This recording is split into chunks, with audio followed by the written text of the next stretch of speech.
Welcome to the countdown. While you wait for the show to begin, try to relax, grab a drink, sit down, and just enjoy the music. Yeah. Ooh, whoa. Don't Christina it out. Okay. A little bit of land goes a long, long way. If you believe fracking is okay, a little bit of land goes a long, long way. Sign the lease, bring the rigs today. Everybody say money, love, money, money, money, more money.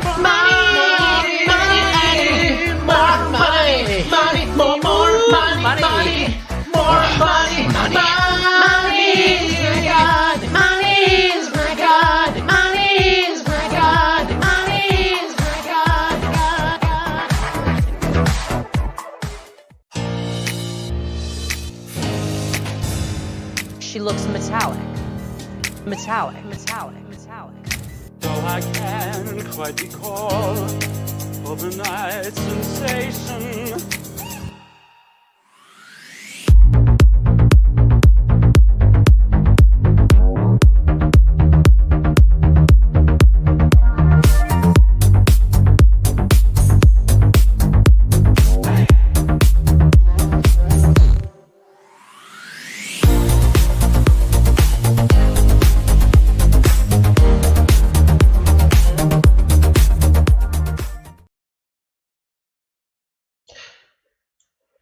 Welcome everyone to the Chop live stream for All Star 6, the finale. What a ride it was this season. Did you like the finale? I loved it. I absolutely loved it. It was sweet. It was a very sweet way to end this season, which started as one of the best seasons of Drag Race, then slowly went downhill, but it really recovered next to the end. So a very nice season overall. Certainly so much better than whatever we were served for season 13. I mean, that thing, I'm never going to rewatch that. Okay, let's greet the chat. As usual, we have Vanessa Villanueva, Anthony, Sen, Sasha, Lara Winter, Nora, Marek, Johnny Boy Toy, Karu, Jessica S, Kashmir Kitty, Robin Barron, Joe Lehman, sorry, Zoe, Mario, El Polito, Miss Tweak, Kiwi Cherry, Felicia, Love for HYC, Living Wonder, Quadonte, Tupsu Saivis, James S, Jody Meeks, Jasper Marty, the Queen of Discord, Fantasia, Charlie X, and everybody else that joined in right now. Thank you so much for coming for this review. Now, as usual, while we do the review, super chats are welcome if you want to support the channel. Otherwise, at Top RPDR videos, the comment will be highlighted for me, and I will scroll through the comment while I do the review.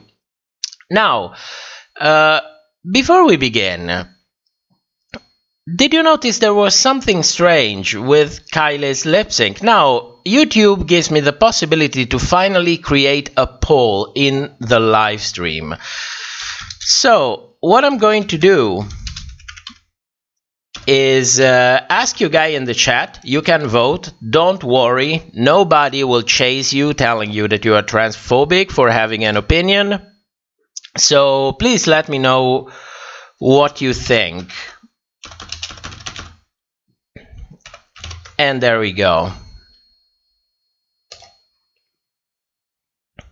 I have no idea how this works, but we are going to see. We are testing new features in here. Now, while you guys vote, let me tell you a couple of things. This is going to be the last live stream for the Chop in a probably long time, since I'm not going to keep on with the reviews for Drag Race UK or any other incarnation of Drag Race. You know, they are very work intensive, and the payoff is, well, you see the numbers, so you know it doesn't really pay the bills. And it's something that I want to keep for the US seasons. Otherwise, I will completely lose my mind. So what's going to happen in the next month? I want to catch up on lots of things that I left behind. There are a ton of projects that are halfway done. Some are almost finished, and at some point I just left them there. So there are a ton of things that I would like to catch up. Then I would like to try to do something new. I don't know, I'm not going to say anything, because every time I say something, either I end up not doing it or being like 2 months too late for that. So not going to say anything, but there are a couple of projects that I would really like to at least try to see if they can be interesting for you, because they would be fun for me to do. So we'll have to see about that. Now let's see the poll. What does the poll say? How do I see this? It's not telling me anything. Oh, there we go. So 48% says yes, 52% says no. That's kind of interesting that you are split like 50%, because you know what happened. The usual. A lot of people started saying, well, there was something a little bit shoddy going on in there. And then, of course, the usual response is that, of course, you are marginalizing minorities if you express criticism. This is the world that we live in today. But we're going to see about that in detail. We are going to see in detail. Now, Fantasia, the Gigi trilogies, yes, that's one of the projects, but since that is going to be very work intensive, first I want to see if at some point we're going to gain back YouTube's favor, because you know it doesn't really matter what we do. YouTube is like, yes, sometimes they send notifications, sometimes they don't.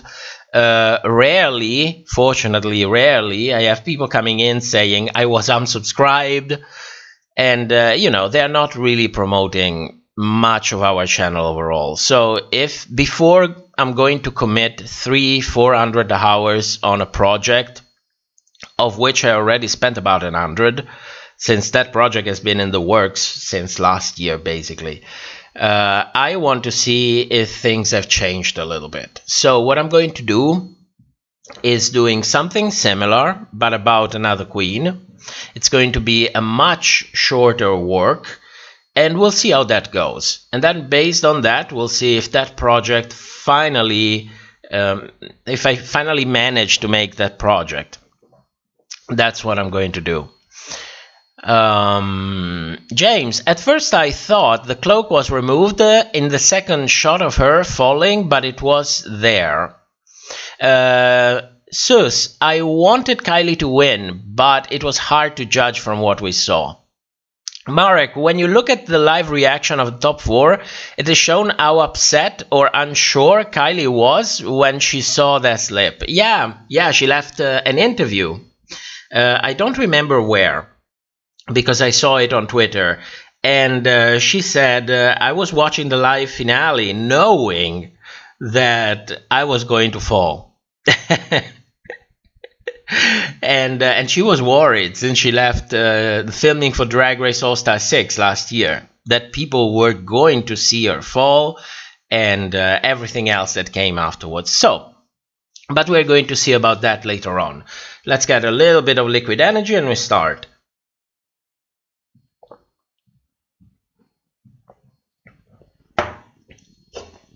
Sorry, yes, I'm still half asleep. It's been a long weekend.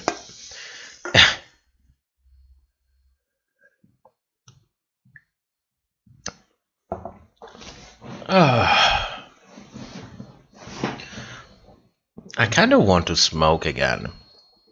I'm way too addicted. Living Wonder, I dehydrate. You should have been there for the soda challenge. Can you imagine? That was one of the best challenges of season 13.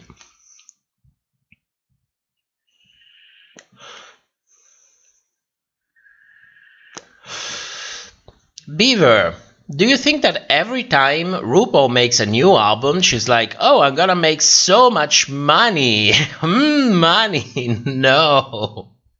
No, I think, listen, we talk a lot of shit about RuPaul. We make a lot of fun about RuPaul, but that doesn't take away from the fact that I believe she is a really smart person. I think she knows by the number that singing career, well, it never really came. It's never really going to come. But I think she has fun doing her song. I mean, she lives her fantasy, you know?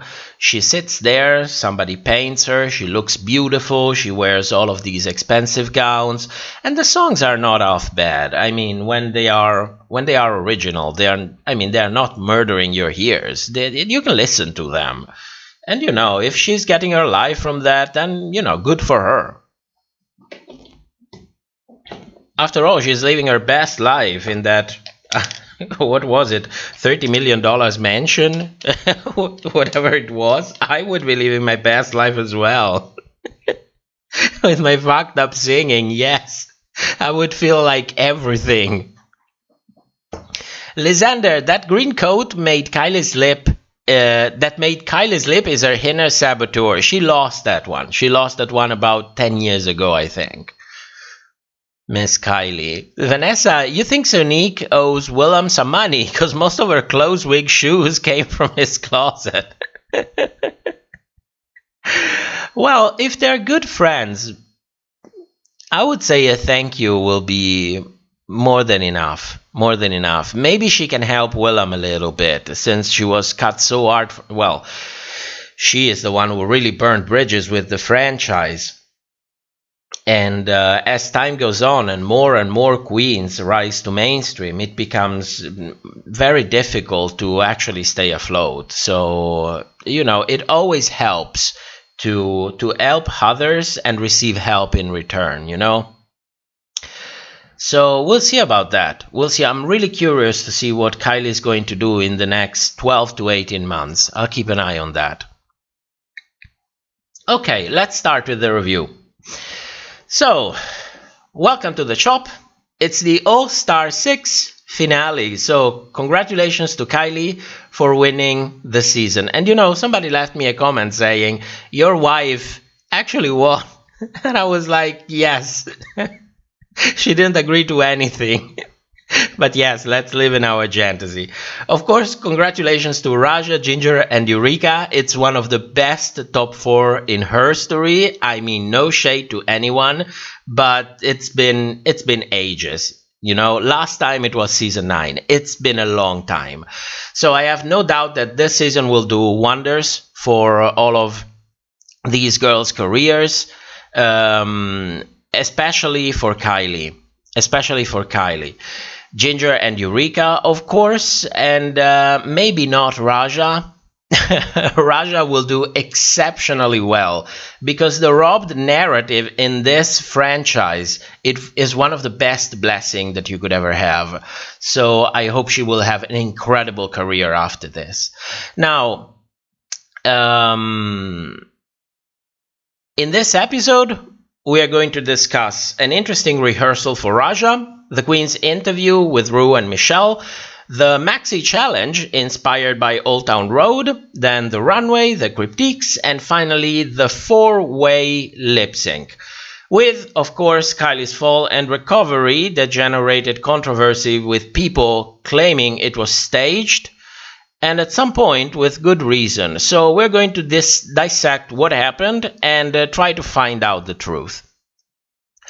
Now, before we begin, I know, but I have to do it because YouTube is not giving me any other choice. Please don't forget to leave a like, subscribe to the channel, and if you appreciate our content, of course, and leave a comment and let me know what you think. Every little bit helps, and who knows, maybe one day YouTube will give us a little bit more recognition for our hard work. So thank you so much for your support, and let's begin with the review. Amateur season. I fell asleep, so sorry. Don't worry. I am sleeping on Livestream. Can't you hear me? I'm already asleep. So, We are back in the workroom, and Eureka celebrates her win with a temporal incursion from There's Something About Mary Eureka. You should remember There's Something About Mary Eureka, because she's been having temporal incursions since episode 5, I believe. Episode 5 or episode 6. It's been a long time. Of course, There's Something About Mary Eureka. It's going to narrate the whole episode. So this is not the last time we're going to see her. She's going to be on screen quite a lot. Also, Trinity just got eliminated, and we found out that she voted for Raja. Now, this is not... Sorry. This is not a coincidence. Why didn't she vote for anybody else? Why didn't she vote... Well, we know why she didn't vote for Kylie, but why didn't she vote for Ginger, for example? Now, remember when I talked about representation spots? Well, they all know that VH1 and World of Wonder are kind of pushing for these representation spots in the top 4, and she voted for the girl who occupied the same representation spot as she did. Because if she ever had a chance to actually go into the top 4, then she needed that specific spot. It would have been... I don't think she would have had any other chance if she tried to go for Ginger. So, this is something interesting that happened in there. Now, it's a new day in the workroom, and RuPaul announces the Maxi Challenge. The queens are going to collaborate to her new song, This Is Our Country. That sounds suspiciously similar to Old Town Road. Let's take a look.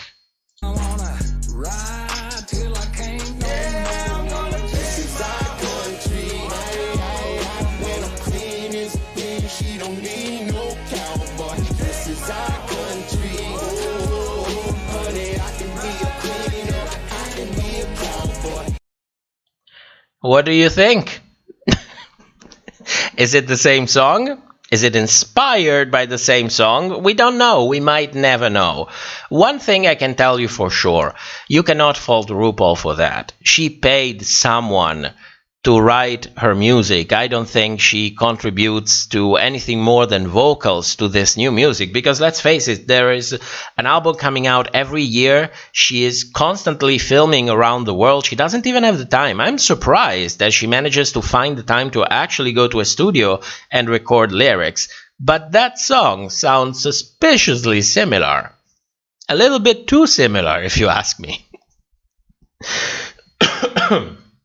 Now, the queens are going to write lyrics, record them, learn a choreo with Jamal, and then perform the whole thing on the main stage.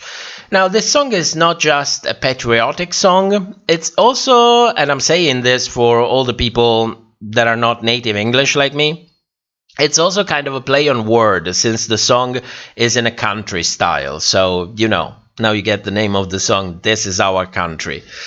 Now, oh my god, what's going on today?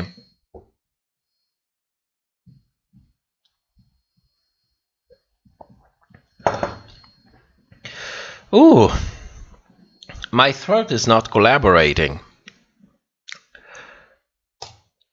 So, while the queens pretend to be writing lyrics, and you know why I'm saying that. If you don't know yet, well, I cannot help you with that.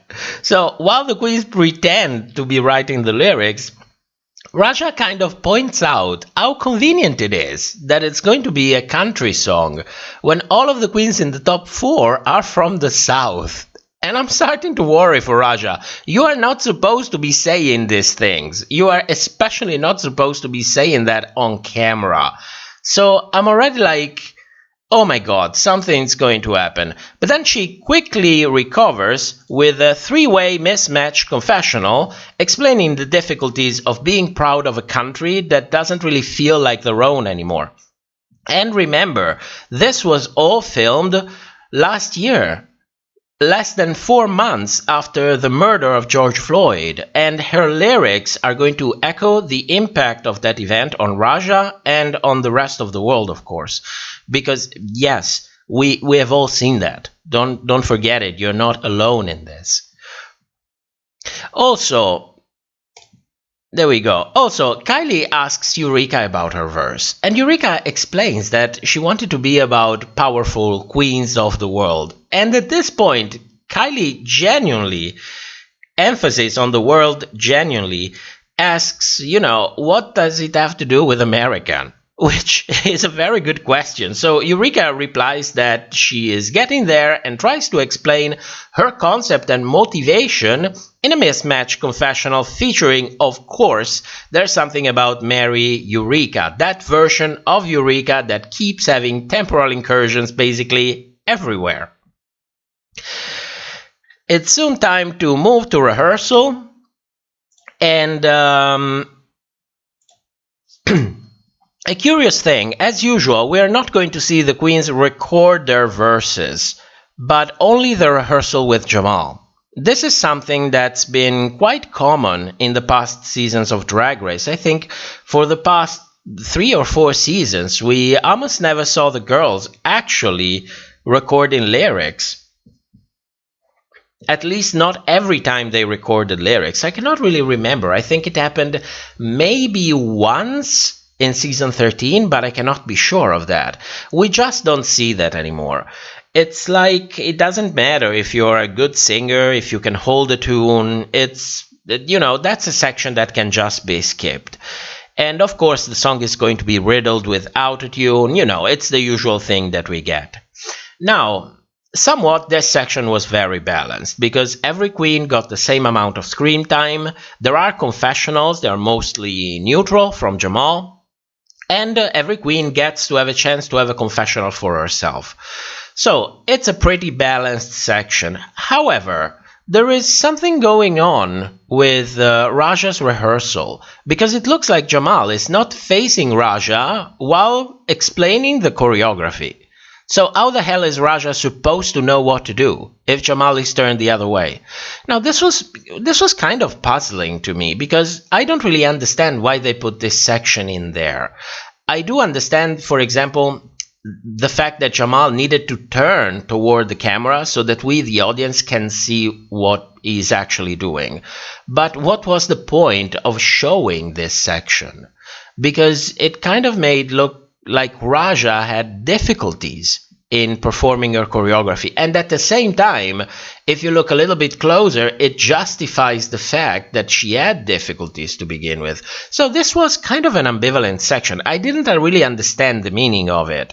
And frankly, I don't think not even the editors did. Anyway, chat, I see you popping up. Felicia, I love the temporal incursions. I love them too. Beaver, please make a Zoom call. I need one. Maybe later. Why not? Maybe later when I wake up. Beaver, I forgot to watch episode 10 live stream at the time, but in the Barbie girl lip sync, the men part of Silky was topping the drag part. Does that mean that part of Silky won? I don't know how that's even possible, but the good for her if she managed to do that. I'm sure a lot of people have that dream. Vanessa, that's what she said. I think I missed the comment before. Jody, hello. Welcome, Jody. Orest, I missed the beginning. Don't worry. I was waking up during the beginning. Lysander, the editors are drunk and maybe half asleep. Poor people. I think they really had to work hard. They have so much to do.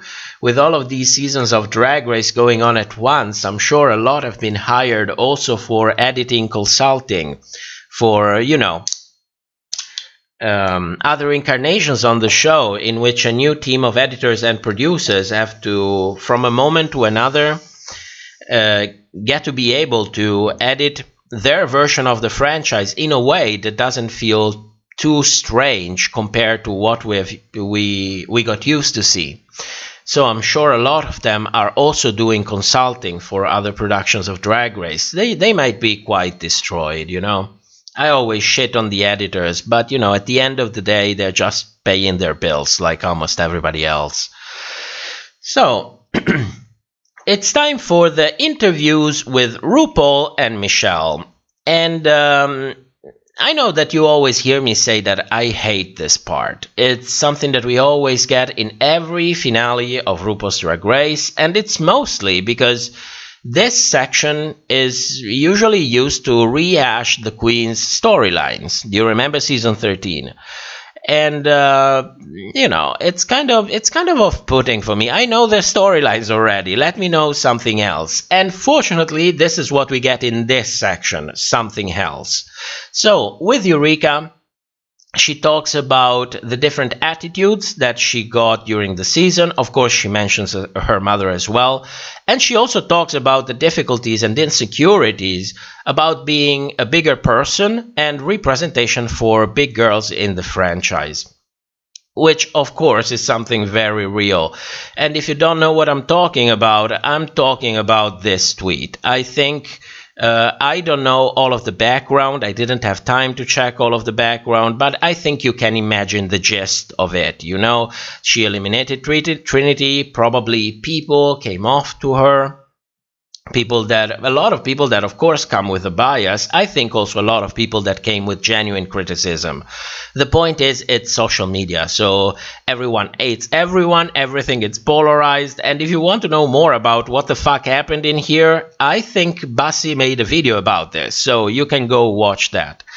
Anyway, Eureka looked beautiful, as usual, and if you have difficulties appreciating yourself, you're always invited to come here. We won't complain. We will take care of you. Let's see if we manage to make you change your mind.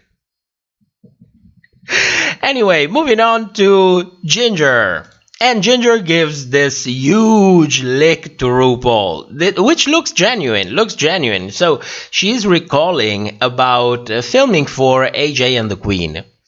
And someone asked who was Ginger, and RuPaul came out, according to Ginger, of course. RuPaul came out and said, "That is my daughter." Which, is it believable? Is it not believable? I don't know. Because everyone, it's common knowledge that RuPaul is kind of a cold person behind the scenes. She's there to work. She's there to make a show. I don't think she's there to make friends or to build a family or whatever. She is there to work. And that's it. So I don't know if I believe this story, but let me say it like this. I want to believe it. And until proof of the contrary, I will believe it. I don't know if you agree with me on that. Vitriol Vic, Jamal having his back turned is common in teaching choreography. Usually there's a mirror in front of the teacher though. Oh, that's interesting. Of course, I have no training whatsoever in dancing, and I don't even have a clear idea of what dancing training actually means. So thank you for explaining that. Beaver, Eureka, the sex magnet we all learned to love in this season with them All-Stars lips. Don't forget them All-Stars lips. That's what got me. It's the lips.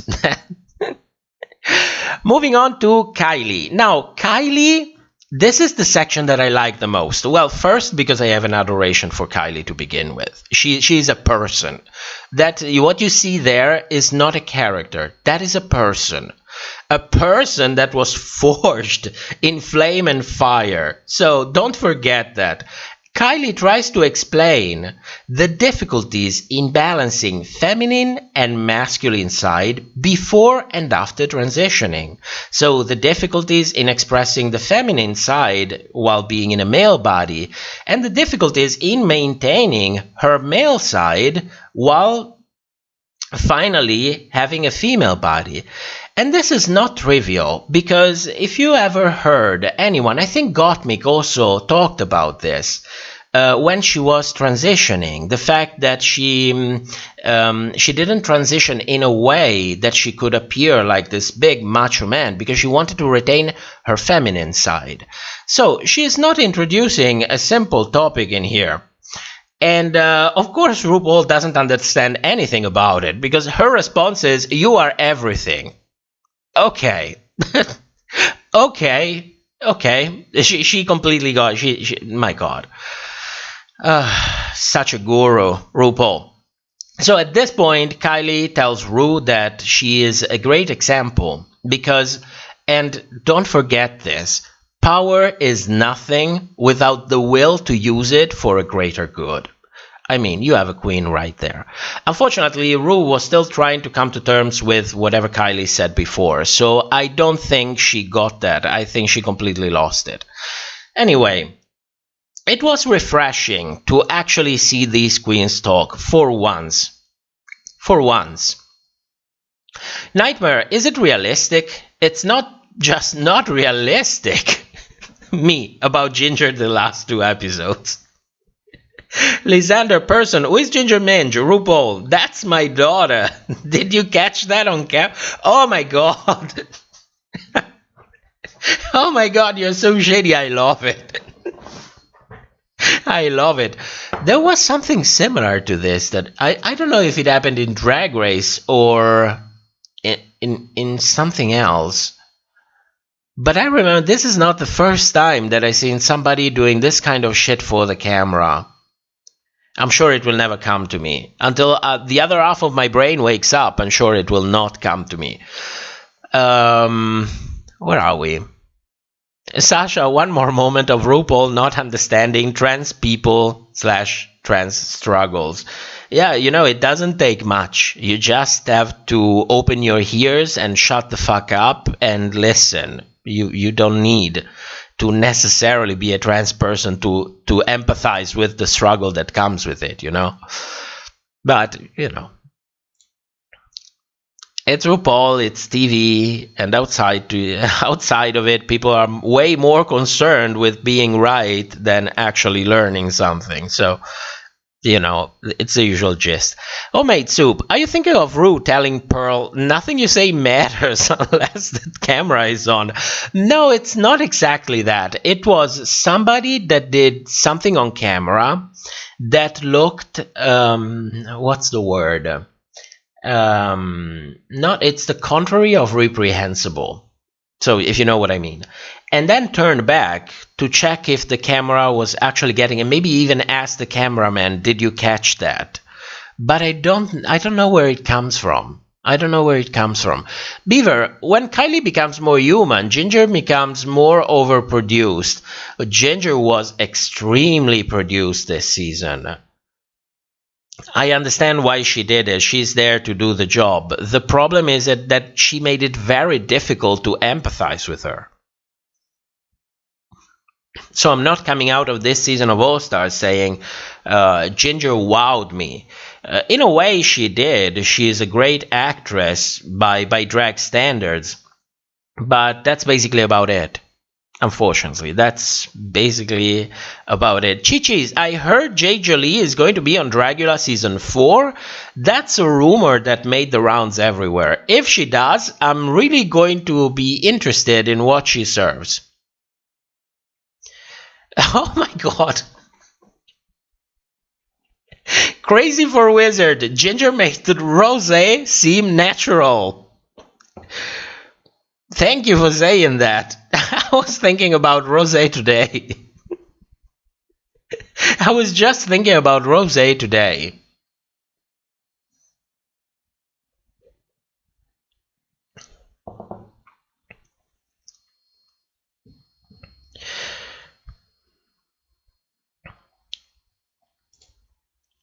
Okay, sorry, I was having a little bit of energy drink because I'm really falling asleep. I'm sorry.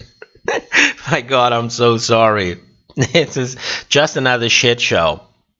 I cannot remember the last time I came on Livestream completely fresh, completely awake, you know, like ready to go. I think it was the first Livestream when we went visiting my family. I think it was the double episode for episode 7 and 8.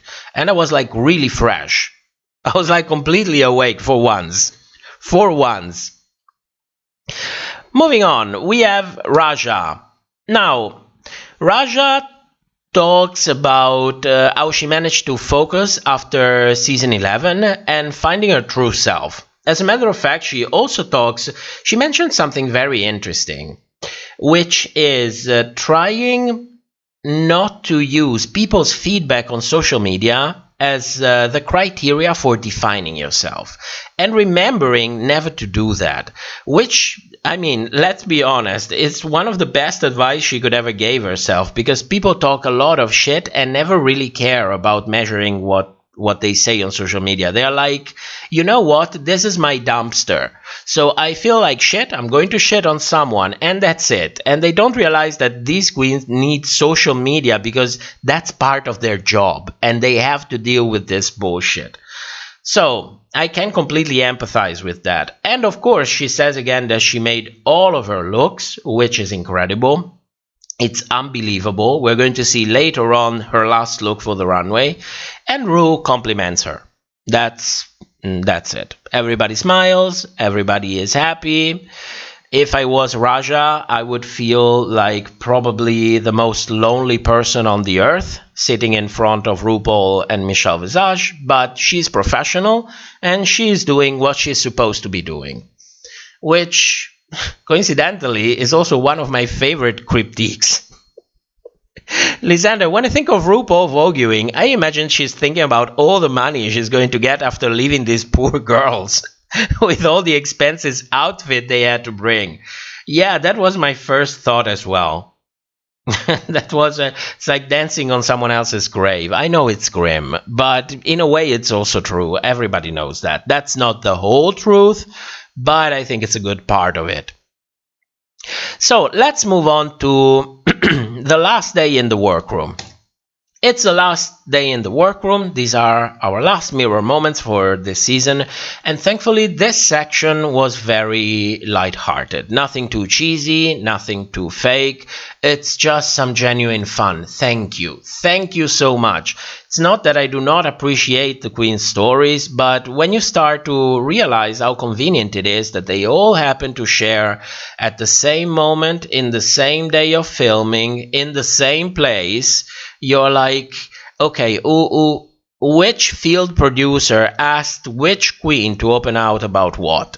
So it's nice that we just have a fun moment, you know, lighthearted, just some good old fun.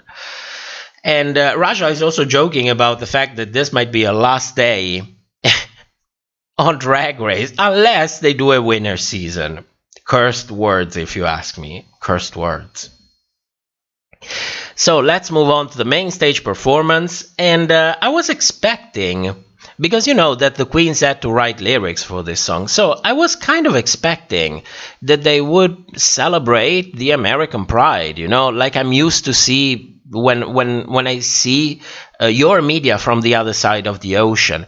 Instead, and I was pleasantly surprised, instead, everyone's verse in one way or the other echoes the message that the country needs to do better. And that's a great way. Do you remember when RuPaul says to, I think to Ginger, you need to subvert expectation? This is a great way for all of the queens to actually subvert expectation, which made the whole thing endearing. Also, think about the fact that this was filmed last year before the elections.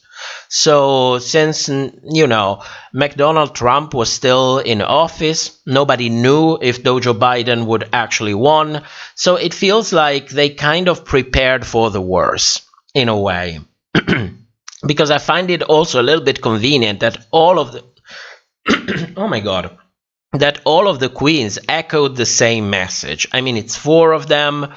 Once is okay, twice is okay, thrice I'm starting to thinking there is something there. At the 4th time, I'm like, no way, somebody must have, you know, said, go in a specific direction, which is curious, because if they did indeed pretend to write the lyrics because they were written way in advance of All Stars, this had to be a message that went out really, really early in the development of the season, possibly at the same time in which the queens actually received the runway list for the season. Now, let's talk about the looks for a moment. Eureka for me was just okay. I love the pink hair. Ginger looks the best frankly, Ginger looks the best she ever looked. I think everything was perfect about this outfit. I think there's also an M there for Minge, which is her name. She really looks the best she ever looked on All Star 6. Without a doubt for me. Now, Kylie is serving country realness, while Raja is serving spaghetti with meatballs and red wine on the side. Now, on a side note, I'm still waiting for that chunky dancer, but apparently it's not time yet. That's why we need Eureka to win. Just saying.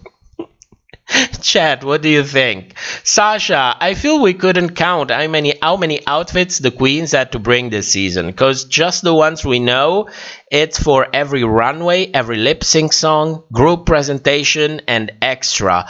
I think the number is anywhere between 30 and 40, possibly 50, since a lot of queens also bring backup outfits, which is a great practice. You never know what's going to happen. And if you remember that interview with Denali, when she said, bring as much drag as you possibly can to the competition, because you never know what's going to happen.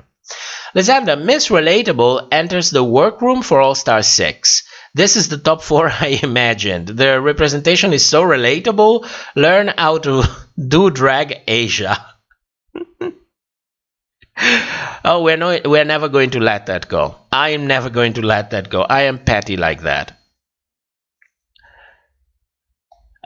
Signature note. It was provided in the package to the queens, most likely. Oh, you think they went one step forward and immediately told the queen, please, these are your lyrics. Now act as if you thought about them. That would be gaggy. That would be gaggy. Let's have a little bit of liquid energy. Where is it? This is empty. This is full.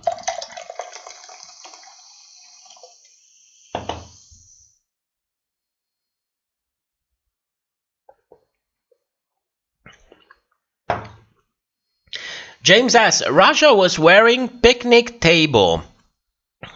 To me, she was wearing Italian tabletop. Tabletop, is that what it's called in English? You know, that cloth that they have on the table with wine and pizza and oh my god, that sounds so awful. That's the reference that I got from that. Tablecloth. Thank you. You guys are like a good 10 to 15% of my competence in English. Thank you.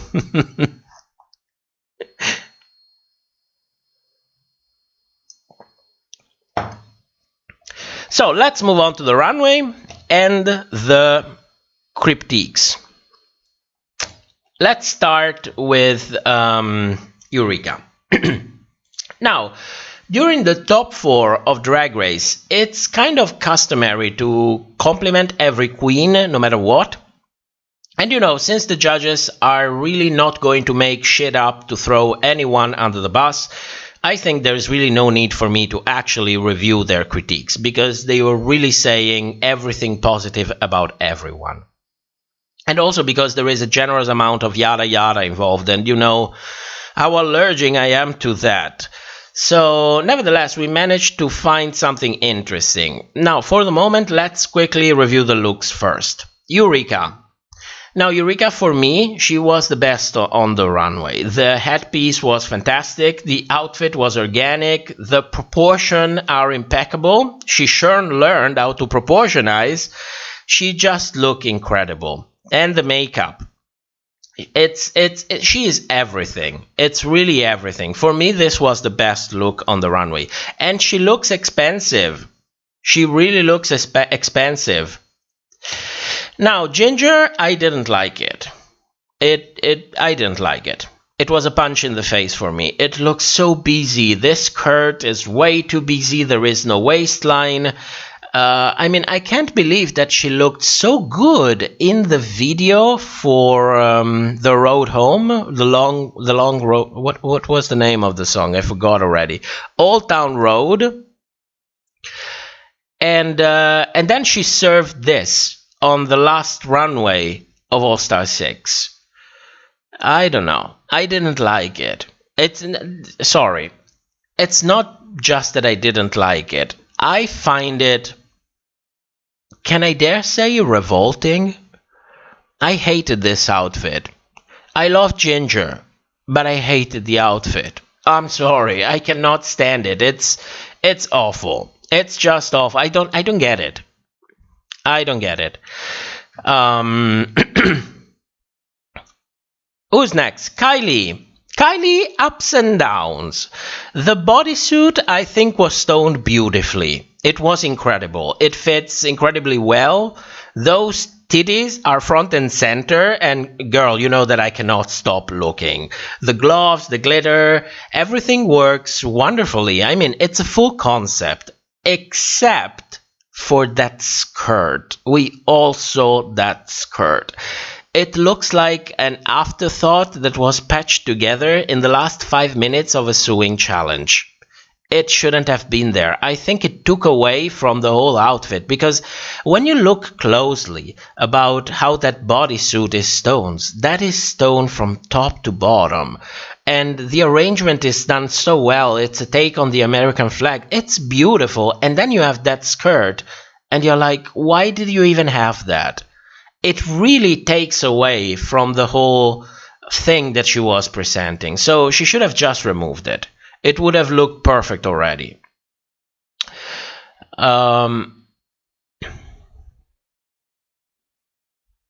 Beaver. Imagine RuPaul saying to the girls, in this maxi challenge, you'll have to promote my fracking company in a drag way by using the outfits that you brought in this whole competition. You know what that reminds me of? In season 12, when the queens had to prepare a cat suit, probably thinking that it was for a runway, and then they ended up advertising for a kitty litter company during a mini advertisement. Yeah. Can you imagine how that would feel? You know, spending a ton of money, maybe even sitting there and, you know, drawing the outfit, the concept, maybe even sewing it together, and then realize, oh wait, I did all of that so that they could get paid while I advertised this shitty kitty litter. Yeah, that must feel like shit. Sasha, Eureka was the only one that looked like she knew that it was going to be eleganza extravaganza. Yes, it had to be. No, I think also Kylie looked incredible. And Raja didn't look bad as well. The only one that was really, really underwhelming for me was Ginger. Like, Ginger, I don't know. I don't know what went on with Ginger. Maybe she didn't have money. Maybe she didn't have time to prepare. Maybe she didn't have an artist that could, you know, create a beautiful wardrobe for her. Maybe she couldn't afford it. I don't know. I don't know. Signature note, pedestrian, yes. Yes, that's one of the words that I was looking for to describe Ginger's. It looked pedestrian. It looked like something I would make, which is hilarious when you think about it. Who is next? Who is next? Oh, Raja. Now, Raja is serving something simpler than Kylie and Eureka. I'm not going to pretend like she's not, but it's done so incredibly well. I mean, I came to expect nothing else. I came to expect nothing less from Raja. The wig was fantastic. It was perfectly it was perfectly styled and color matched to the outfit, and she's serving legs for days. And you know, I'm buying all of it. She is not the best on the runway, but only because Eureka looked already like a crowned queen. I mean, she looked opulent. That's the word I was looking for Eureka. She looked opulent. Also, one thing, Eureka probably bought her outfit, while Raja made hers top to bottom. And you know, that takes a ton of time, and time is always of the essence. Which essence? The essence of beauty, of course. It's always the essence of beauty. So Raja looked incredible. I think Eureka looked a little bit better. Probably because I'd like to fuck her. So, after the girls moved back to the workroom to actually film Untucked, the judges give some final critiques. Now, in this moment, what we thought was this is a perfect occasion to throw someone under the bus.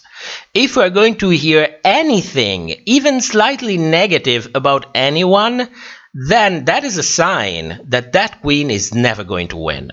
Little did you know, the only negative critiques were for queens who didn't win. So for Eureka, Ross said, "Tonight in the performance, I wanted a little bit more." But she was out there really working it. You see how subtle it is? You know, he is not really going for her, but he's putting a little bit of something. And this happened only with Eureka and Ginger. And to Ginger, Carlson said, "What sets Ginger apart is that she does the work. The flip side of it is that sometimes it comes off as a little rehearsed." And he brings it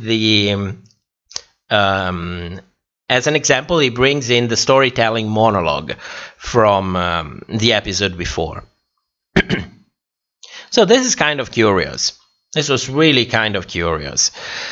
So by this point, of course, we also had it in the prediction. I was still on board with the fact that Raja was going to win this whole thing. You know, I've been saying for a long time, yes, I would love Kylie to win, but if we judge from a competitive perspective, clearly Raja did so much better.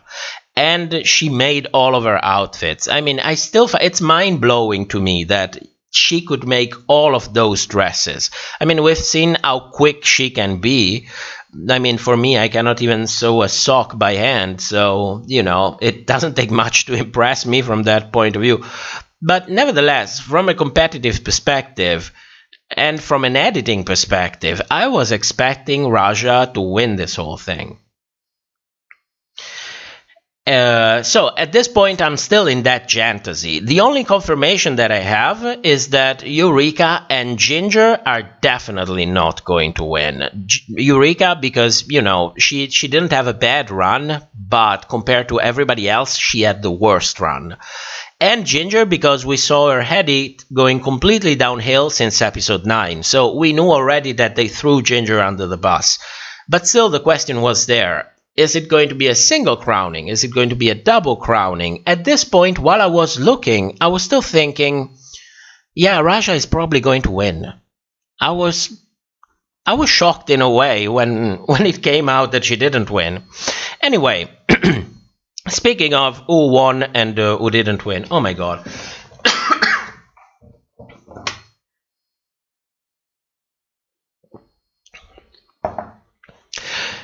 Now, speaking of who won and who didn't win, let's talk for a moment about Untucked. Now, nothing really shady or over-edited happened in here, but near the very end, we are shown Raja, Eureka, and Ginger reacting to the fact that they didn't win, and Kylie reacting to her win. Now, I got a question from Twitter, believe it or not. Sometimes I do get questions from Twitter, which I really do appreciate. Asking me if during filming, the queens already knew who won. And, you know, this is very simple to answer, because historically, the queens always find out the winner when the episode actually airs. And this happens for achieving two purposes. Number one, so that the winner cannot be spoiled 1 year in advance. Don't forget that this was filmed last August, more than a year ago. And number two, because it gives the producers more leverage, since they can wait for our reception of every queen before actually choosing a winner. Now, unfortunately, this also means that all 4 of these queens had to film and refilm a ton of stuff. How much, you ask? Well, 2 sets of confessionals, one in which they pretend to have won and one in which they pretend to have lost. Double filming might also include scenes from the workroom in which they gather, you know, when they gather their things, and of course talking about either winning or losing. Not either. One talking about winning and one talking about losing. Not to mention filming each crowning and very probably double crowning as well, for a maximum total of 10 crownings, 4 single crownings and 6 double crownings. including refilming the closing titles, when the queens dance to congratulations around the crowned winner. That is 4 sequences filmed for each single crown. That is 4 sequences filmed for the single crownings, and eventually maybe even 6 more if they filmed double crownings. So I understand that there is a need to wait before declaring a winner. But this kind of seems a little bit over excessive, and staging reaction is something that I find it really, really annoying. It's kind of disrespectful to the queens to ask them to act the way they would feel about winning, about losing. We are watching because they are humans. We are not watching because they're actors. We have movies for that. And in a way, it's disrespectful to the audience. Who do you think you're fooling? We're not idiots. So in a way, I would much prefer to just, had the lip sync. No reactions, nothing. Maybe confessionals of the queens talking about the final performance, what they liked, what they didn't like, what they could have done better, what do they wish will happen, and then make a final episode the year after with their live reactions. You can have people in there, interview them in the moment in which they really find out what happens. It can be edited together, maybe match it with a little bit of a reunion. I think it would be a much better idea for these finales. If we're not going to have a live finale like in the main season of Drag Race, this would be a perfect idea. So, editors of Drag Race and producers, if you agree with me, you can take this idea and run with it. It's for free. Take it and use it and make the best show you can make and entertain us. Now, before we move on to the 4-way lip sync and what happened to Kylie, I would like to take a little bit of a pause, go to the toilet, get more energy drink, smoke a cigarette, of course. So I'm going to leave you for a moment with some amazing lyrics and some filler music. See you in 5 minutes. Nothing matters more than your own personal gain. Fuck other people. Fuck nature. Fuck the future. Exploit everything. Night after night, I check my count and try my best to make it right.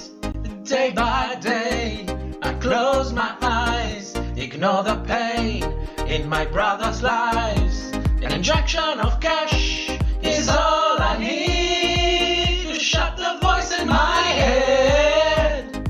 Through the dark, till I see the shiny contract on my desk. If you dream of exploiting everything and believe nature's not worth anything, if you sign the lease, all your wildest dreams, they will come true. They will come true. If you think exploiting drug is not enough, all these queens, they deserve to get it rough. Just ignore the tweets and all your wildest dreams, they will come true. They will come true.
And we're back. Chat, what do you think? Beaver, I don't think that any producers are watching this shit. And if it is, it's because they were fired. No shade, just saying, I know, don't worry. But you never know. Maybe it happens. Maybe they will really listen to feedback, you know? Especially since we try to give extensive feedback, which is really feedback. So you never know. Maybe it might happen. Let me live in my fantasy. Luis Felipe, the editing didn't show Kylie that much until her win and after the Snatch game. Yes, Kylie's edit really looked like an afterthought. Like they didn't really spend time in it. Like they didn't really believe in her. But, you know, the moment I have time to actually gather my thought, maybe I will release a video talking about her edit and everything that went on in the past year. And try to explain a little better why so many people, you know, the people that just take the show at face value, thought, my God, what happened in there? Raja was clearly robbed, which she was, by the way. She was. I'm not denying that. I'm the first one saying, from a competitive perspective, I think if anyone seriously believes that Raja didn't deserve to win, there is something wrong with you. Get yourself checked. There's seriously something wrong. But you know,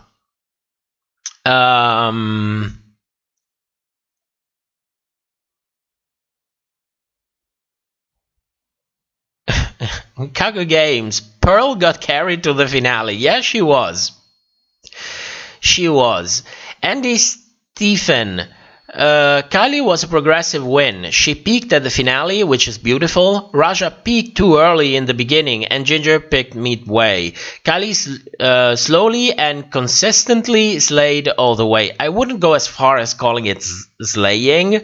She did well, but not really slaying. I was expecting more. Also, I think that the producers really didn't believe in her, because they could have done a ton of things to elevate her and recognized her talent, but it looked like they passed on every opportunity. So, yes, in a way, I think it was a political win. But, you know, I think at the end of the day, it's not like these girls didn't deserve to be there. Now, I don't want to throw anyone under the bus, but when you look at the facts, it's not like we are in season 13 and Candy Muse won.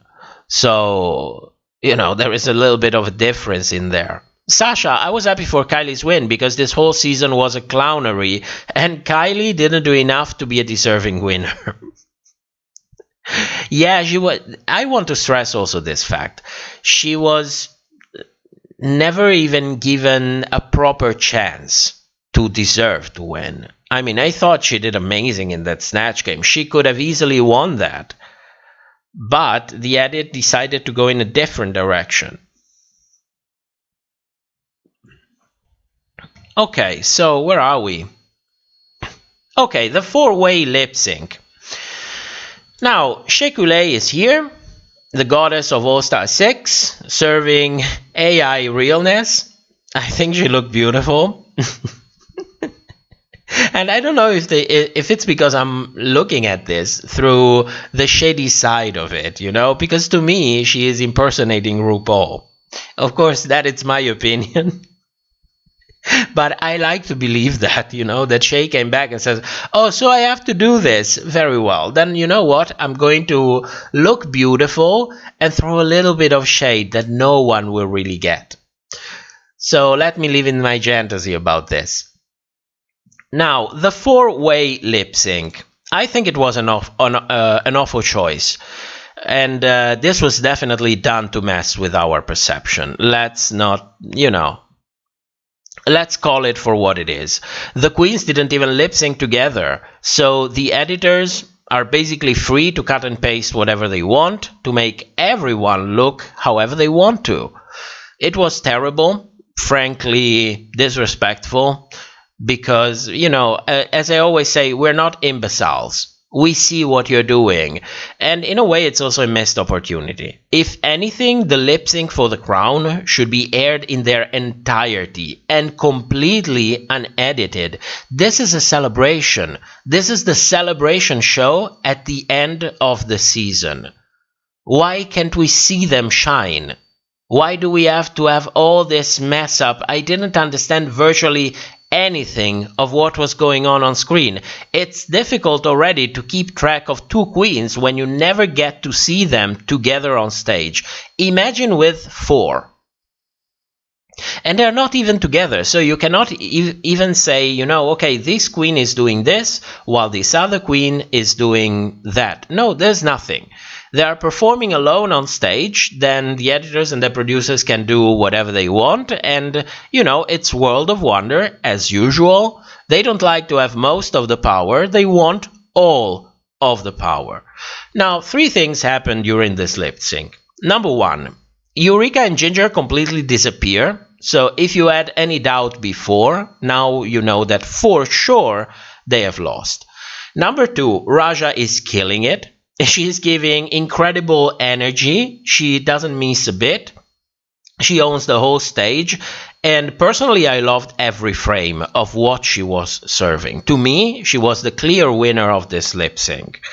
And number 3, even though Kylie did very well, her fall and recovery kind of looked shoddy, almost as if it was staged. So, let's get into this. Immediately after the finale, for All Star 6 aired, a rumor made the rounds on social media. So, according to many different people, Kylie's recovery after her fall was staged, and there is allegedly proof in the footage. Now, point is this another attempt from the editors to deceive us, like they have done time and time again in the past? Candy Muse. Or is this another example of those so-called fans living in an alternate reality? Now, in order to find out, we're going to dissect every frame in the footage. And by the end of it, in good or bad, we're going to have a definitive answer as to what really happened and, most importantly, why it happened. So, let me give me a moment while I move to my video editor. Let me go to the chat before, because I will not be able to see the chat while I'm showing you this. Emmeline, the lip syncs are now officially montage. Yes, they are. They are. And give me the essence of lip sync without lip syncing. Okay, so let's check this thing. Let me pull down the chat for a moment. There we go. No, it's not this one. It's this one. Chat, can you see that? Is it showing?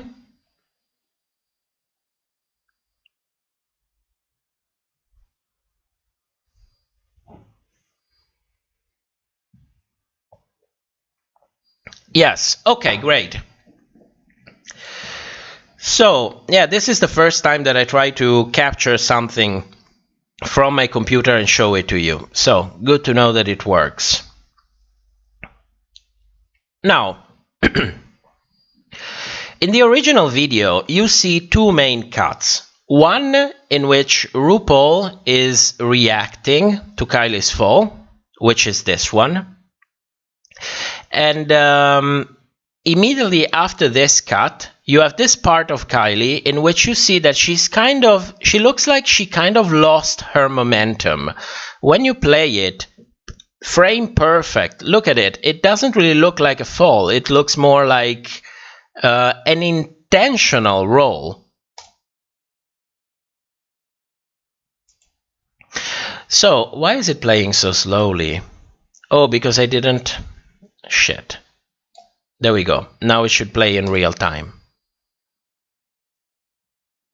Well, no, I need to let this thing play. Otherwise... Oh, no. No, my computer is simply not strong enough to play this in real time. Okay, no problem. We're going to go when the episode comes out, I'm going to edit over this so that it plays in real time. Now, the second cut is when Kylie is actually turning around from a shot to the next. And it's this cut here. Where is it? There we go. Now, if you look frame by frame, not here, here. If you look frame by frame, from a moment to another, she immediately changes position. Okay? Now, at this point, we have two scenarios. We have possibly only two scenarios. Number one, best case scenario, the second part of Kylie's fall doesn't belong to the same camera shot, which is this one. So, and in the worst case scenario, this was a reshoot. And if they did reshoot, I bet that you can imagine why. So, which one of the two possibility is it? Did they change camera or did they reshoot this? So, in order to find out, we need a little bit more information. Because I watched this footage over and over again, and we need a little bit of something. Something that would be incredibly hard to fake. Something that can tell us exactly if this is a montage from different performances, if this was a reshoot, or if this was a technical issue. Now, let me see if I trained you well. Chat, what do you think we can use here? Antonina, there are at least 2 videos on YouTube at the moment without slow motion. Edited to look as close to real life as possible. It looks genuine. I don't think it's staged. Sasha, the coat disappeared. Charlie, to me, it's a reshoot. Annalisa, it's simple. She was ready to fall. And look at the tiles. No, it's not the tiles. It's not the tiles. Kako, Kylie is amazing, and I will never believe her win was tainted by bad editing. Luis Felipe, the lightning. Yes, but that is really, really hard because we don't know if the lights are moving consistently or not. It could be random. It could be it's much easier to program all the stage lights to move random in a specific range of possible movements, but still random. That it's not really reliable. Sen, the coat. What about the coat? Because you're there. That's the same thing that I thought. What about the coat?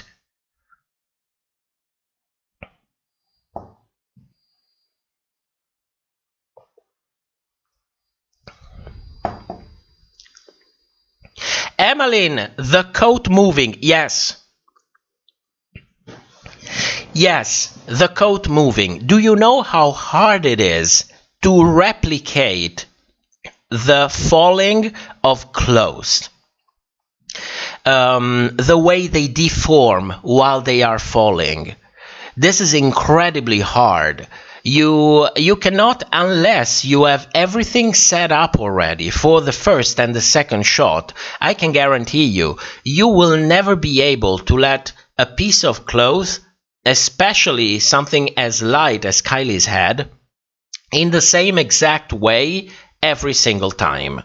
So, we need to check this fucking dress. We need to check the dynamic of Kylie's fall and check the flow of the dress. Okay? Because if it matches, then it means that something else happened in here. So let's go back to the footage for a moment and let's check this damn piece of clothing. Now, the first footage that you see here, this is what happened on television. Okay? This is what we saw. Now, for convenience, I edited out the shot of RuPaul and I resized this shot here so that we can see exactly how Kylie is moving and how the dress is moving. So let's take a look at that. As you can see, she moves around, she turns, and look at her feet. Now, the left foot ends up on the dress while she's turning. Sorry, the right foot. There we go. The right foot goes on the dress. She keeps turning. And there we go. Now she starts slipping. Do you see that? You can clearly see both of her feet are slipping. She moves the left foot on the dress and she's starting slipping backwards. At this point, she finds again her balance. Look at her position. Look at the position of the arms. She's already rebalancing her body in order not to face fall down. Then she keeps falling backward and she moves her right foot forward. She's already balancing forward. She's not falling forward. She's balancing forward. She puts the right foot down and she's already in full control of what's happening. The left foot comes up. The dress gets thrown in the air and she prepares for her rolling. Let's look at the dress. Look very closely at how the dress is falling, because now we are approaching that part of the footage in which we will get to see the second part. So this is the part that was spliced together. Look at the dress. For the moment, I want you to concentrate only on the dress. Look at the pattern in which it's falling. Do you see this little part here?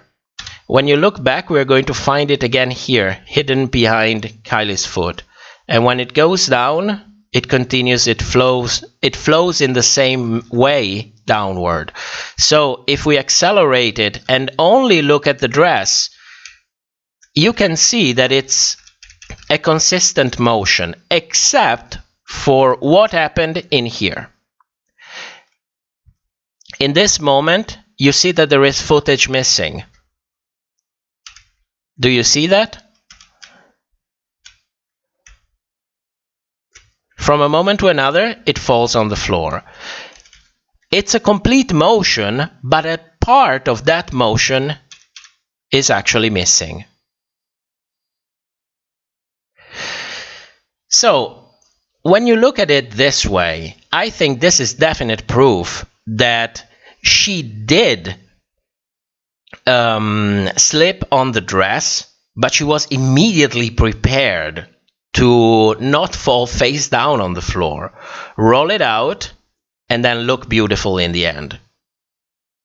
So I hope that this analysis actually takes away any doubt as to what really happened in here, because we cannot afford of having people out there thinking that her win was tainted by a rigged lip sync.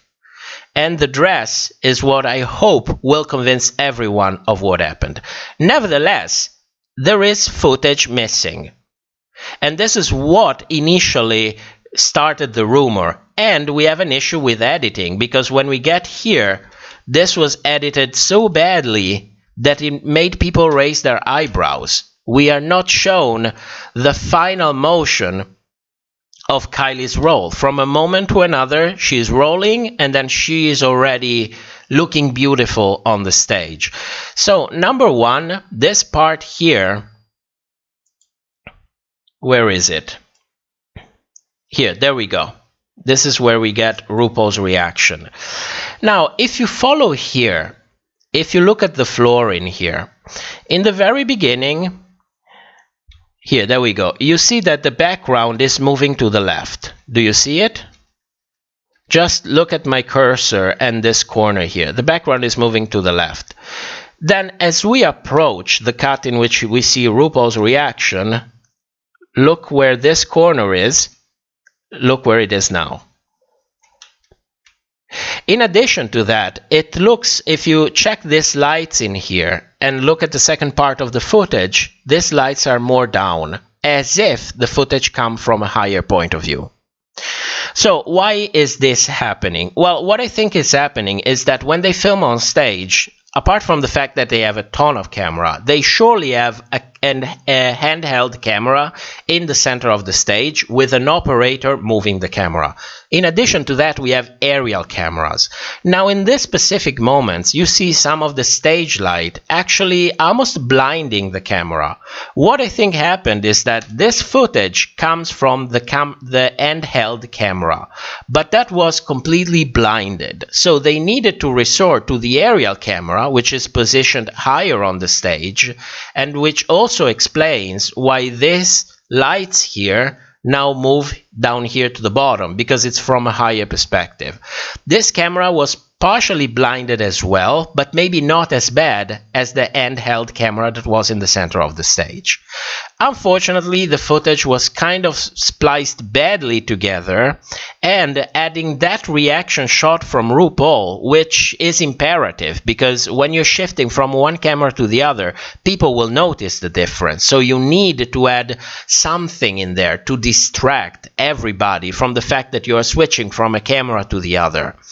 And, you can also take advantage of the opportunity, make lemonades from lemon and maybe show a shot of RuPaul shocked from a moment to another, which looked, it's RuPaul, so, it looks like, Ru, you have to look shocked. Perfect, I'm ready. Here I am, completely shocked. This is how this whole thing looked. The footage, this part of the footage was spliced together pretty well. I don't think many people realize this angle actually moving this much, or the fact that we are looking at this from a higher perspective. But what made people think was, number one, the fact that we got this footage from RuPaul in the middle of the fall, which already made them suspicious because editors have been fucking around with lip syncs for ages. So the moment they do something like this in a pivotal moment, like a possible fall, immediately makes people raise their eyebrows. But in addition to that, the fact that they didn't show the full end of Kylie's motion, I think this is what convinced a ton of people that this was a reshoot, that she didn't really that she didn't have that presence to realize what was happening and to make it and to roll it out and make it look flawless. So I hope that this is going to take away any doubt from what really happened on stage, because we don't need that. We already have people, rightfully so, saying, from editing, from performance, Kylie deserved it much better. We don't need to have people saying this was fake, because this was not fake. At least, at the best of my abilities, I found proof that it wasn't fake, and I couldn't find proof that it was fake. So, did I convince you? Was this convincing enough? Because I lost like 10 hours doing this. Yes, I know how it sounds, but that's the time it took, trying to investigate everything that went out with this footage, because it's important that somebody does it. Let me check the chat for a moment. Beaver, you're more useful than the drag detective. Come on, let's not shade other creators in here. We're all working our ass off. Emmeline, is a drag PI. Luis Felipe, what happened to the missing footage? Nate, it just seems like bad editing. They cut out like 0.5 seconds, which has stirred up controversy. In the fall, I think it's even less than that. I would say that there are about 5 frames missing. And with 30 frames per second, that's a sixth. So, how many milliseconds? 170 milliseconds of footage missing. And of course the end part. In there it's more closely to half a second. Antonina, maybe they changed camera angle because she simply rolled out a frame and it wasn't interesting shot anymore. Just my opinion. RPDR thinks that is because they have 2 cameras, one for the middle of the stage and one where the operator is supposed to focus on the person that's being filmed. They actually have I think no less than, and I'm being conservative, no less than 4 cameras on stage. When they lip sync, they probably have all of those 4 cameras pointed to the main stage. No, because they also need the judges' reaction. So they must have at least 6 cameras on stage. 2 for the judges and 4 for the main stage. With, I think, at least 2 aerial cameras and possibly 3 camera operators staying on the ground. Luis Felipe, congratulations, you cracked the code. Emmeline, do you think editing was intentionally shitty to stir conversation and debate, or just naturally shitty in the classic RPDR form? Well, when it comes to Kylie, I think the problem was a technical issue. Because when you have, think about it for a moment, when you have a stunt as good as this one, because how many times in all these seasons of Drag Race did we see a queen stumble badly on a dress, slipping and recovering in such a flawless manner? It never happened. So I think that if they had the possibility, they would have shown a continuous segment, especially because she was going to win after this. I really think that she had technical problems with the lights because, and this is something that I also want to show you. Let me see if I can show you. Do you see these 2 lights back here? This one and this one here. They are in the corner. Here they go. These one. When they shine light down here to the center of the stage is reflective. So this light bounces back and goes directly to the camera. Let me see if I can find a frame. Do you see this one, for example? You have this light shining down here and then the reflection coming out and possibly blinding every camera that is in this field of view. So I think what they're going to do for the future, they're going to learn this lesson and program all of these lights back here to never enter the field of view of the camera, or at least multiplying the number of cameras on stage, because this was a great piece of footage that I honestly believe that was lost because the cameras were blinded. Bella Dolfo, she probably rolled out a frame just like Scarlett saying, "And I'm here for it," during the Rusical rehearsal. Sasha, please, they don't learn if it's their wrong. I know, but listen, you cannot live your life always expecting the worst from everything and everyone. You can be prepared for the worst. That it's a good thing. But you cannot always expect the worst from everything, even if it's unreasonable, because it just makes your life better. It generates this perception that the world is actually an inviting place, full of people that it's worth getting to know, that it's worth getting to talk to. So I know how the producers and the editors of this show are, but let's live in our fantasy. That they learn over time, that they become better, that the queens get treated better, because I think there is a lot of proof that things are indeed getting a little bit better. I mean, in season 13, yes, they completely threw Utica under the bus, but they also spoke out for Candy Muse. Of course, it was convenient because she was top 3, but they never really used to spoke out for anyone. So at least it's, the tiniest bit of a step forward. So let's move on to the end of this. So at the end of the lip sync, Kylie gets crowned. The season ends. I think this was a real missed opportunity. I think this was a perfect chance for a double crowning.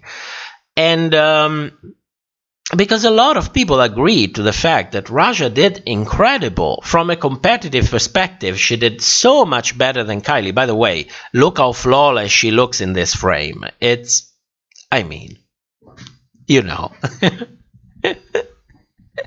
Apart from that, this was a perfect opportunity for a double crowning.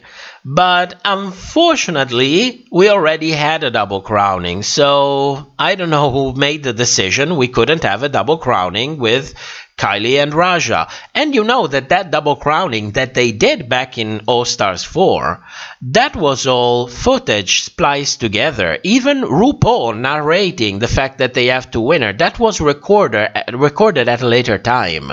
They didn't even film a double crowning back in All Stars 4, yet they showed a double crowning. So I don't understand why they couldn't do it here. The short answer is probably because they already did it 2 years ago, and it's a little bit too soon for a double crowning, which is honestly bullshit, because I don't know how long we're going to keep carrying on mistakes from the past over and over and over again to influence the entertainment value of the shows that we get later on. I mean, let's find out, let's remember for a moment how all of this started. Because back in All Stars 3, Shangela wasn't crowned because they fucked up the format. And you know that everyone was on board that she did the best during All Stars 3.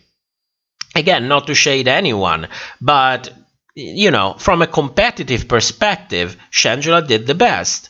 The problem is they fucked up the format, so Shangela wasn't crowned. As a result, people that were already angry because she lost against Sasha Velour back in season 9, they became even more vocal about the franchise, villainizing and ignoring Black excellence.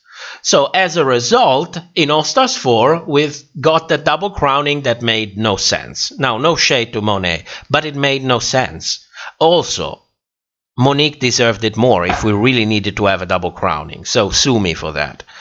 Now, as a result, now that we could have had a perfect double crowning, we cannot have it because we already had it 2 seasons ago. So I don't know how long we are going to be carrying on these mistakes over and over again instead of simply paying the price for it and correct it once and for all. This was a perfect chance for having a double crowning, but they didn't take it. And I don't understand why.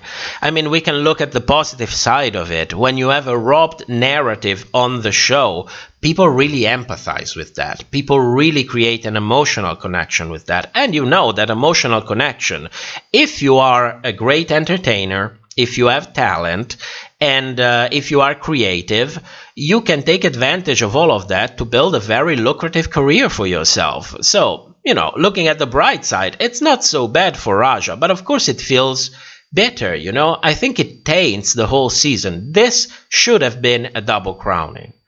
It should have been. Josh, who on earth expected Ginger to win? Well, certainly not me after seeing her edit. I can tell you that much. RPDR things. One thing that I noticed was on season 13, when they did the individual lip syncs, the crew learned not to have the queens stand in the back because we all saw Candice's corset coming and going. Oh yes, they have to remove them. Because you know, there are always people who are going to, who are going to dissect every frame and find out what really happened. Sasha, I honestly feel there should be no crowning. Period. I like the crowning. Come on, don't take it away from me. I like it. I like the fact that they get money. I mean, it's probably nothing compared to what they actually spend for everything related on participating on Drag Race, which, remember, it's not just outfits. It's also all the publicity that you have to make for yourself while the season is actually airing, which means photo shoots, maybe releasing videos, starting new projects, because it's part of your brand. You absolutely need to take advantage of that window of fame to solidifying yourself, which means investing even more money. It's a ton of money and a ton of time. So, you know, I don't have a problem with crownings and the queens getting money. But maybe, you know, if you're not going to raise that price, which has been the same for the past 10 years, and you know that, what's the word? Oh God. You know that money loses value over time. So what's today $100,000 was probably $120,000 10 years ago. So if they're still going to get that misery of money, at least, you know, give me a double crowning. Double the fucking money. They have the money. They have the money. They can afford this. They can afford 12 double crownings, and it wouldn't make a difference. I mean, probably 1 million, 1 million and a half. It's what Michelle Visage gets for being there. And not to talk about what probably RuPaul gets from being there. Sasha, not like that. I think they should crown queens, but I feel no one deserved to be crowned out of the top 4. How dare you? Sasha, no! No! Inflation, thank you so much. Thank you so much. You know who you are. Thank you so much. I cannot for the love of me translate that or read that. But you know what? Now you made me curious. Let me go in Google Translator. See what that means. There is no... Yes, translate from Chinese. Odrata. Odrata. That's nice. I was expecting it was probably going to say go fuck yourself. So that's kind of nice. Nightmare, it's an insult to the final price that the final price money hasn't gone up in like 10 years. Yes, it is. Yes, it is. So what else do we have? Oh, the live reaction. There we go. This is something that I posted in the community section of the channel. This was really, really heartwarming.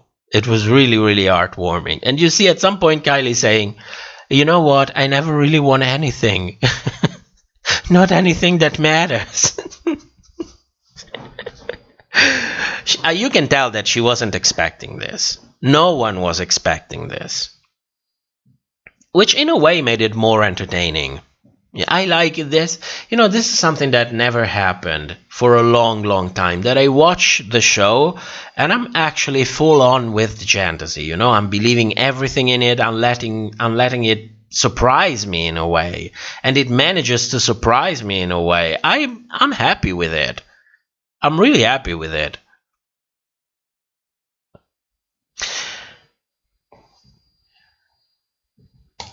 So let's move on to our Kiki time as usual. Where's the... There we go. There we go. If you have questions, you want to talk about anything that wasn't covered in the reviews, this is our time for a nice shit talk. Emmeline, we don't blush. This is the most... don't blush. This is the most welcoming RPDR community I have seen. Thank you for the way top RPDR videos and Fantasia cultivated. Thank you.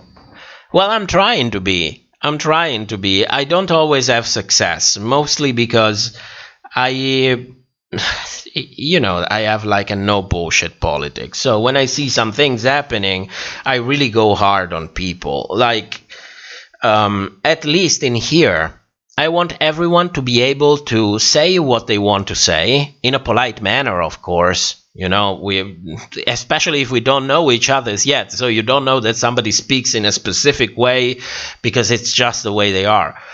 But I want people to be free to come in here and say, wait, I thought this and that, without other people constantly pointing at them and telling, oh, you're racist, oh, you're transphobic, oh, you are a hater, oh, you are hateful. Fuck off. That kind of behavior really doesn't help anyone. First of all, because you cannot guilt people into do what you think it's better, no matter if it is objectively better or if it's just your fantasy. And second, because it stunts the fucking conversation. You know, if people are feared constantly to be pointed at and be called names every fucking time they want to discuss about something, then we won't have any kind of conversation whatsoever. So since I cannot find this anywhere else, I'm glad that we can have it here. At least we can have it here. And everyone who wants to join is welcome to join, but I have zero tolerance for bullshit like, oh, you are saying Raja was robbed, you are transphobic, go fuck yourself. Honestly, go fuck yourself. You know nothing about me, you know nothing about anyone, and you are stunting a conversation that we should have about that fucking lip sync, because we cannot afford the luxury of having people running around believing that that footage was spliced together and refilmed and have that thing taint her win for years and years to come. So, you know, this is what I think about. This is what I'm trying to do in here. Vanessa, the men in the music video in This Is Our Country were too hot. I couldn't keep my eyes on the Queen's performances. They were out there. They were definitely out there, which is nice to see finally some half-naked men on the show. You know, if we got to objectify bodies, let at least objectify everyone. So it's perfect. I have no problem with it. I would like some bear every once in a while. You know, let everybody have a little bit of something in here. Let everyone feel his oats. Lysander, I heard that Kylie used to perform in a dirty club where there were around 10 drunk people, and she always gave it her all while performing. I'm glad her determination took her here. Well, you know, Kylie's story is a long story. I would love to have the time to sit there for a moment and cover it, especially right now that she won. I don't know if I will have time to actually do it, but there is a lot more behind it. People just find out about her now, while we kept our eyes on her, especially me, for a long, long time. I always say, you know, season 2 was the best season ever. It was my introduction to Drag Race. So only because of that, I have an emotional connection to all of the queens who were there. And, you know, Kylie, in a way, in her own way, stood up the most out of all of them. She looked like the one, with Tyra, of course, who added the artist on her. And then we also have Pandora, we have Tatiana, in a way Raven too, but you know. Nightmare, did you hear about the Naysha versus Nina Bonina drama? Naysha said Nina is no lip sync assassin, and Nina called out Naysha Elimination and their fans flooding the Roscoe's YouTube page. No, I have no idea what happened in there. I have no idea. You know, drama is not really my thing. If there's something interesting in there, like if people are getting crazy because something actually happened, then I will look it up. I make no secret that I constantly, but at least 2 or 3 times a week, I read the Reddit drama subreddit, because there are a ton of receipts in there. But I don't strictly follow, you know, all of this thing. It's not just, you know, if it's a thing like, oh, she said, then she said, then she said, it's not interesting to me. At time I might cover it so that I can modulate and try to depolarize a little bit people's reactions, you know, and contextualize something, but I don't find it entertaining. Lysander, clowning Kylie can redeem the fact that they erased the season 2 winner because of her actions. So now they have another representation from that season. Excuse you, Pandora and Tatiana are right there. And they both won something. In my fantasy, of course. Antonina, the way Eureka kept repeating, it's real, I think they heard the winner spoiler before live reaction, and Kylie wouldn't believe that can be true. Were there winner spoilers out there? How can they even be winner spoilers when they decide like 3 days before who is going to win? That's really a thing that's done last minute. With the live, not even with the live reaction, the live crowning during the normal season, because they film everyone being crowned. This is really a last minute decision that it's made. How can there be spoilers out there? I mean, unless you are an insider from very, very high at World of Wonder or Viacom CBS, there is no such thing as a spoiler of a winner. There is such thing as spoilers, because there were from season 12. When I went back to recover material for the Gigi trilogies that never really came out, I saw the spoilers, and I can guarantee you they were accurate. So there is somebody. Oh my god. Oh my god. Coulter face. Oh my god. You're a crazy motherfucker. You are crazy as fuck. You're out of your mind. You're out of your mind. My god, thank you.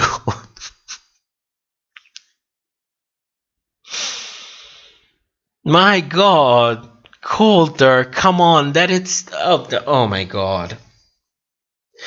Thank you. But that is too much. That is too much, really. I appreciate it. I really appreciate it. I do appreciate. Don't get me wrong. I do it. But I'm also thinking this is, this is hard earned. That's crazy to me, Coulter.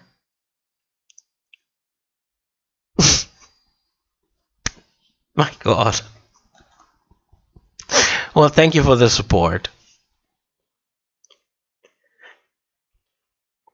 Thank you for the support. Oh my god. What was I saying? I forgot it. That's crazy. That's fucking crazy. Oh, good god. I feel like a whore. That's a whore prize. That's a 1 hour.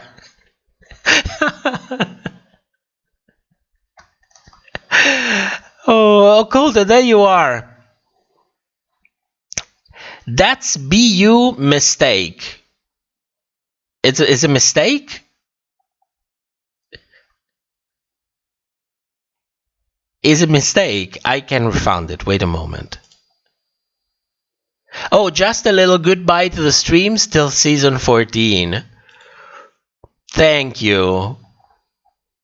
Thank you so much. But for the future, if you keep it at 20, it's going to give me a hard-on anyway. And you save a little bit. And we're all happy about it. I do appreciate it. I still think it's crazy, and I do appreciate it. So thank you.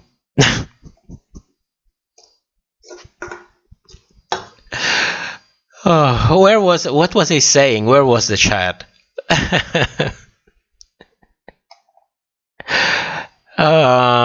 Nate, there was a leaked image of Kylie being crowned a few days before the finale came out. Oh, you need from the live reaction? Kylie being crowned. There was a leaked image. I would love to see this image to understand what actually happened. I would love to see it. Does anybody have a link to that? We can all watch it together and try to understand what happens in there. Because Kylie's reaction to me looked genuine. So either she is a fantastic actress, which she could be, but this is actually interesting. If you have a link, please post it in the chat. We're going to see it immediately.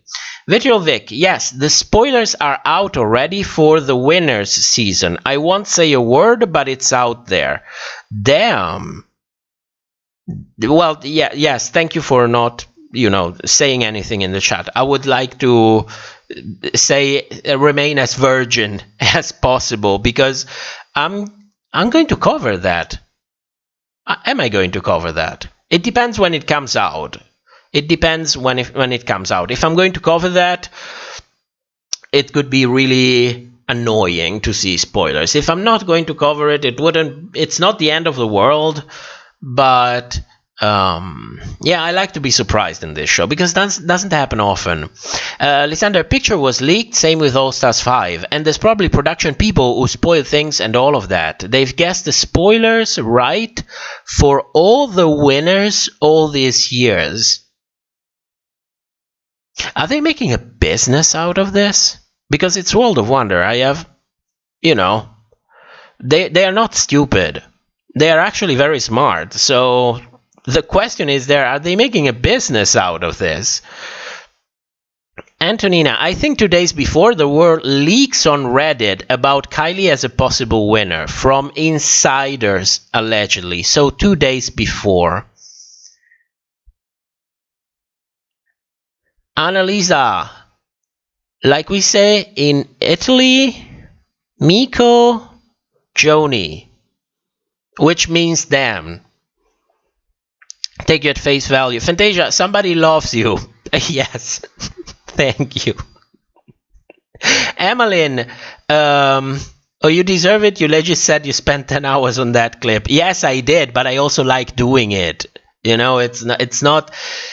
I always say, yes, it is hard work to do the reviews, but I also do it because I like it. What I don't like is like when you say, okay, I cannot just come on stream whenever I want. We need to have a schedule. So the schedule depends on me. So sometimes it means that, you know what, I like doing this, but I have to finish in this time frame. And that is what I don't like. But I also like to do it, you know. I like finding things and try to understand what really happens. It's like a little bit of investigative work, you know. I should have probably chosen a different career path.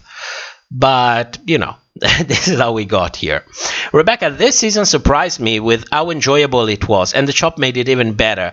Got to see past the edit and enjoy the queens for their talent rather than their edit roles. Thank you. You're very welcome, Rebecca. You're very welcome. I'm happy you appreciate this. Lysander, the only thing I dislike about YouTube is that they take a part of all the tips people give you. Yes, they do. Yes, they do. The problem is everyone takes a part of it. Everyone takes a little bit of it. When you go on Patreon, for example, what happens is that they charge the patrons the added value tax already. So when, for example, you join for $1, you pay $1.20 because that's the value added tax. Then on top of that, on that $1, there are the transaction fees from whoever, you know, from the bank or from PayPal or from whoever you're using. Then there is patrons fee. Then there is payout fee. And then once you have the funds online from how is it called, the entity that Patreon decides that they can pay out to, and then they take a fee as well. So at the end of the day, of that $1, I get about anywhere between 75 to 80 cents. And it started from $1.20, which is anywhere between 30 to 40% of a cut. So at this point, I'm thinking this is something that for 1 year I did this live streams, and I never really turned on the super chat because I was in the mind that Patreon was only taking 5% and then maybe a 5% of transaction fees, so they get 9% and YouTube takes like 50%. And I never enabled them because I thought it was a steal. And then I realized when I actually read the contract with YouTube, they take 30% and that's it. All the taxes, the added value taxes are paid on it already. So what I have to do is pay my taxes on it, but it's not like they're taking any other cuts. And when you count on everything that Patreon takes, it's between 30 and 40%. I'm like, you know what? Fuck it. Then fuck it. It would be much easier if I would just add, for example, a PayPal. You know, a lot of people do it. If you want to support, just, you know, send via PayPal. The problem is that there is my real name in there. And I cannot afford to have my real name in there. I thought about having a company represent the channel. The problem is that here they want $1,500 to open a company, even in name only, you know, as an entity, as a fiscal entity. So that, you know, that name could be in there. And at least I don't risk getting doxxed. But my God, it's so much money. What's even the point of it? So, you know, that's where we are. Vanessa, at 20, we'll give you a little hard on. That's what she said.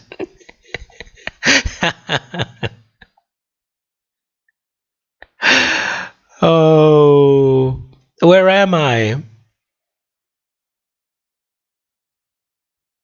Slash, I never cried when a winner was crowned, but I crowned like a baby when Kylie won. I didn't crown about it, but I had a moment. You know, we had this smile on our face because we were both surprised and we were both happy for Kylie. Yeah, it was a very sweet moment. Also because nobody really understood how underrated she is. And she's been for years. I remember last year a lot of people asked me, who do you want for All Stars? Who do you want for All Stars? And I was like, can we have Kylie? Is it possible to have Kylie? And there she is, and she won the whole thing. You know what? I'm going to patch something together to celebrate her.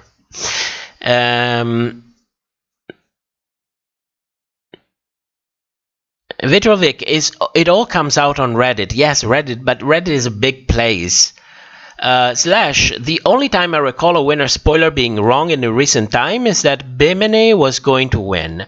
Bips, Lucky, Phenomenon, and Congratulations were all leaked one day before the episode aired. Maybe the production leaked for marketing reason. Yes, that's a possibility. That's a possibility because it generates buzz. And you know, buzz generates clout, and clout means money. So, you know, if it's one day before, it's not even making that much damage. It's not like you're spoiling it 1 year before. Emmeline, thank you so much for the support. We appreciate what you do. Thank you for the hours of entertainment and sharing your charisma, uniqueness, nerves, and talent and titties with us. Yes, I have to go on the diet. It's not like it's big titties, but they are here. They're going to go away soon. Now that we can finally get out of the house. Homemade soup. Every platform takes their own cut, but YouTube takes 30%, which is huge. Which is huge. Yes, it is. Yes, it is.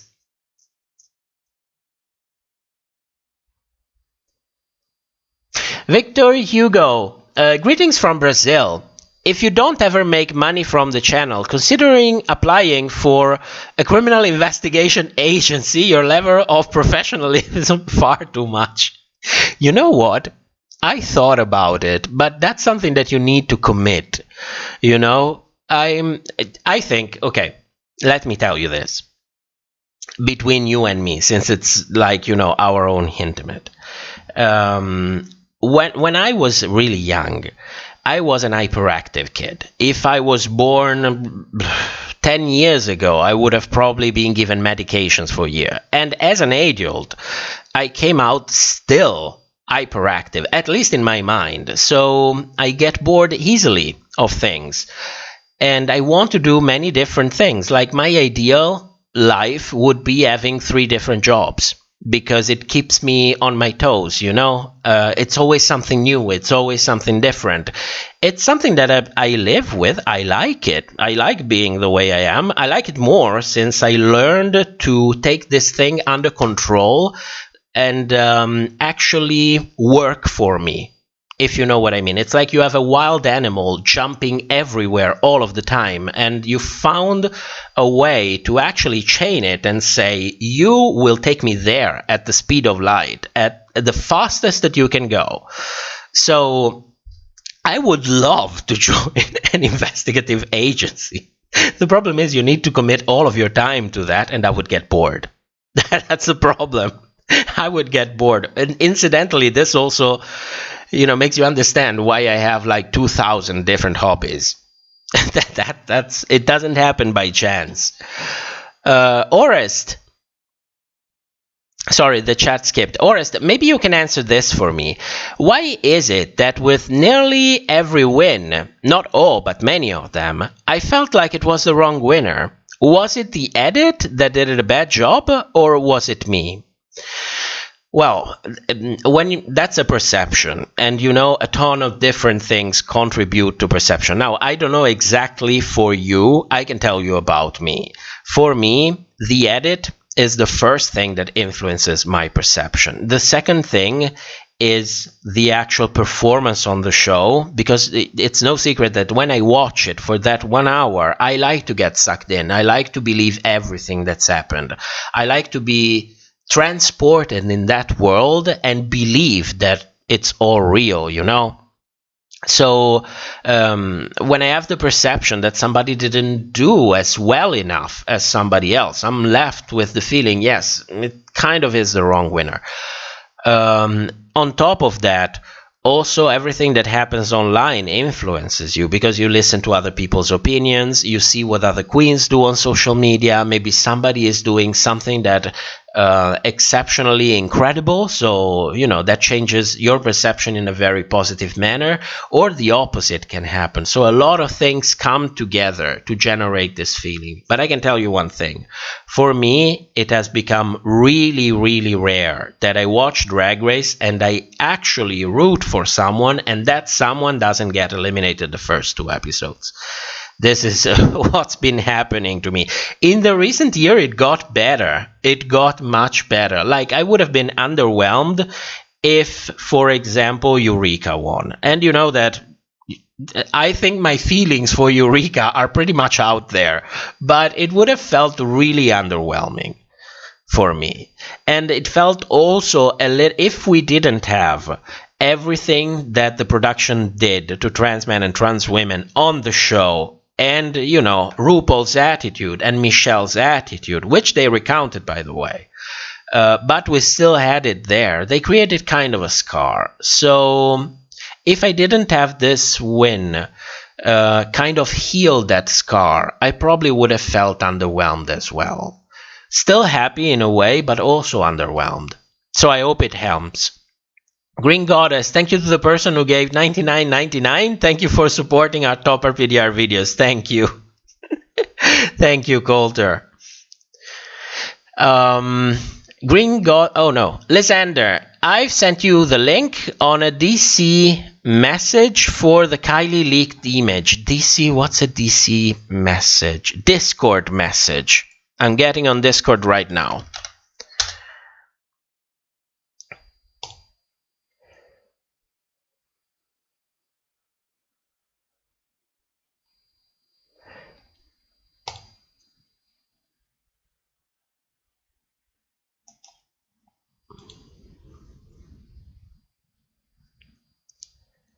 What is this? Oh. Oh. Okay. Let me save the image so that I can show you. Oh no, it's a WebP image. I don't think my editor can read it. Let's see. No, it cannot. Okay, so basically the leaked image is an image of Kylie with the scepter from the show. Now, I don't count this as spoiler at all, because there is footage of every queen getting crowned. Possible footage of double crowning if they filmed that. So I thought it was a leaked image from the live reaction, as if the live reaction happened before the finale actually aired, before actually there was a winner. So I would have raised eyebrows if that was the case. But this was an image from the show. And it's okay that it's been leaked before, but if you have access to this footage, it means that you work for World of Wonder. And it also means that you have access to everybody else getting crowned. So why come out with saying, okay, Kylie won, and as proof, I have part of her footage in which she was crowned. You have part of the footage of everybody that was crowned. What I find interesting is the fact that this person called out Kylie as the winner. It's not the proof itself, because it's no proof. It's the leak of the winner itself that make that it's more interesting, because it means that somehow you have access to, you know, the closed door discussions in which they actually decide who is going to win. So this was submitted 5 days ago. 5 days ago, which really means 4 days ago if you are from the U.S., because it's in here it's 1 a.m. so it's already one more day. So on Thursday, This came out on Thursday, which makes it more credible because the winner is really decided the last minute. So this is someone that probably this is someone that I would like to have a talk to. This is someone I would really love to have a talk to. But we would probably get both in trouble. Well, no, not really, because we have very strong protected rights in here, so I wouldn't be compelled to share anybody's name. But this is thank you for sending this.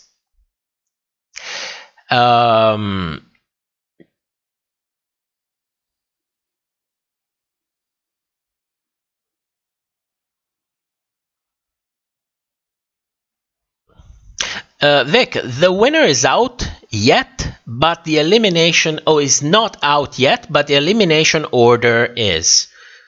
Yeah, that's the thing that makes more sense, because if you're going to spill something, you need to spill something that actually happened.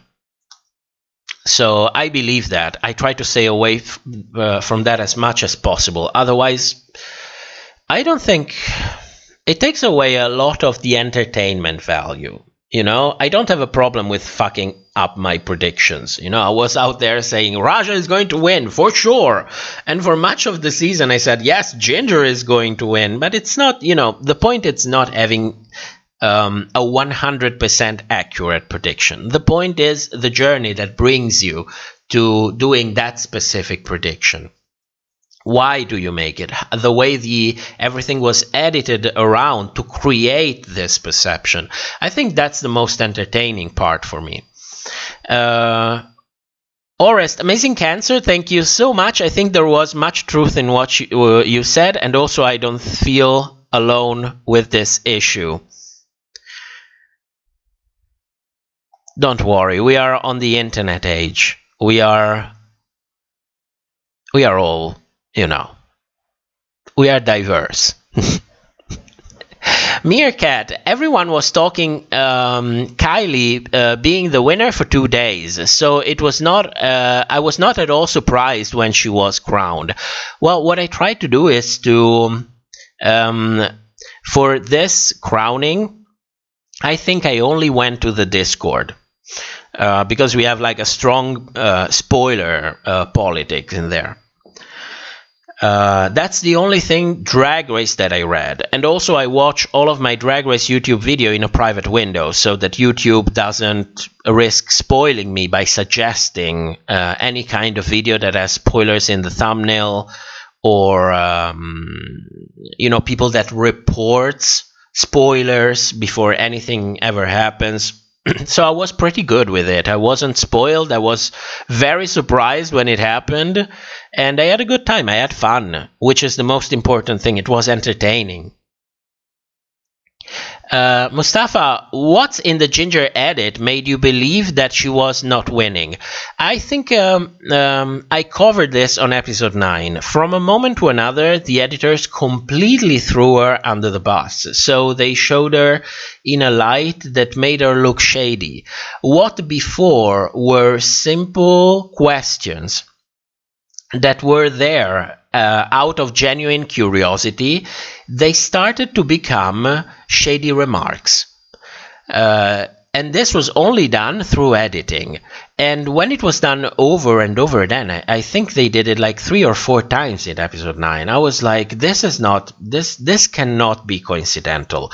Especially because this is the same kind of edit that Ginger had back in the day. She is the one that, you know, is, yes, is talented, but is also shady. Especially when no one is looking. And, you know, when people are sensitized already and you reiterate this kind of edit already, they respond immediately and they respond strongly. They must know all of this. So why the hell are they giving from a moment to another this kind of edit to Ginger? Which, you know, it doesn't really take much. You add a little piece of footage with a track playing on the background, and then you make it intercepted by a confessional. There you have it. Meaning changed 100%, like flipping a coin. So I found it very strange. I'm always open-minded. I'm always thinking, maybe they're just doing this to throw us off the track. But then it happened again in episode 11, because episode 10 was the lip sync, the Lollapalooza. Then it happened again in episode 11, and at that point I was like, okay, she's done. She's done. And when you couple it with the fact that she already won $65,000, you're thinking they're not going to repeat the same error with Alaska again. It's going to be someone else. And you have Raja right there. Lysander, same with Shay last year. They leaked the show crowning image of her, relatable and jujube, but they confirmed that Shay would win. Yes, that is the piece of information that I find interesting. The confirmation, not the image itself. Slash, if they don't tax the tips, I think Ginger made about the same amount Kylie got. They do tax them. It's still a money transaction. I think it's the same everywhere. Even donations of any kind, they have to be taxed. Depending on where you live, they can be taxed differently, depending if you're selling something or if someone is simply supporting you without wanting anything in return. Some states might make a difference in there and tax you differently. But unless you are a church or a non-profit organization, you will be taxed. Make no mistakes, and you need to pay your taxes. You don't want to have problems because of that. Pay your taxes. Vitriol, I don't watch them, but they come up in my recommendations. You need to delete your YouTube history and never watch anything Drag Race again unless you're in a private window. Jason Coaster, I'm so happy Kylie won and got me thinking I'm glad they didn't give it to Gottmik, because I don't think Kylie would have won if this happened. I hope Gottmik didn't do All-Star. Oh, we'll come back for All-Star 7. I think Gottmik was kind of like a trial. Not a trial. They were trying something new. They were... let me check the translation for this, because I hope I have it, because this is an idiom. They were testing the grounds. Is this correct? They were, they were kind of feeling what was going around in a safe way. Okay, so let's try to put, let's try to integrate trans people in the show, and let's see how the audience react. And then we'll see what happens with Kylie. I don't think they believed in Kylie to begin with. They would have taken many different decisions in the show if they really wanted to give her a chance, but the response of social media was overwhelming from everyone. The support was overwhelming. So in a way, I'm glad that they took a risk. Luis Felipe, with Kylie winning this season, does she become an exception for the rumor that RuPaul doesn't consider queens from early season as actual winners? I don't think RuPaul's really cares about anything. It's not really her decision. If it is her decision, that's just one voice in the many voices that have to agree together for deciding in which direction to take the brand. Because, it's still $1 billion franchise. When you take your decisions, you want to have as much opinions as you can get from the higher ups and try to get everyone to kind of agree on what to do, and take your decisions really carefully, because you're getting a ton of money out of it. You don't find yourself ruining your business from one day to the other. So I don't think that Ru has anything to do with those kind of decisions. Of course, she has her voice. She is the face of the show. She's probably, she is a producer of the show and probably one of the highest ranking producers, so she definitely has a voice. A decisive voice? Absolutely not. That is a narrative that it's sold on the show to us, the viewers. Now, considering queens from earlier seasons, the problem with queens from earlier seasons, and I will be blunt about it, is that by today's standard, by industry standard, they are old.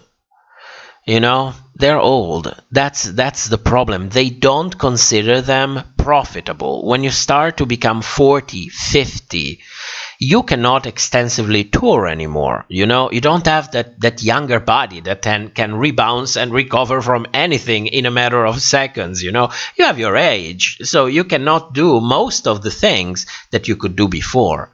And so from a working perspective, if I'm looking to exploit you and everything that you do, I want you to work as much as possible, because the more you work, the bigger the cut that I will get.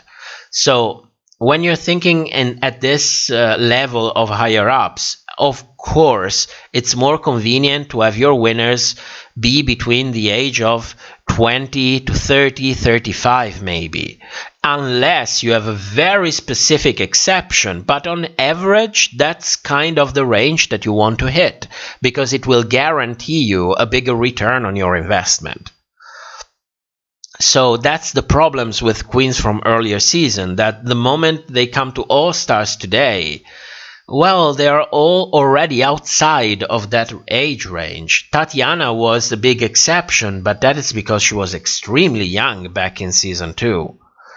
So, you know, Kylie is an exception, but she's an exception also because she's the first trans woman to actually win this show.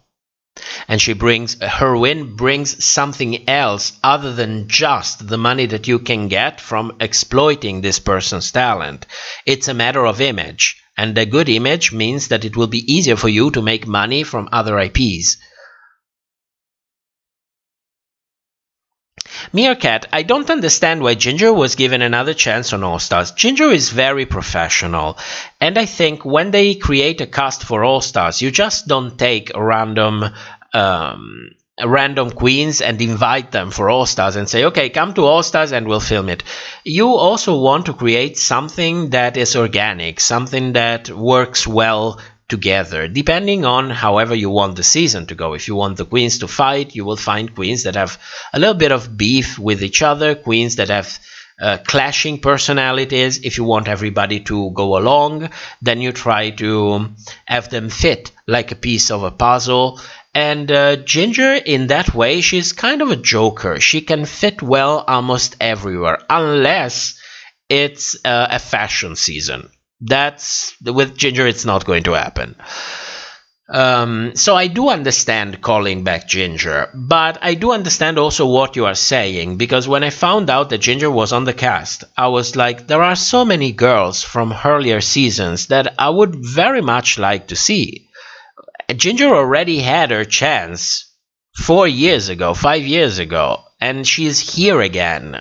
You know, I was the same when with Latrice, Manila, Jara, and Alexis and Pandora, well, they all came from All Stars 1. You still kind of understand it. But Ginger from All Stars 2, it really made me think, in a way. So if you mean that, I completely understand that. I thought the same.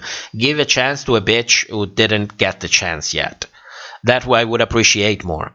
Elizabeth, this was my first live stream, and I'm glad I came. I've been getting your other videos in my feed for years, but never once for the chop, and I'm glad I found my way here. Thank you. Thank you so much for coming. And thank you for YouTube for never promoting the show. But you know, it's nothing new. It's nothing new. We'll live with it. We'll make without it. Sorry, chat skipped.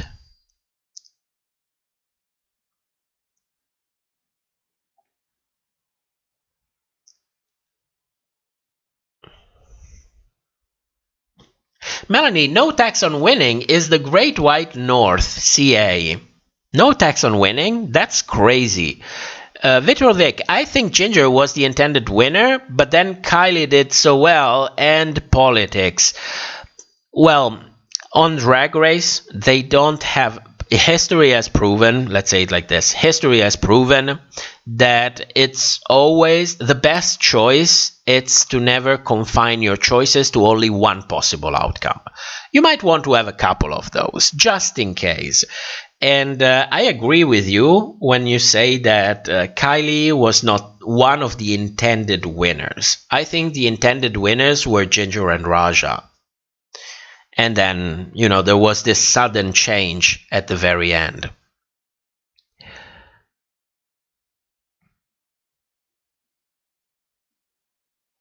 Lysander, the queens of All-Star 6 had to prepare around 33-34 looks for all seasons, designed 2 on the moment and 1 for a mini challenge. I would be bankrupt. Glad Raja didn't spend that much. It was difficult for everyone, especially coming out from lockdown. So if you didn't have savings, if you couldn't sue, if you didn't know artists out there that can give you, you know, a little bit of a discount, because you bring in publicity and so on, it's really quite daunting, the amount of money that you spend. Also because it's All Stars, so not only you have to look fantastic because you are on Drag Race, but you are coming to All Stars, so you have to prove that you can do better of whatever you did before. So I don't think I could have spent anywhere under $60,000-$70,000 for All Stars. Of value of the dresses themselves, not of money that you necessarily spend on it. Nora, testing the waters. Thank you. Testing the waters. That was the saying that I was trying to get. Coulterface, conspiracy. I think Willem get heaps of info from borrowing Queen's garment and from producers' relations, and she is directly across the street from the World of Wonder studio. Just the theory. Well, Willem is not stupid. If anything, she proves she was one of the very, very few queens who cut ties with production very early on, and it's still extremely successful outside of the Drag Race franchise. So Willem is not stupid. And what I do appreciate about Willem, well, she talks a lot of shit. Of course, when you talk a lot, you are bound statistically to, you know, to also talk some shit. But she's not afraid to defend other queens who cannot really or don't want to speak out for themselves, either because they fear retaliation from the franchise or because they don't really understand what the fuck is happening. So I will never forget those screenshots that Fantasia sent me about everything that went on with Jiggly. And that was shared by Willem. All the shit that the production did to capitalize on the passing of... oh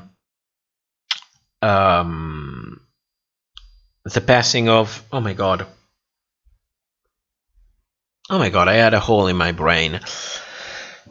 Jiggly's mother. Sorry. So it was a lot. It was a lot.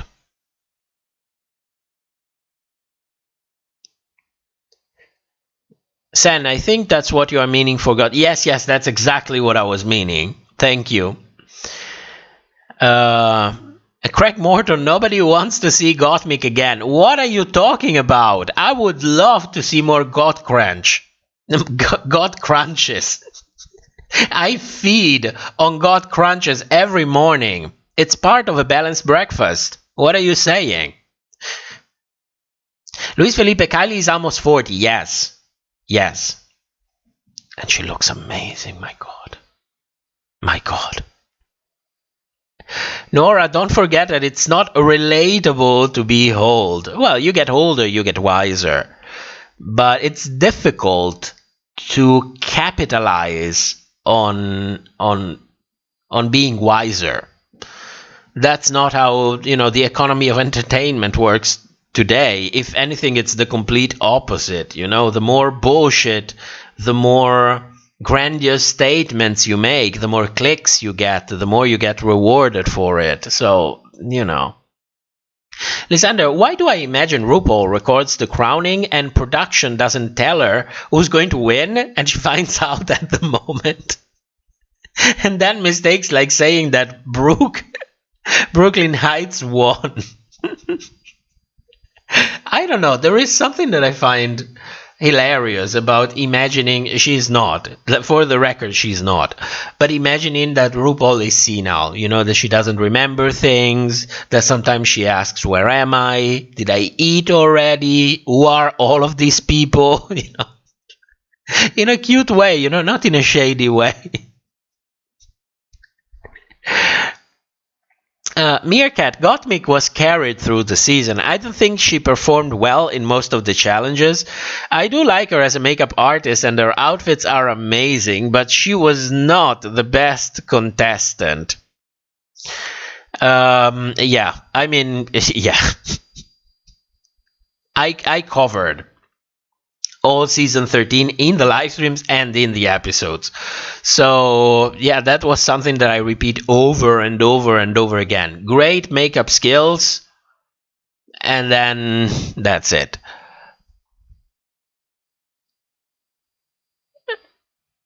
Oh, I don't remember the name. Well, you know who you are. The guy who has the name in Chinese ideograms. All the performing industries are like this, unfortunately. In my profession, if you're over 30 auditioning for theater, they're gonna tell you that you're too old. Now, fuck off. Next.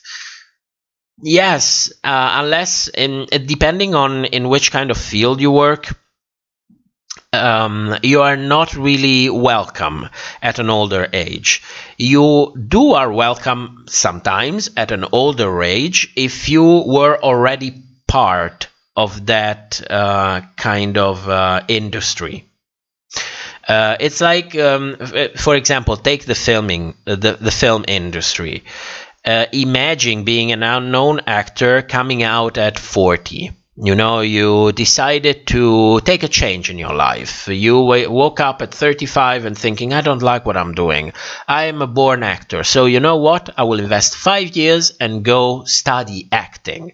So finally you studied acting, you're ready, and you start auditioning at 40, never having done anything before. And you are fucked, because you will have very limited possibilities. But if you are an already established actor, you will probably find well, it wouldn't be as easy as when you're 20, but you will find work. You will find work. It gets worse and worse the older you get, because don't forget, the problem is that they don't produce movie anymore with big part for older people. This is something that it's also pushed culturally, you have to be young. Young is beautiful, young is fresh, young is whatever it is. And I don't know about you, but the moment I turned 23 or 24, I couldn't give a shit anymore about the way people appeared. What really grabbed my attention was the fact if they were able to put 2 and 2 together, or say something interesting, or being able to reason. And I'm not saying this because it's nice to say it. I'm saying this as if it was a problem. Like, I would meet very attractive people that I was very physically attracted to, and then they opened their mouth and I was like, I'm sorry, I can't do this. I cannot do it. See you next time. Bye. So, I hope this changes over time. Otherwise, I will just age alone with my partner and this community. If we're still there, we will all age together. And beautifully, too. Mustafa, why do you think producers overlooked Scarlett? I think they didn't really bring Scarlett on the season because they really believed in Scarlett, or really wanted to invest in the IP that is Scarlet Envy. But it worked with the dynamics of having queens from season 11. It worked very well together, and it did. But unfortunately, she didn't really shine. That's a pity, because Scarlett is another gold mine that is just waiting there to be put to good use.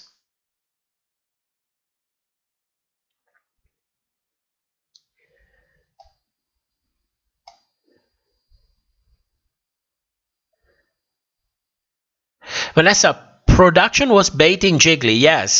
Yes, back in season 4. I have the let me go through. You know what, let's do this, because I saved those screenshots, so let's take a look at them. But first I need to go to smoke. Yes, I will be trying quitting smoking in the next maybe 1 or 2 weeks. I will give it another try. But for the moment, I'm still addicted as fuck. So let's take like 3 minutes. I go smoking quickly, and also I get a tiny second for finding the screenshots so that you can actually see what I mean. Where is the music? Here we go. Let's go with this one. Is it going to play automatically? Yes. Is it going to be too loud? Probably. Do me a favor, if you have earphones, because I'm adding something from outside, so I don't know if it's going to come like immediately too loud. So if you are wearing earphones, lower the volume a little bit until you can gauge how loud this track actually is. Okay, let's do it. Oh, it looks reasonable. Okay, see you back in 3 minutes.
There we go.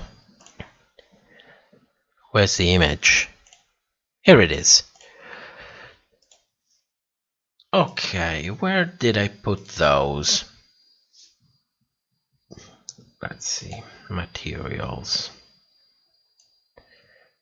There we go. Here they are. So let me see if I can. Yes, I need to resize those. No, not like this. Alt maybe? No, this is crop. Maybe I should just drag. Yes, there we go. So this is Sharon's walk. This is something that we know already. Where is the jiggly stuff?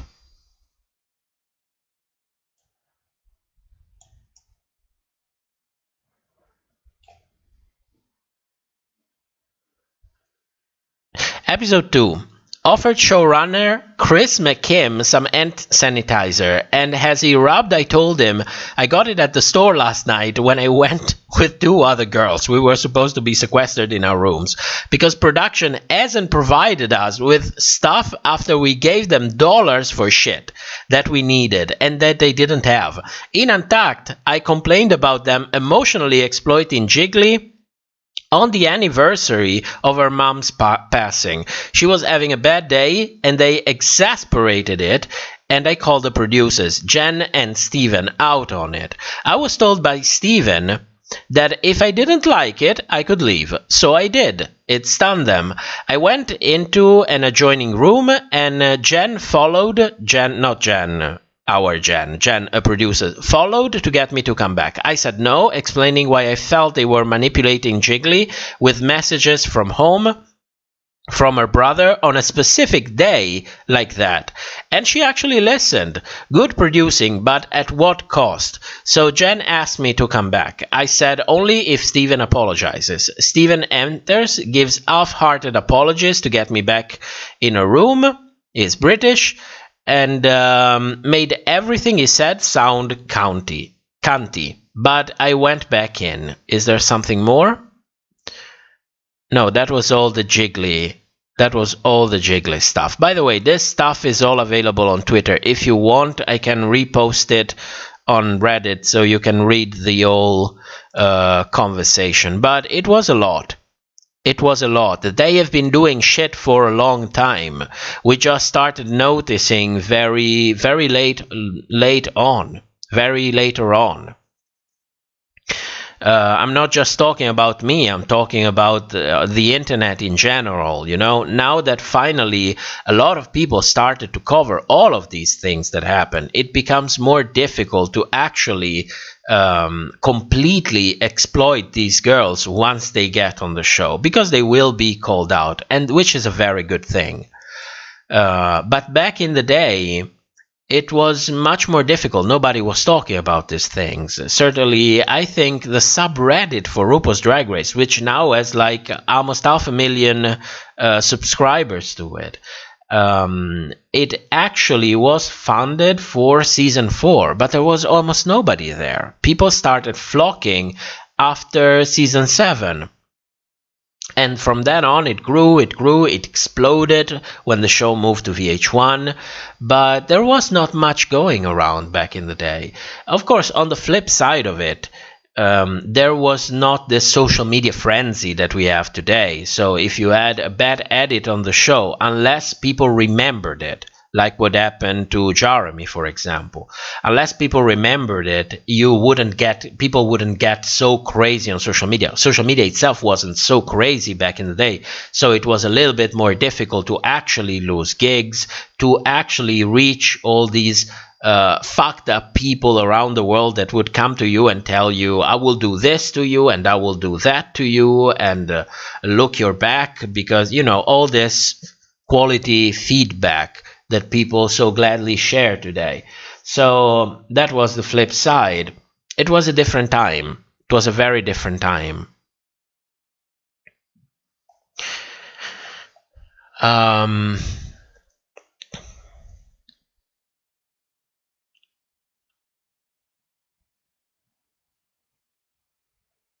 Craig Morton. Gottmik isn't much of a drag queen. She was just there because of the trans community. You see, this is what I mean when I say every criticism is welcome, as long as you spend half a second to word it in a way that doesn't necessarily take the worst out of people, especially here on YouTube, because we also have viewers that might come in from the first time. So I agree with what you say if what you mean is that Gottmik has a lot of maturing to do as a drag queen. She is a drag queen. And of course, she was huge representation for the show. Of course, those woke points is something that Viacom CBS has proven time and time again in many IPs, not only Drag Race, that they really want it. They want to integrate it. So, you know what I mean. I get your point, but let's spend, half a second to word it in a way that everybody feels like you're not shitting on Gottmik, Lysander, if Rosé comes back for All Stars, they'll try to exploit her to make her the villain, since she barely had a storyline to continue on. If she self-produces, no one will relate to her. I don't think Rosé is stupid enough to ever come back for All Stars, not in the short term, because If you follow the live stream, I've been saying, I think since episode 2, that something was really strange about her head. That it looked like during production they tried to bait her over and over and over again, try to trigger her, and there was never a response. So if that is indeed what happened, and she has this experience, judging by how smart she managed herself on season 13, I don't think she's going to be that stupid to come back for All Stars, because I agree with you, that's definitely what's going to happen. At least that's the narrative that they might be trying to carry on for her, especially after what happened to Jen. Fantasia, Viola Davis comes to mind. Not sure when she started, but she has been old in everything. Shady.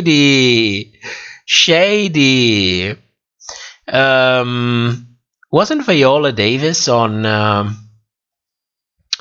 that movie with Meryl Streep and Philip Seymour Hoffman, the one about the church and the abuse? Doubt. Yeah, she was in Doubt. I think she was also nominated for an Oscar. She's amazing. Very underrated.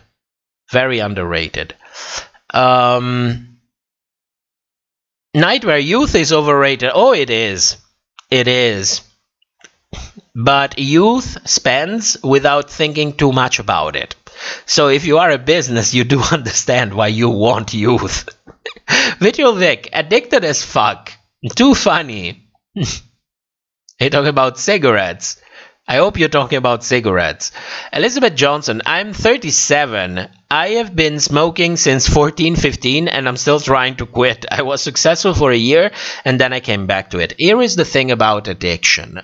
It's not just about you. It's your brain becomes wired differently when you are addicted to something. Like addicted, clinically addicted. So it's already a very difficult challenge to begin with. The problem is a good portion of your addiction depends on the environment.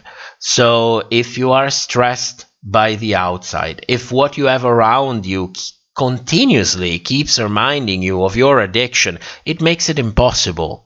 That's why it's so difficult to get out of addictions. Of course, different substances have different grip on people.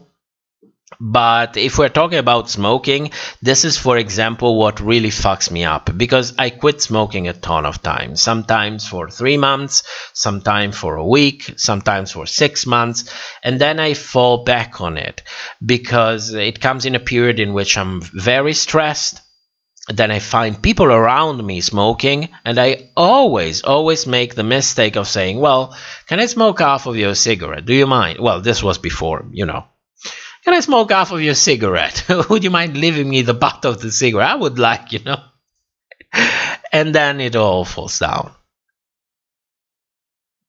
It's difficult. Vic, I only smoke weed. LOL. Medicinally, of course. Of course, medicinally. Nightmare, it helps with my anxiety and have fun in general. Well, I'm not here to push anything. Whatever you use it responsibly. That's the only thing that I'm going to say. James asks, I just returned. What are we seeing now? I was talking about the stuff that Willem leaked about the way they mistreated Jiggly back in season 4. Nightmare, I wonder how deep are going to be the scars from the show. I can see a really dark documentary about the show in the future. Well, for some people, let me premise this. I hate when people come out and say, oh, look, Shay had to go to therapy because she lost season 9. How shallow of a person should you be? And bullshit like this that completely forget that you can have your opinion about things.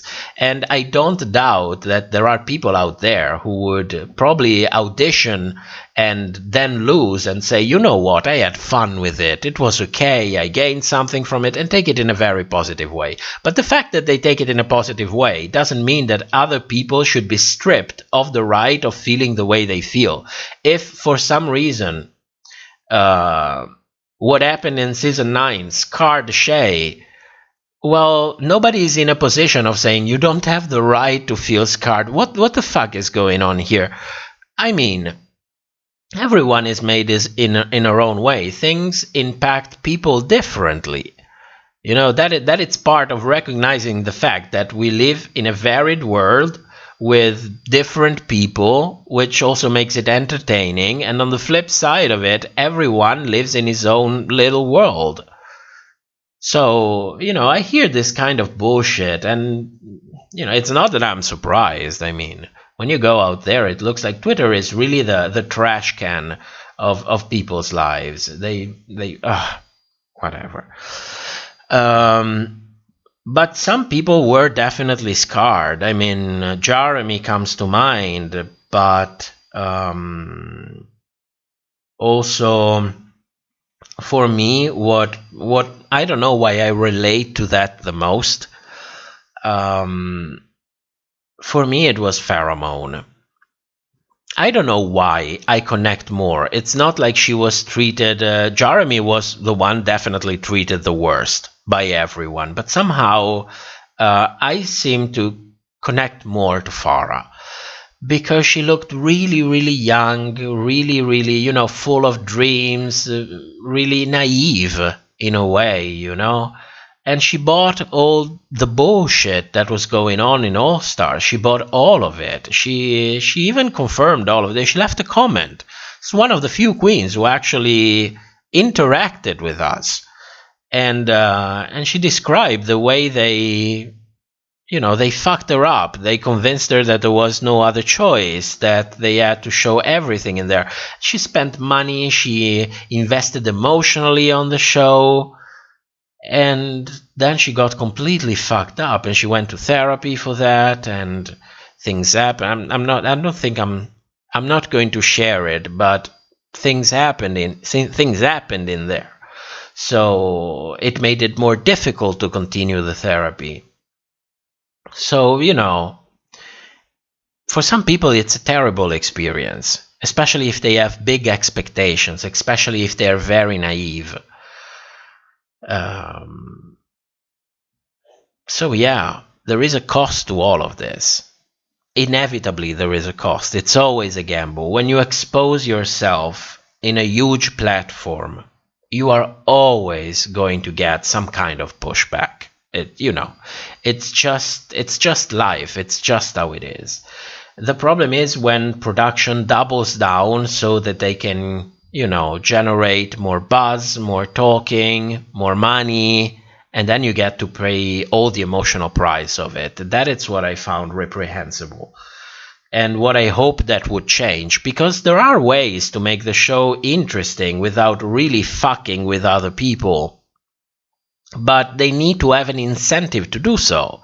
These are companies. And don't make the mistake of thinking that, companies are made of people, so we should treat them like people. No, they are not people.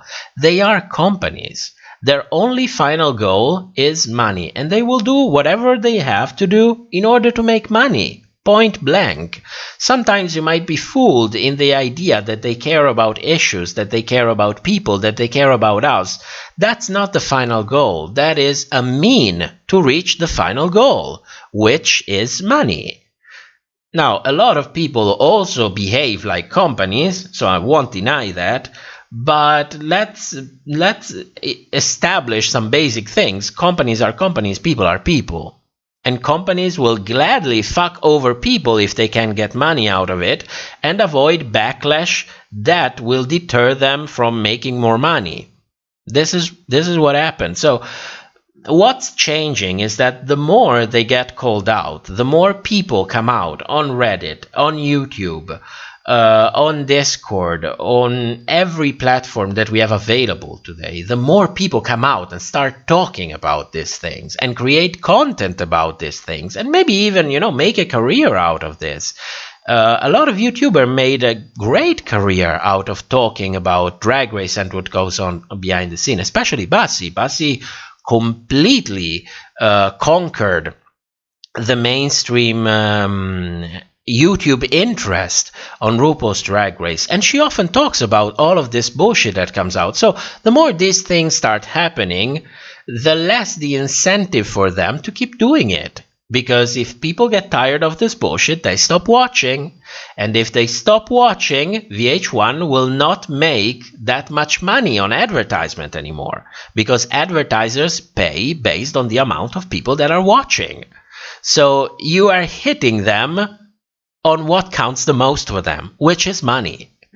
So the more this happens, the more we talk about it, the more change, the more we are imposing change on the franchise. A franchise that we all support.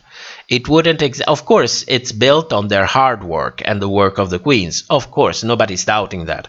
But if there wasn't a fan base paying them with attention, paying them with buying merchandise, paying them with watching monetized video on YouTube, we wouldn't have this franchise to begin with. So we have power as well. So things are going to change slowly, but are definitely going to change, because there are a ton of people out there who says, you know what, I'm not watching. I'm not buying your merchandise. I'm not subscribing to the RuPaul's Drag Race channel. I'm not watching those videos. I'm not subscribing to WoW Presents. I'm not going to support you with my wallet because of this bullshit that you do. Stop doing it and I will support you. And this is the only way in which we will really make things change.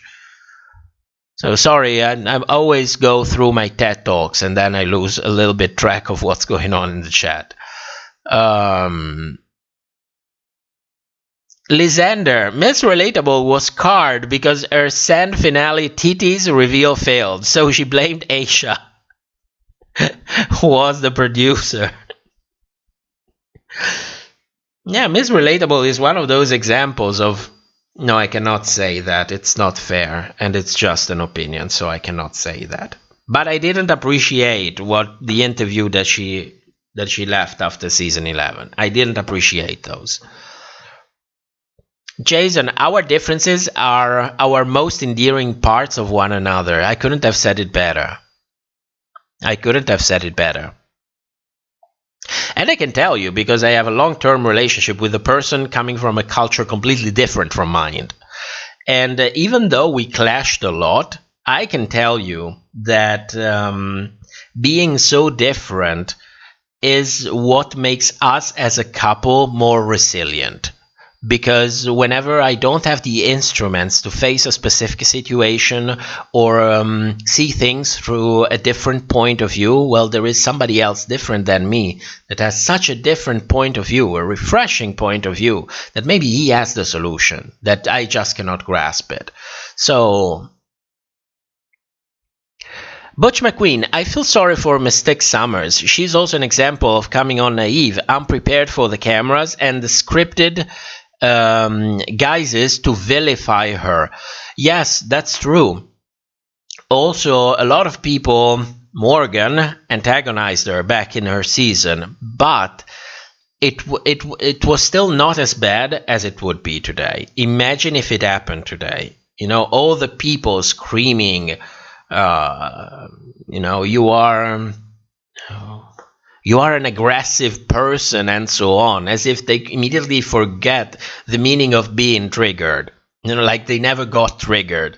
But then I can assure you they will be the first one to complain when you make a comment saying a word like pimple and you say, you shouldn't use that word because it triggers me. This is, you know. When I say ignorance is the greatest unifying achievement of our generation, I mean also things like these. Blazing, I can relate the most to my favorite queen, Pearl. She got scarred by this show so much too, not just the show. Pearl had a difficult story to begin with. She had a very difficult story to begin with. And they tried to exploit all of it. But she showed them the middle finger. Which is why she is one of my all-time favorite player on Drag Race. I love the way she played the game. She was like, you want to exploit me? Okay, you can do it. But I decide how, where, and when. And that's it. Nightmare, it's true, just recently, Britta and Widow got so much hate while being so respected and loved before the show, till the point they almost quit drag. Hopefully, we can see the community evolve a little bit. It's not just a matter of our community, it's a matter of the way we approach social media and the internet in general today. This is something that is changing. It's not just changing in our community. It's changing in every community. People are starting not to be addicted so much on social media, not to believe so much everything they see on social media. They started to realize the effect that it has on your everyday life. Imagine, you wake up in the morning, okay, everything is doing fine. Then you open your social media and you see, oh, this person did this to this other person. Oh, this person got abused. This person got beat up. This person is misogynist. This person is transphobic. And you see all of these things. Now, I'm not judging on the quality on the information itself. It might be reliable information. It might be exaggerated bullshit for PR reason. It could be whatever it is. But you read all of these things. And then I'm asking you, how's your mood? How are you approaching your day? Because I would be pissed as fuck. You know, I would start, it puts a lens on your face, and then you use that lens to relate to what really counts, the outside world. You know, the people you interact with in person, your work, the environment you walk in. You know, it puts a filter on all of this, and people are starting to realize, you know what, maybe that doesn't matter that much. Maybe this thing is not really connecting anyone. It's just solding the illusion that we're all connected. The problem is, under this illusion, we are interjected with this load of bullshit that's monetized from the beginning to the end. And while you get exploited for attention, because that's the new currency today, attention. You know, it used to be money. Now it's attention, because it's a mean to get money. They started to realize it doesn't really... It's not really a smart way to deal with your daily life. So what I think is going to happen with the next generation, the sons of people who grew up with social media, so that the son of people who will benefit from being educated by people who grew up with social media, I think they will be much, much different. I think they will look back at us and thinking, you are all sociopaths. Making up things so that you can get aggravated about issues that don't even concern you to begin with? You're a fucking sociopath. How was this even a thing? Why were people using that? You know, they will look back at us as, I'm not talking about us, I'm talking about us as a generation. They will look back at us and thinking, my God, thank God we moved past that. That's crazy. That's insane.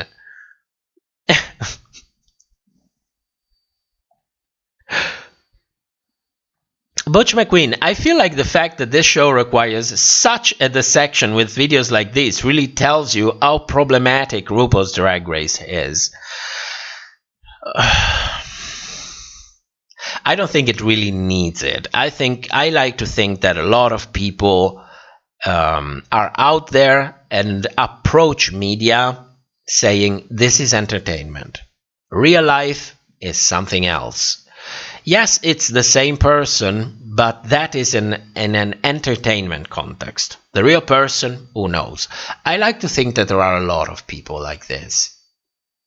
Problem is, for me, there are too many people who do the exact opposite. I would like to help in keeping that number as low as possible. As low as possible. Lysander, what main U.S. season of RuPaul's Drag Race do you think will be the next to air after All Stars 6? I think we're going directly to season 14, wouldn't we? Because I heard a rumor that no, it's not a rumor. I think they actually announced it. The International All Stars. It's going to be called the Drag Race UK versus the World. So maybe that thing will air first. And then we're going to have season 14 and then All Star 7. With season 14 and All Star 7 already being filmed, I think maybe they are wrapping up All Star 7 if they followed the same production protocol like last year. Maybe production already wrapped up because they didn't have to go through, you know, all the things that came with the pandemic and slowed everything down. So they have a lot of work to do. Plus, RuPaul and Michelle are also filming all of these different seasons. They are constantly traveling around, constantly filming, because not only you have, you know, season 14, you have All Star 7, the International All Stars, Drag Race Down Under, then you have Drag Race UK. I don't know if they also make appearances in other incarnations of the franchise. So it's a really busy schedule. They are smart to take advantage of all of this. They should make as much money as they can before the mainstream gets tired of the show and all that it's left is basically the core of the fandom. Hopefully the best part of it. Butch McQueen, Twitter would slaughter all involved. Yes, Twitter. If I try, you know, let's make this thought experiment. If Twitter was a person, who would it be? Because to me, it would probably be Ted Bundy. You know who Ted Bundy was? You know his story? The person that he was, the kind of culture that he had, the way he behaved, what he did. It would be Ted. It would be a sociopath. Jason, whatever happened to Mimi I'm First? Well, Mimi, Mimi admitted to do a ton of shit back in the day. And then she had a show called Battles of the Season. That's something that she helped creating.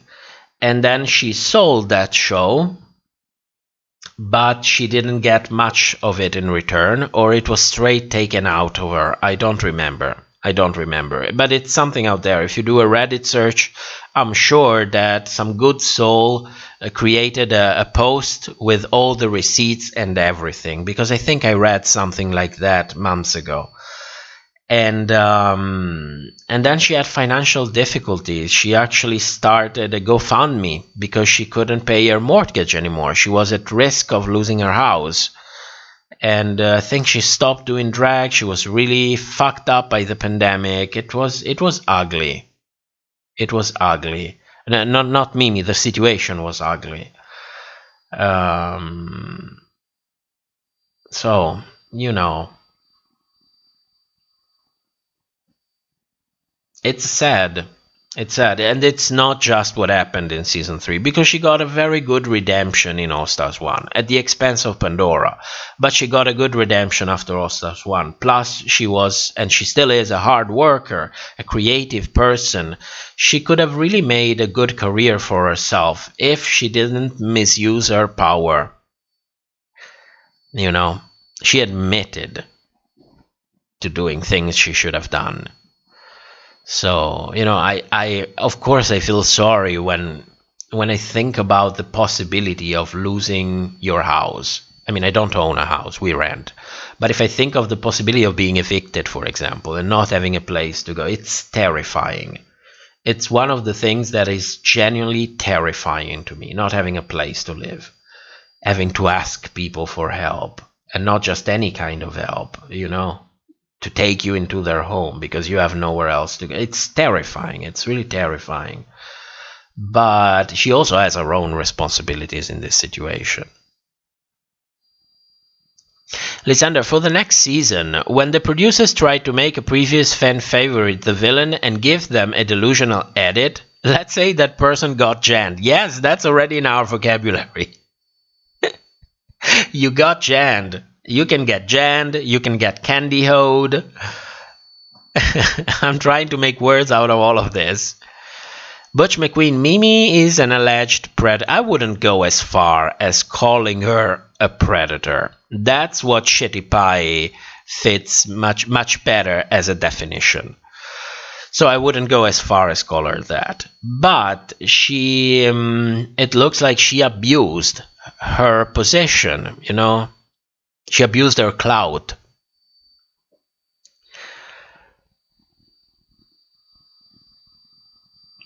Nightmare, I didn't know that. Well, you know. Now you know. Brita was also accused of predatory behavior. No, Brita was accused of... it was worse than that. It wasn't predatory behavior. She was accused of rape. Let's call things... She was accused of rape. But sexual assault, not rape. Sexual assault. But she also addressed it. So again, my problem is not with the people who reported this alleged incident.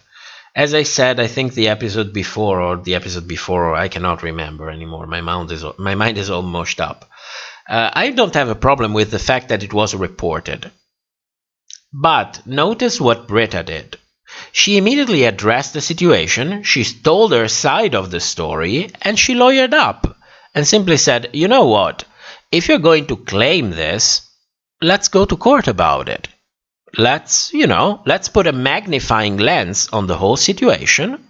Let's go to court and solve it out.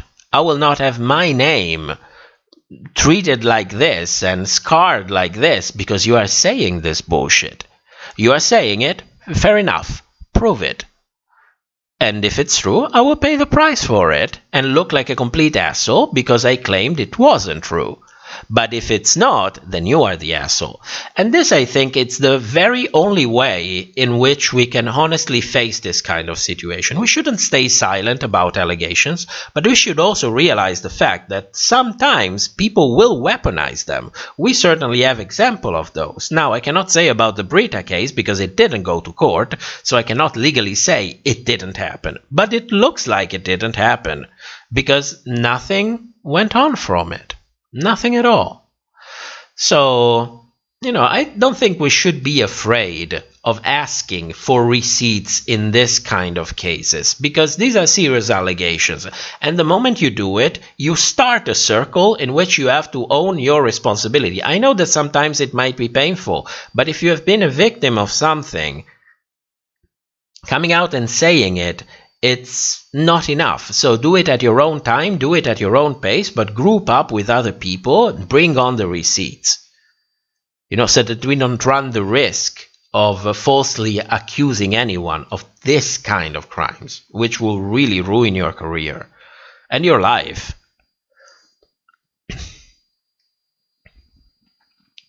Drago, hey relatables, I'm late as always, don't worry. Don't worry.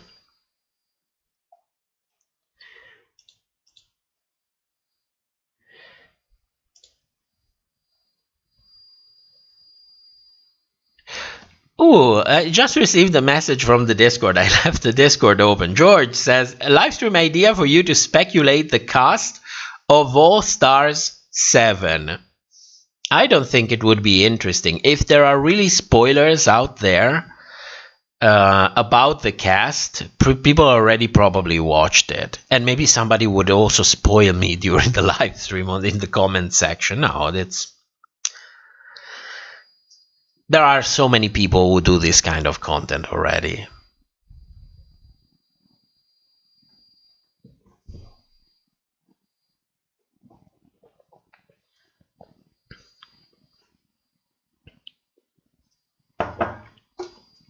Ooh. I'm out of energy drink. I guess it's enough energy drinks for tonight. Oh, wait, I have another here. Oh, there is still some in this one. I haven't contacted Lidl yet. I am terrible. They will be like, can you imagine if they even answer? Well, it's on the phone, so they probably, they answer the phone. And I say, okay, when do you have this live stream you're talking about? I'm like, we just finished. We'll start back like in January. Why not? Drago, Serena Chacha will win All Star 7. She will win All Winner.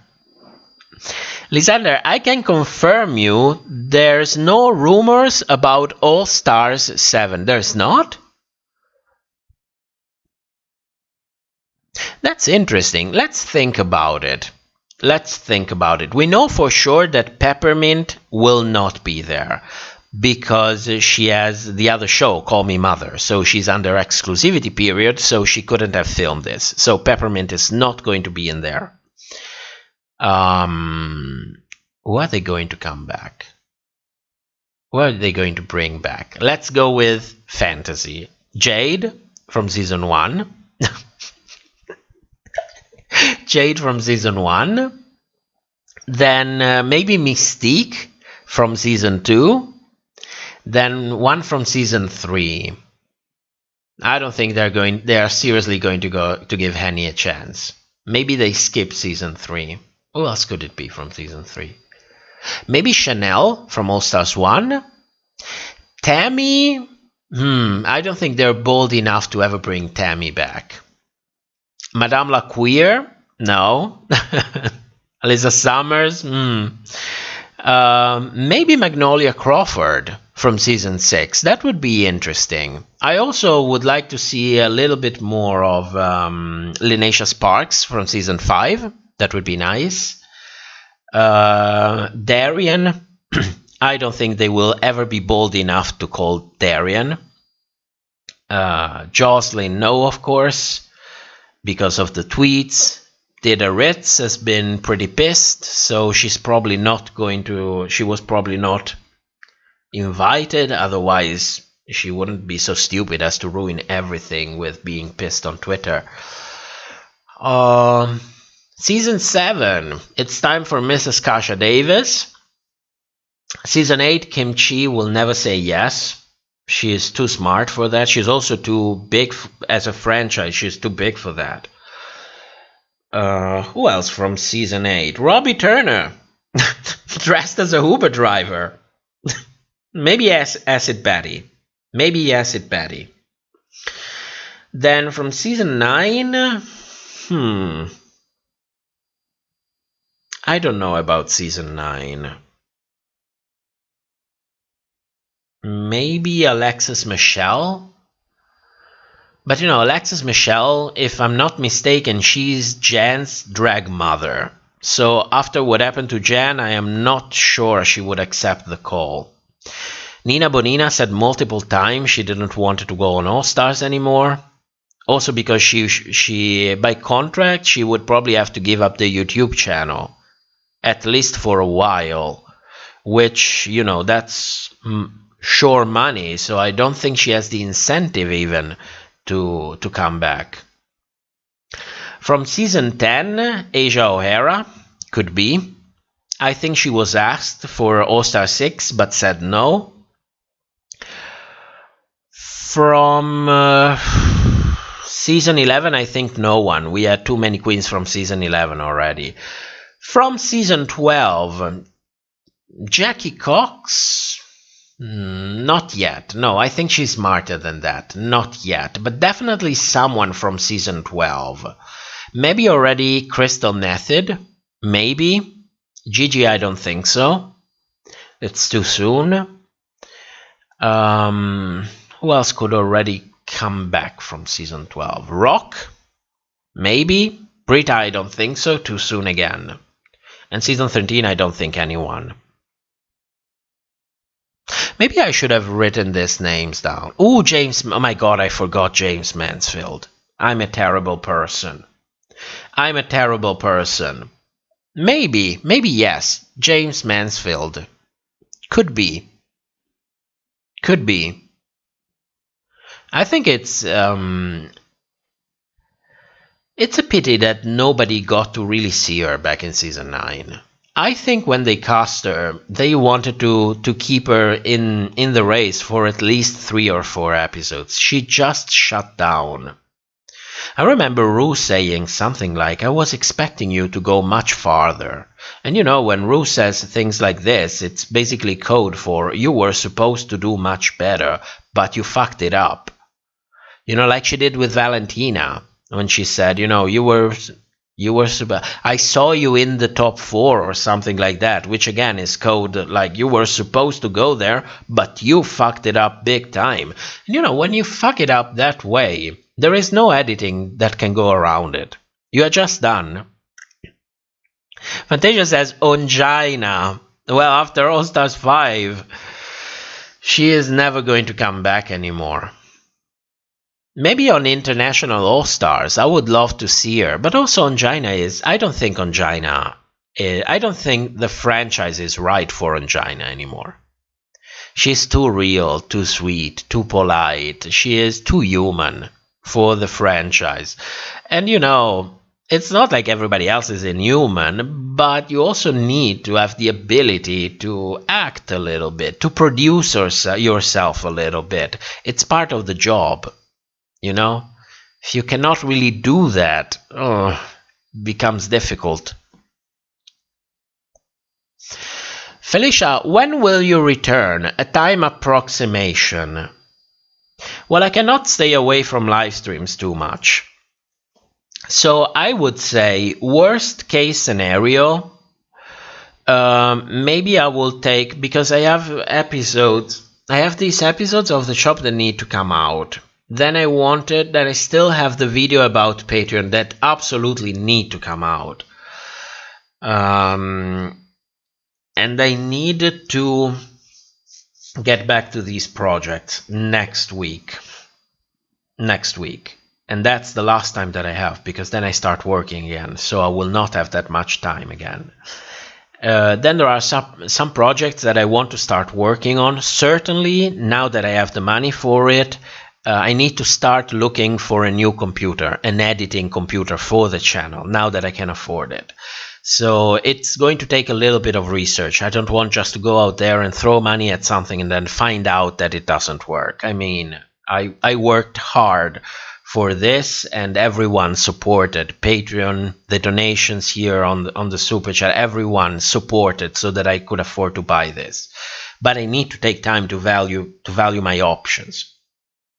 Then I will also need to start valuing options about software that I could buy, because the moment that I actually have a computer, I will have a new microphone, I already have a screen. The last thing that the channel is missing are programs. So I need to take a little bit of time to evaluate the Adobe suite with Premiere, After Effects, see if I can work with it, because it can speed up your work quite a lot. And coupled with a new editing station, it could make my work about 50% faster, which also means more content for you.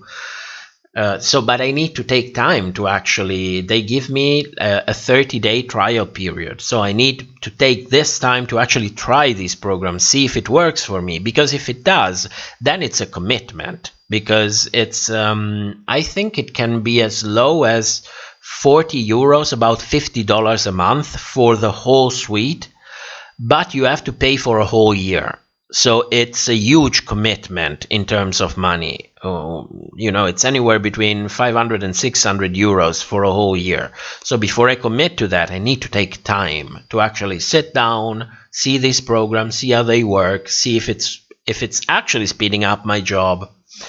And if all of that works, then I will commit to that as a next step to improving the quality of the channel. So I need time to do all of these things. I think reasonably we will have live streams again starting from October, probably like we did last year, like one live stream a month with a topic and everyone votes on the topic in the community section, because I cannot stay away from live stream too much. It's, you know, it's something that I get something out of doing it.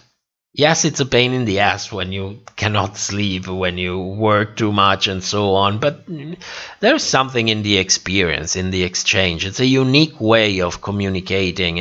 I like it. I like it. I don't want it to be over for too long. I need my fix after a while. So we'll probably have live stream. When? I think October, possibly the first or the second week of October. If I'm exceptionally busy, then probably the end of October. But there will be still video coming on the channel, that is for sure. And if, you know, if some of my ideas actually work, maybe even sooner. Maybe even sooner. Fantasia, where are the parodies? My god, I always forget about the parodies. There's that as well. There is so much. That is, you know, when I say I have works half done, maybe even almost finished. Those are the parodies. Everything is written. Some I already sang them. Some are already edited. The music is already edited. It's such a mess. I need an editor. I need to make it big so that I can hire an editor.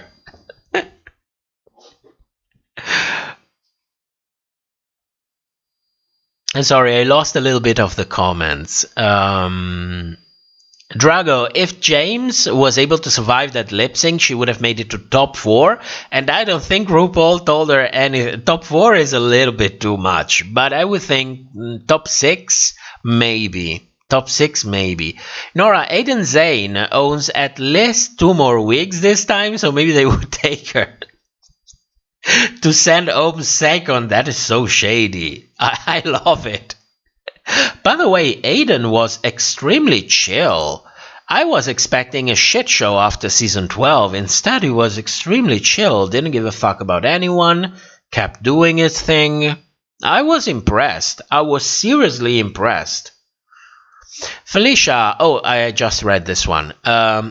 Lysander Derrick should come back. I think we won't see any more Derrick. Unless he comes back for an international All-Stars.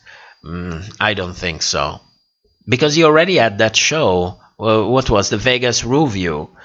You know, that continued. It seemed to continue. I didn't watch it. But a lot of people commented that he had kind of the same storylines as what went on in All-Star 6, you know, with all the drama, with India Farah.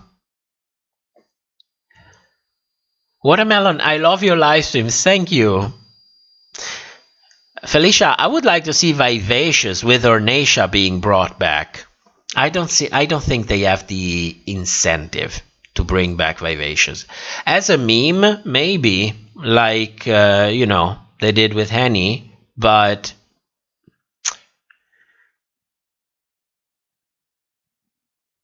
Vitriol, Vivacious is too old. Yes, that's what I meant. You know how the franchise is. She is just too old. Not for me. I would love to see her. I think she's the person who will tell you, go fuck yourself, without any second thoughts when you come out with bullshit. I would live for that. But you know how the franchise is. They mostly, if we have a queen over 40 every season, I think we should already be grateful for that. It's not going to get any better. James, my partner thinks your accent is European Spanish. I was thinking maybe Asian. I don't know. You know, a lot of people... I like reading the comments about it from the newer viewers, you know, because from the older viewers, they know I'm like more, let's not talk about it too much, because it fosters like an investigative things, and we are like kind of an investigative channel. So, you know, it's already a fertile soil. So, but sometimes I get new comments from new viewers. That says that kind of speculate, and I am gagged. Someone told me I sound Indian. Which I do not. I mean, even I can recognize the Indian accent in English. It's a very specific accent. And somebody asked me, are you Indian? Which was the gaggiest one. Because, we are Europeans, born and raised. So I'm from generations. So I'm not Indian in the slightest.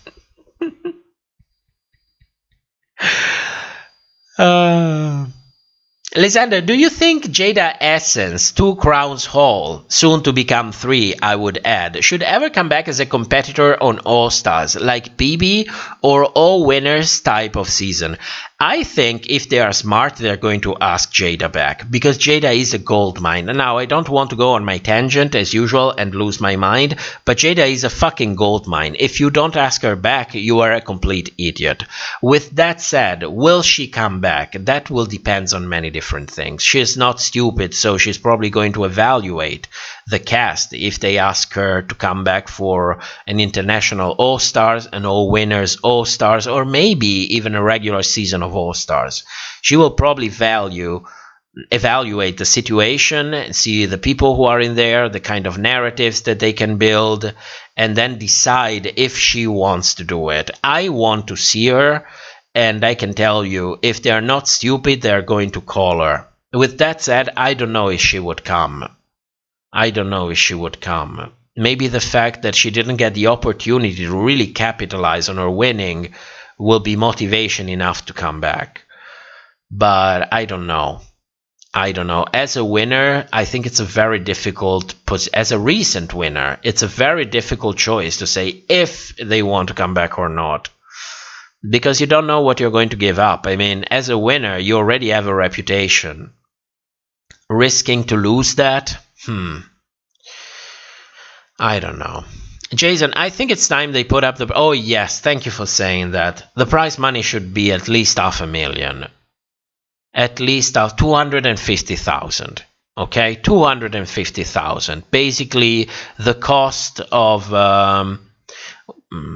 2 or 3 advertisement slots during the 150, 200 advertisement slots that they have on VH1 for each episode of Drag Race and Untucked. That's the kind of money we're talking about. So let's raise this fucking prize money. It's almost offensive that it's not 250,000. Fantasia, if you miss him, join us on the... Yes, Fantasia, join us on the Discord. There's a link in the description for that. I will be there. Not always, but I will be there. And when I will start editing videos that are not commentary videos or that do not require immediately commentary, I will probably do live editing on Discord as well, if anyone wants to get a preview. James, I want to see more of Gin Lemon. That depends on what they do on the Drag Race UK theme, which is a BBC production in collaboration with World of Wonder. But it's mostly a BBC production, so it depends on them.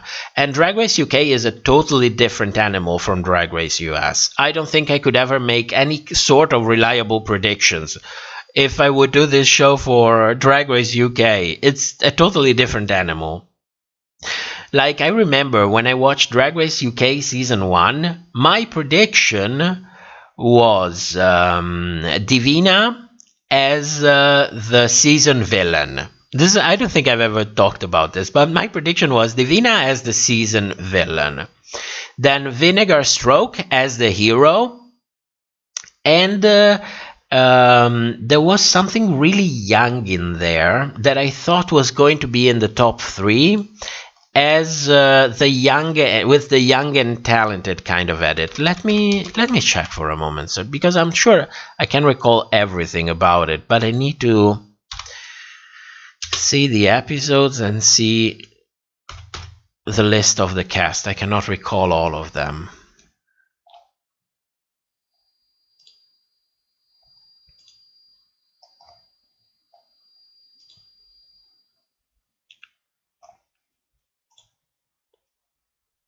There we go.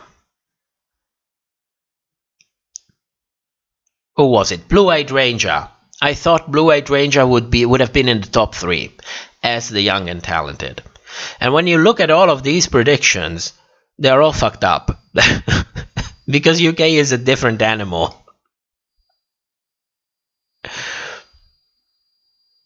Vanessa, how are the fur babies? I actually took a picture. I wanted to take a video, but they were sleeping, so I thought, you know what? I will let you sleep. But I took a picture, and then I didn't take it out of the phone. Wait a second, because it's actually cute. But I need to connect everything.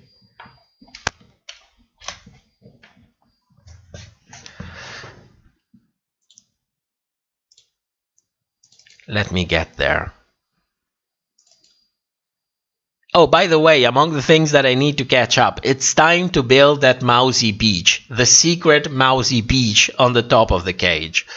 So that is something that I will definitely do, not next week, the week after. And since it's a lot of woodworking, I will do everything together so that I have to clean the house only once, because there will be dust everywhere. So they are going to get a cage upgrade. Or cage. It's more like an habitat.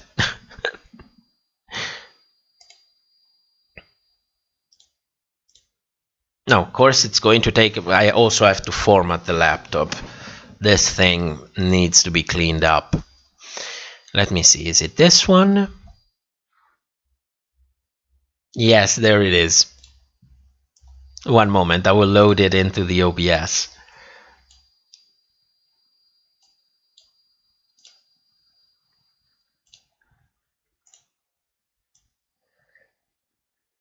Come on.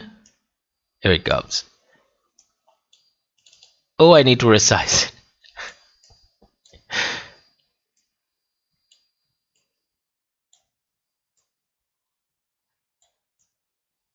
Here it is. So they have 300 houses, you know, in all the different levels of the cage. But they do love this house, which is like on the cage has 3 main floors, 1/2 floor between the first and the second, and another half floor between the second and the third. The secret beach will be the 4th floor. Now this is the second half floor, and they love to sleep on this house. And they plug, you know, there is an entrance in that house and the window, and they plug everything. And when they go to sleep, they're like, go fuck yourself. We don't want a shred of light. Then why the hell do you go to the highest house that you have? You know, I put houses in hidden corners, you know, where there's a lot of shadow, thinking, well, if they like shadow so much, I'm going to, you know, put houses there. But they like this one. I don't know if it's because it's more difficult to get access to it, because you have to go through the rings on the top here, and there is another ring stair that gives access next to the stone. So I don't know if they feel more safe for some reason, but they love this housey. They love it. So that's where they go. But in a couple of weeks, they will get the upgrade, because in, I think, 8-10 days, I will work on everything that needs to be finished. Then, of course, I will have to wax everything that it needs to dry. Need to wax it again to protect it, you know, from the pee a little bit, and also in a safe way, so that if they, because they kind of gnaw on the wood, you know, for their teeth, so it has to be safe. But it needs some kind of protection, so that takes time as well. And I think reasonably in 3 weeks they will enjoy a much bigger environment. And they have everything set up, so I will have pictures. You know what I was thinking?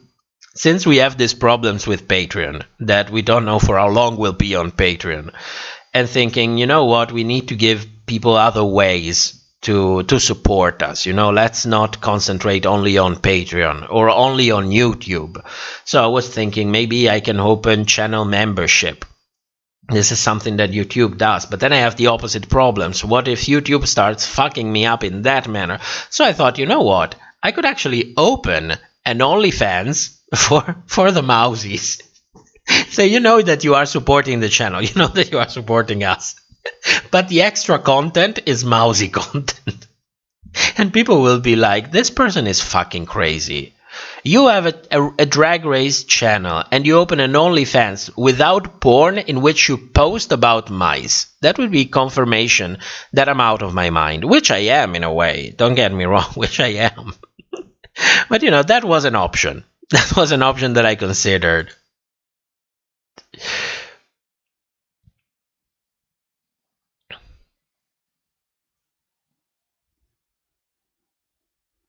Mark Keller. Have you all seen Kylie without makeup? She looks old as hell, like Pandora Box, but they just gave... Oh, come on. You don't need to be like that.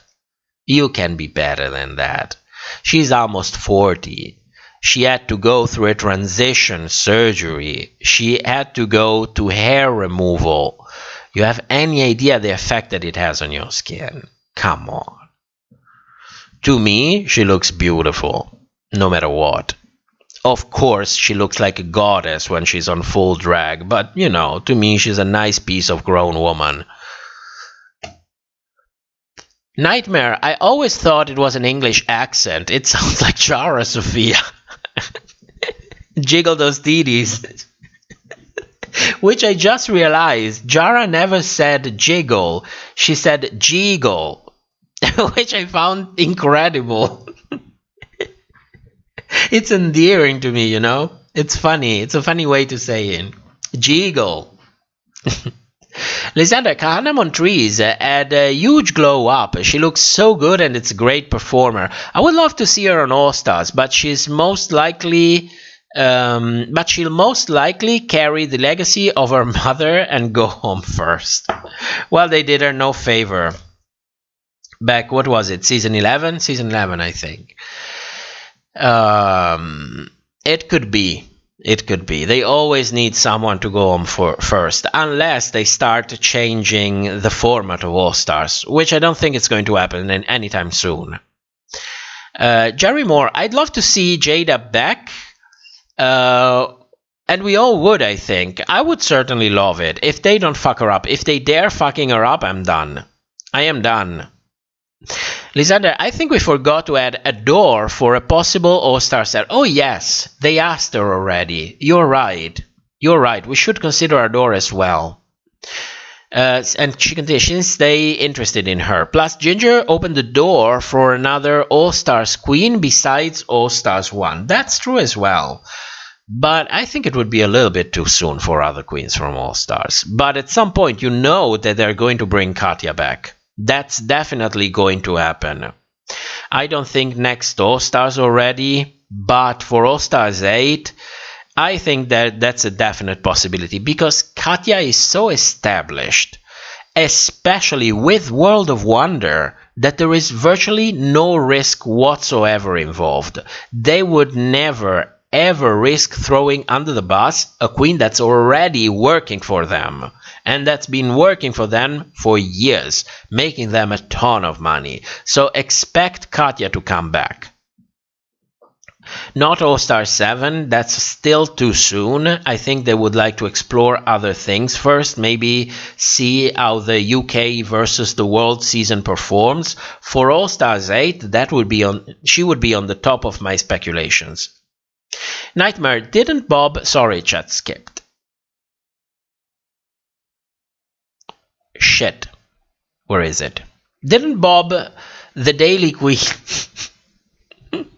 said she would not return for less than $1 million? Maybe I'm exaggerating. I thought it was Bianca. I think I remember an interview in which Bianca said it had to be at least $1 million. I think it was one of the exposed interview. No, it was not the exposed. It was another interview.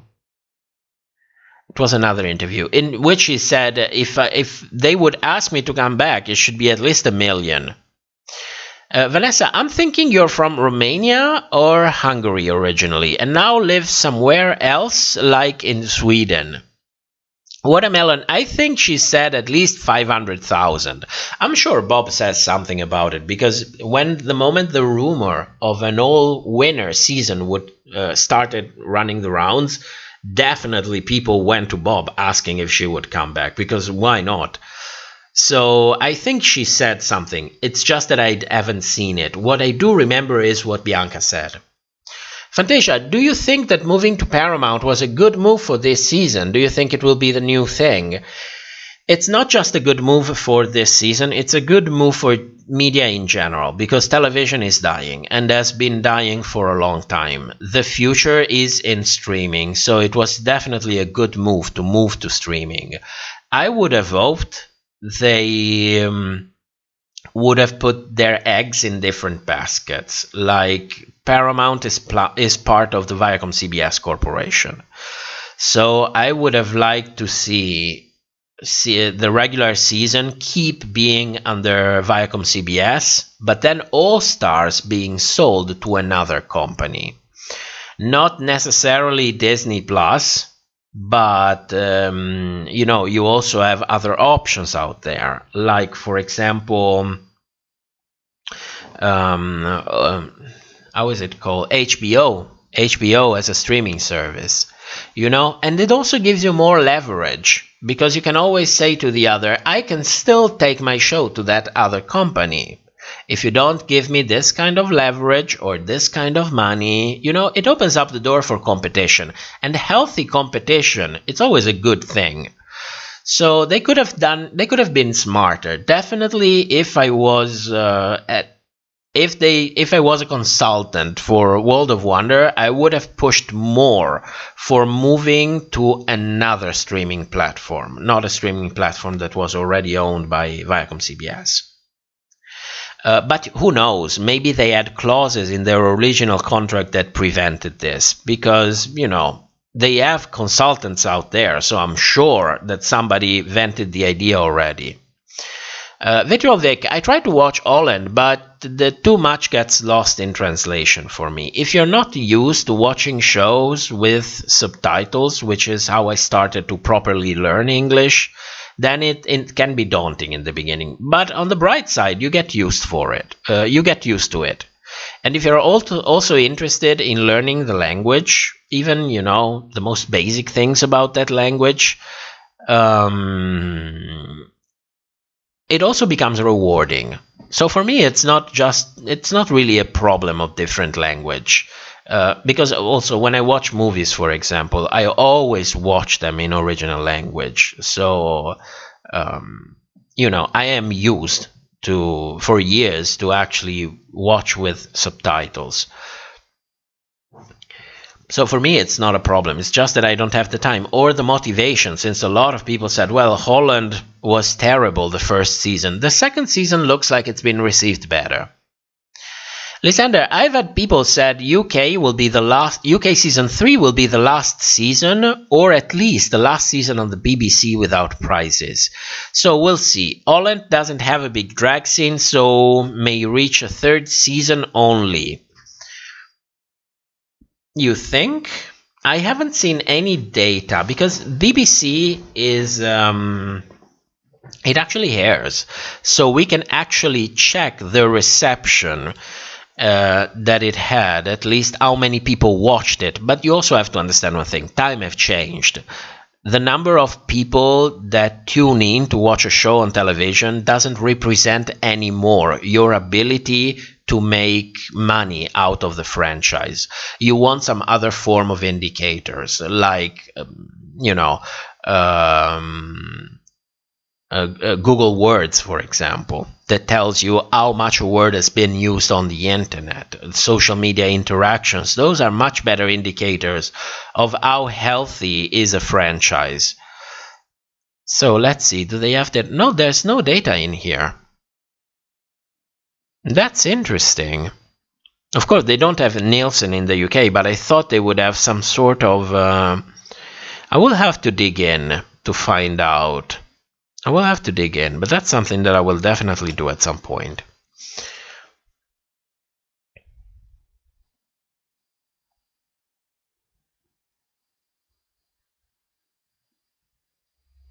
Alexander, since people are talking about your accent, to me you sound Danish.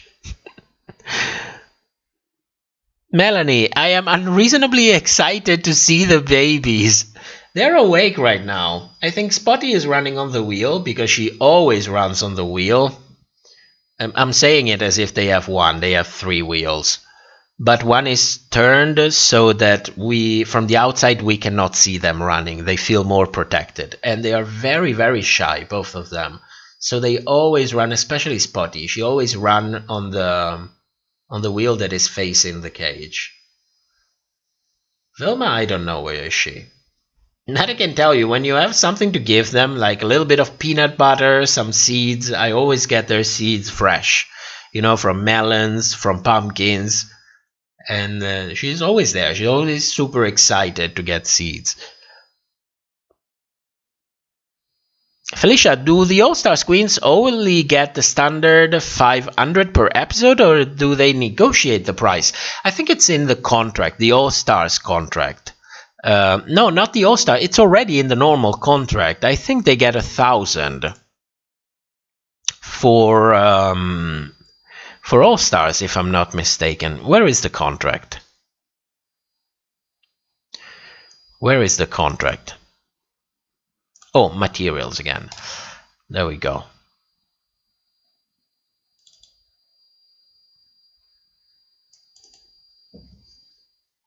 They get more money.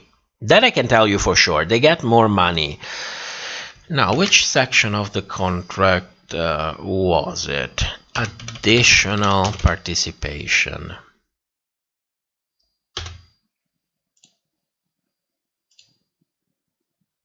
No. Additional participation. Yes. No, this additional materials.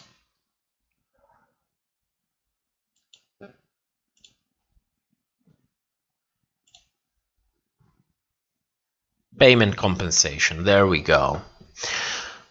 50% upon completion of principal photography. 50% upon delivery.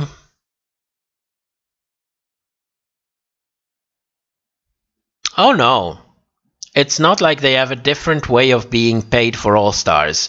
For every subsequent cycles that they do, they get an increase of 5%.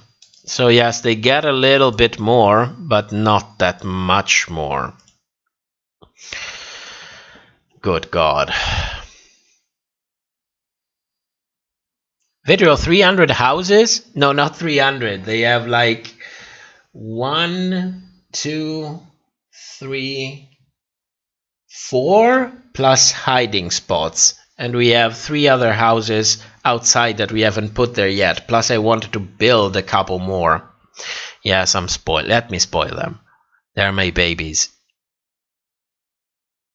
Watermelon, did you all hear that OnlyFans wanted to ban? Yes, yes, they backpedaled on that like really quickly. Like really quickly. Which is how I got the idea that I could just put my mice up there, you know. You're only fans of my mice. It would be so stupid.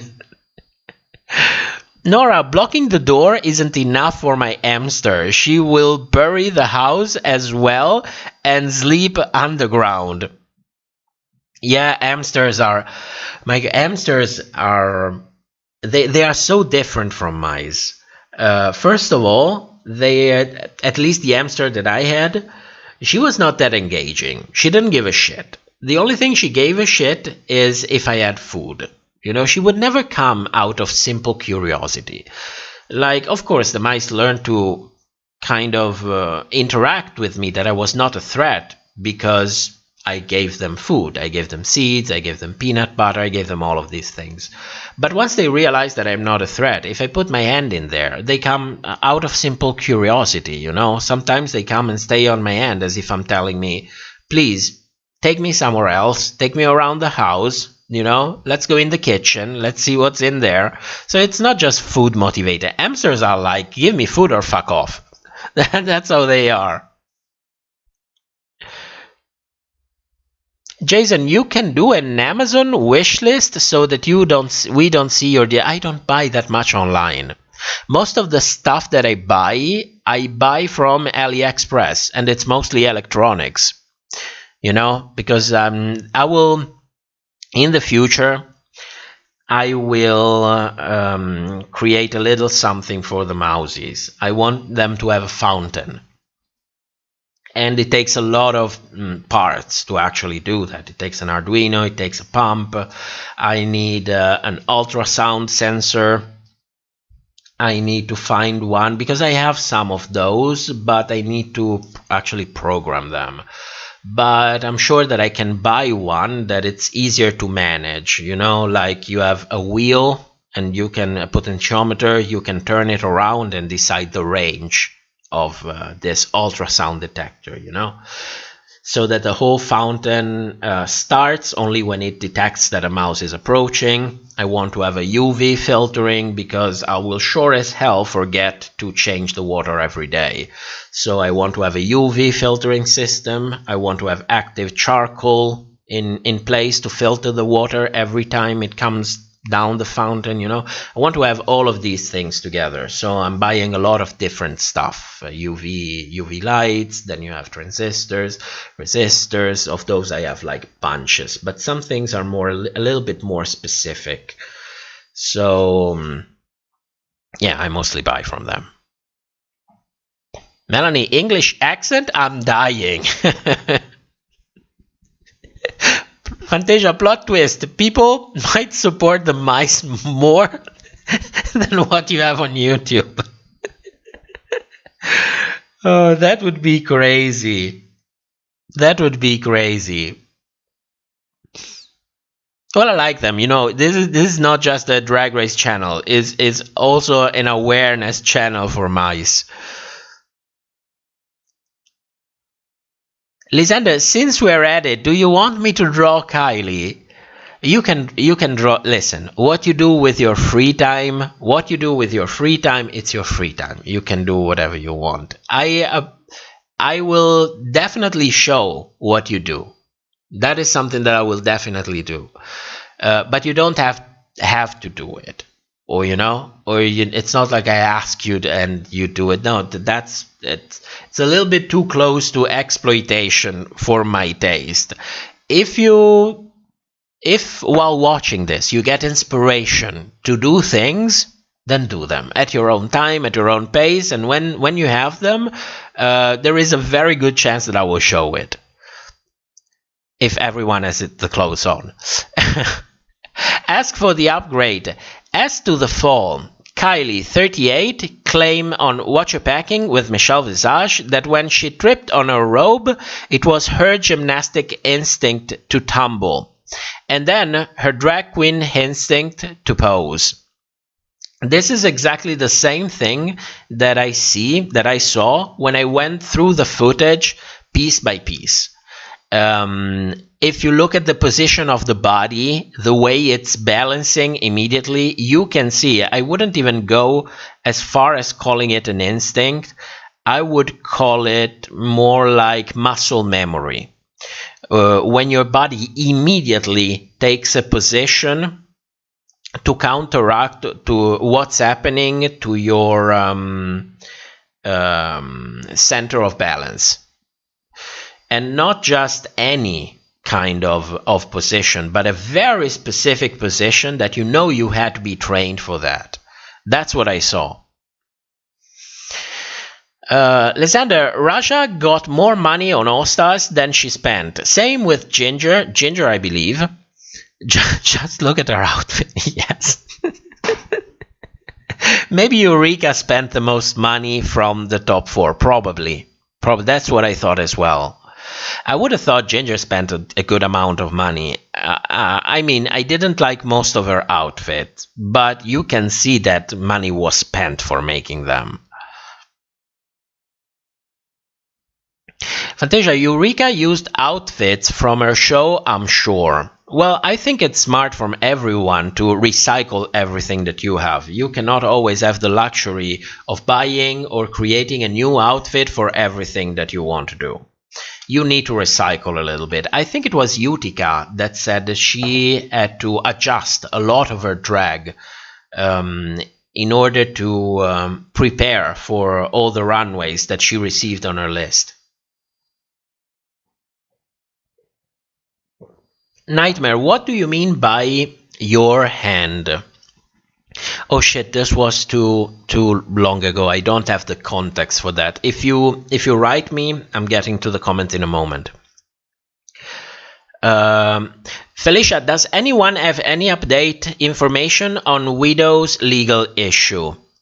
We won't have any update until next March, when they actually start the legal proceeding.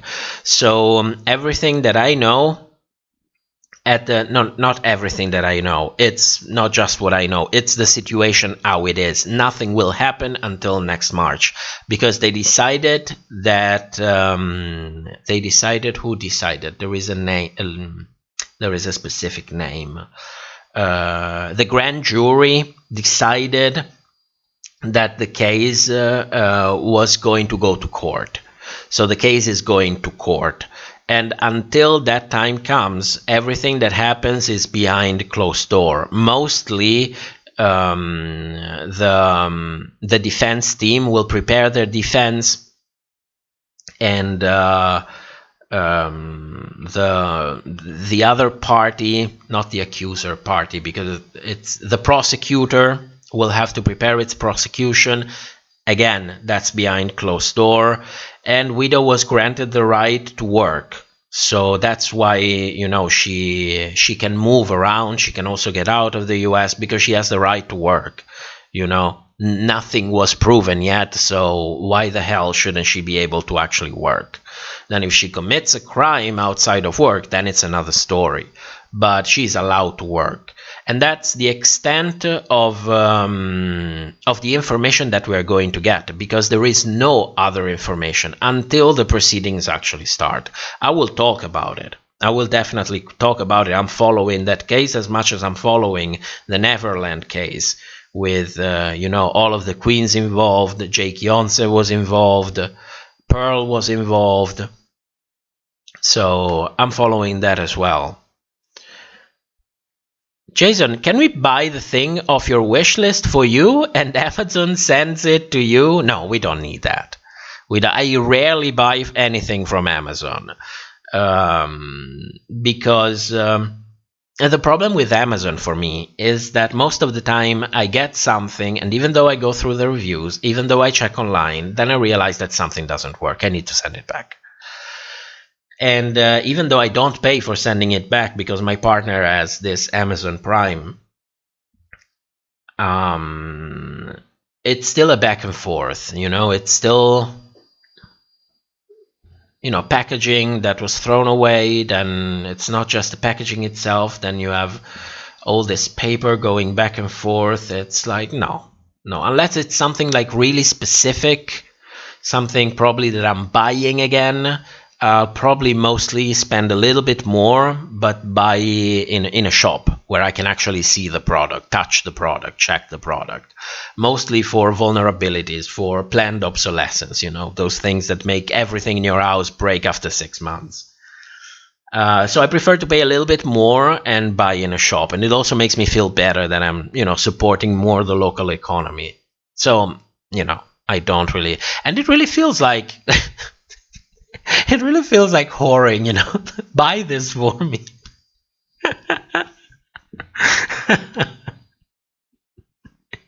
So the only thing that I can think of will, since shops don't have, I checked electronic shops in here, they have like 1 or 2 microphones to choose from. And you go on Amazon, you have like 100.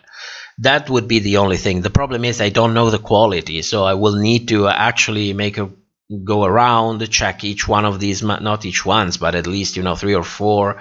It's not viable. I know a lot of people do it, you know. What they do create is an Amazon affiliate link. So if you use that link, every time you buy something, you basically pay the same price as if you would buy normally, but a tiny percentage goes to the person that you want to sponsor. That is something that a lot of people do. But I should probably do it. I should probably do it because every little bit counts. So, you know, people are going to say, well, if I'm going to pay the exact same, then I'm going to use the fucking affiliate link. You get a cut of it. I should probably do it. I'm just not savvy in that way. That's the problem. I don't even think it takes too much to say. Well, you know, I'll think about it. I'll think about it. You know what's the problem? This is the problem. The motivation, you know, because when you're thinking, I need support to pay my rent, you are very motivated to contact Lidl and ask if they want to sponsor you, even just with free energy drinks. Give out an Amazon link. Start publicizing yourself much more. If you have, you know, this basic need of it. And I'm more like, well, yeah, it's nice, but it's not like if I don't get it, I will not eat, you know? So I'm more relaxed. I know. George, hi, Dad. Welcome.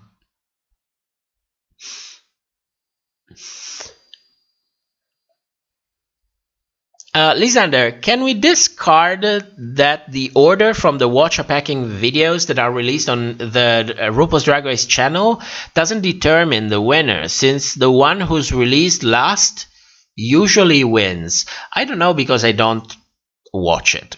I'm not even subscribed. That is my way of showing them the middle finger for the bullshit that they do.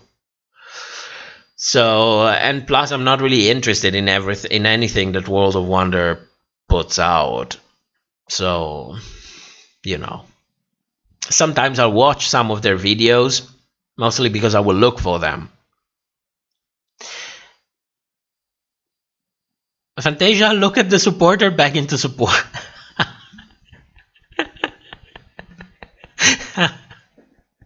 I know. I need to be more savvy. But,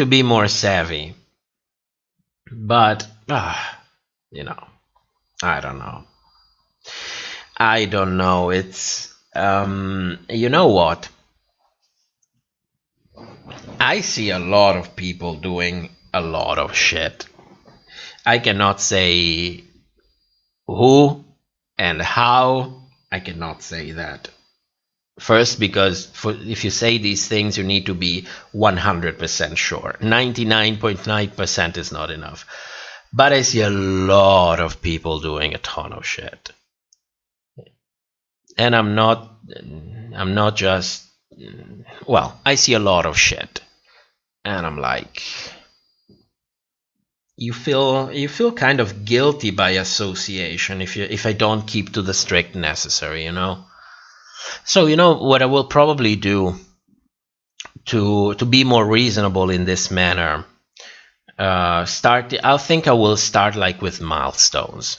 You know, I will be like, okay, if I get supported this amount totally with, you know, all the different things that I get, then I can afford, for example, to buy the Adobe suite so that I have all of those programs in there. And, you know, you also have the security that say, okay, basically on average, you need this much. So when you have this much this month, it means that you can afford. That gives you the motivation. Okay, I have a need for something and I can get there. But with the fact that the basic goal is, okay, let's get a computer. Okay, now I have enough to get the computer. Perfect. What is the next goal? To earn enough to be paid for your time so that I don't have to overwork. Okay, but do I need that to pay rent right now? No. So you see, you're missing the immediate thing, you know? I don't know. It's strange. I'm still getting used to it. I'm sure I will get used to it and start exploiting the shit out of everyone at some point. That's a joke. But, you know, not feel guilty for because, you know, in a way, when you think about it, yes, I spend time doing this. We spend time doing this. It's time that we could spend having an additional job, for example, getting paid for it and starting saving money for buying a house. Instead, I'm doing this and people say, you know what, I'm going to help you. I'm going to pay a little bit for your time. There's nothing to be ashamed about it. I'm just an idiot because I feel ashamed about it. So, something that we will have to work on. Vanessa, you should do Amazon. We can support you this way. I will look into it. I will look into it. Darius Jammer, Neverland case. You don't know about the Neverland case? Never. Well, I'll send you a link. SC, set it up and then just wait for the coins. Or F Fantasia, do it. Yes. I should hire Fantasia. Fantasia has enough to do for herself already. And she's managing the Discord as well. And she's also supporting on Patreon. She's doing so much already. Alexander, good night, everyone. I'm going to film all winners. See you next summer. Watermelon, what's your zodiac sign? That's a question that hunted me for a very, very long time. It reminds me when I was dating, when I was very, very young. And people would ask me, what's your zodiac sign? You know, as a way to like introduce a conversation. And I was like, what the fuck? If you asked me how big is my dick, I would have liked it more. It would have made more sense. And then, you know, as I grew up, I understood that at least the vast majority of people take it more as if it's a conversational thing. It's not that serious. It's not like... So I will let you guess. I will tell you if you guess right. Watermelon, this is the last live stream for All Stars. For All Stars. Fantasia, Bob and Monet had no motivation, more months on their page, and then boom, pandemic and 30k monthly. Yeah, when I think about Bob and Monet, I'm like, I'm not even sure I can be jealous of that, you know, because I cannot imagine, because I don't know how much money it is, 100,000, 200,000. It's amazing. I mean, great for them. It's great. I'm happy for them. Personally, I don't know. I cannot even imagine it, you know? Can you imagine that kind of money? You know what it means? It means that tomorrow I buy a house. Tomorrow I buy a house. The day after tomorrow, I fly to Canada and look for a surrogate and start a family. Tomorrow. That's what happens. Can you imagine that? It's out of the world.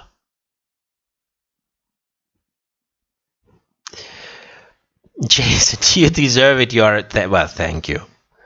Thank you. Nightmare, I might download the Discord just to conversate with you guys. You're welcome. You're welcome. And don't worry if people start to get, because sometimes we get people. We don't always get the same people that we get in the live streams, you know. Sometimes people watch a video and think, oh, this is interesting. Oh, they have a Discord. That's curious. Let me go there. And don't really get, you know, the way I some of the basic things that I want for this community, like freedom of criticism, freedom of opinion without the fear of being pointed at, you know. The basic things. I will take care of measure my words, and you will take care of not assuming the worst. You know, on this base, a lot of people don't have it. So sometimes I have to go a little bit, you know, out of my way and say, no, you don't do this here. Please don't do this here. Fantasia, LOL, managing Discord. Who does that? You do a lot on Discord. You prepare games. You are there for game night. You interact with other people. Sometimes you cope with me when I need moral support. So, you know, you do a lot. You deserve recognition for that. You know, maybe we should start a series of live streams with Fantasia. Talk some shit on live stream. We'll see. Nora, if your work on the channel was a real job, you would earn much more doing it. But I know it's not easy to take people's money like that. Yeah, that's the problem. That's the problem, because it's not just about asking. You can get over it, you know. I was raised with this thing. You do everything on your own. You never ask for help. You never, you know, it's been a learning process. Learn to ask, that it's okay to ask. There is no shame in asking. And it's not the end of the world if when you ask people end up saying no. You know, all of these things. It's been a learning process. But on top of that, and this is something that it's not immediate, if you start relying on people's support to pay you for your time, so the money that you need for paying rent, for eating, for saving up, for whatever it is, they pay you for your job. You are also indirectly, without even realizing it, you are also investing these people with a responsibility. And the moment you invest these people with this responsibility, it starts tainting the relationship. And I saw people losing control because of it. People, you can see, when you see people, for example, it ever happened to you that, or maybe you heard it, of people being aggressive to their viewers, like, oh, you're not contributing enough, or things like, I've been here for 2 hours, nobody gave me anything, you know. There was a famous videos of girls who did this kind of things on Twitch. This is what I'm talking about. Now, not in the same exact way, of course, this is an extreme example, but this thing starts tainting the relationship. So that's kind of scary to think that frustration that comes from dealing with the channel or not earning enough because you needed to pay rent, and then you start taking it on other people, the people who are supposed to entertain in a way, have an exchange, the people that support you, you know. It's something that I don't really understand how it works. I don't really understand how to defend myself from that, because it's something that you definitely have to deal with. It will be there. Now, the whole point is, will you deal with it in a healthy manner and manage it and have everything in its right place? So, you know, I'm taking my time with it. That's what I want to say. I'm taking my time with it. Watermelon, I'd love to see you and Fantasia talk some shit. Watermelon, I don't know your personality enough to guess. Maybe describe yourself a little bit.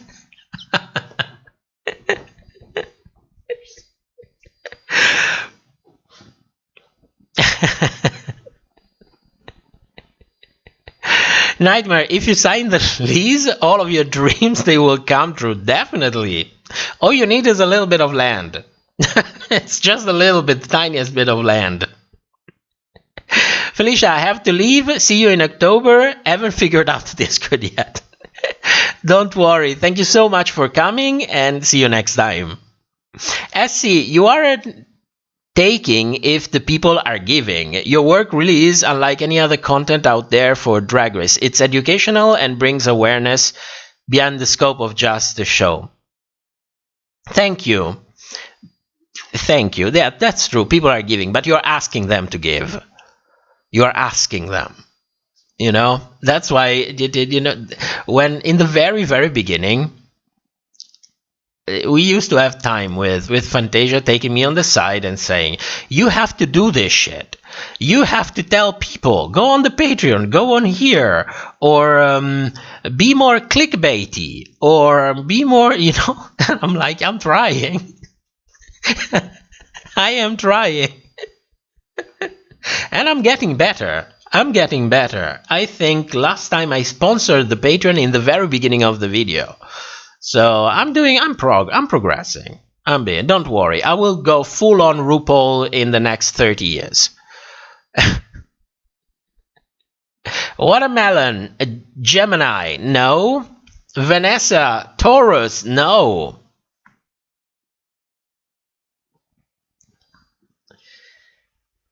Jason, I think they should keep the game within a game, but change the name. It was good to see a real drag show for that episode. Yes, I agree. It was the fact that it was called a game.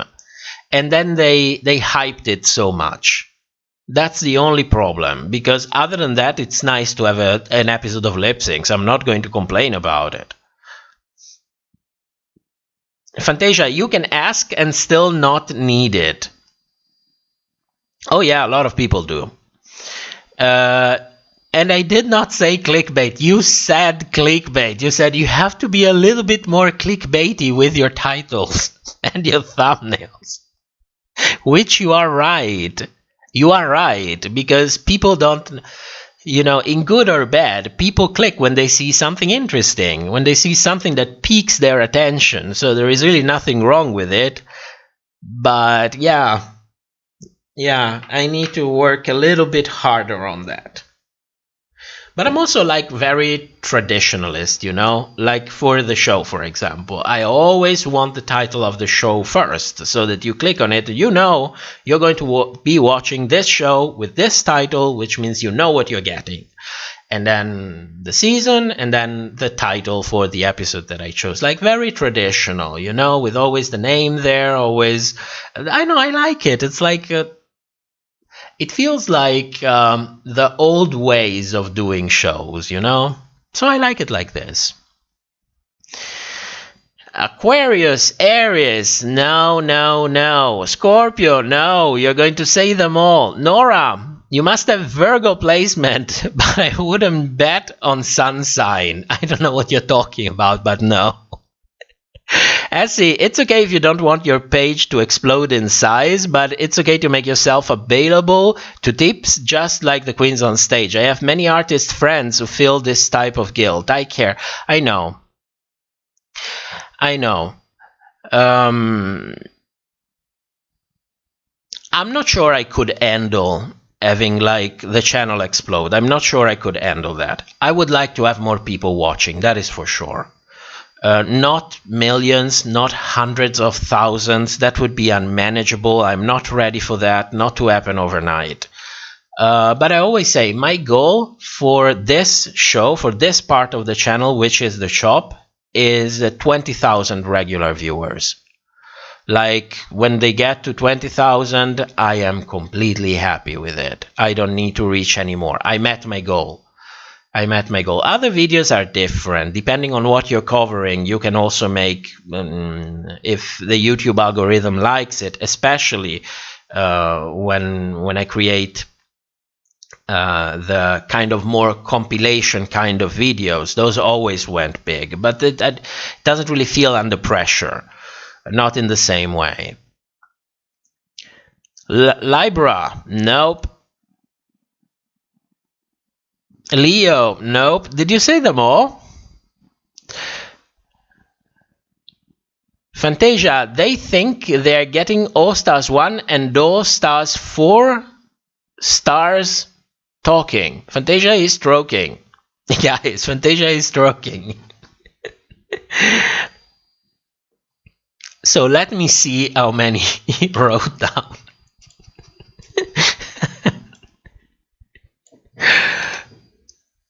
If you sign the lease. Yeah, I want to finish that. I want to finish that.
Oh no, watermelon! You finally get it.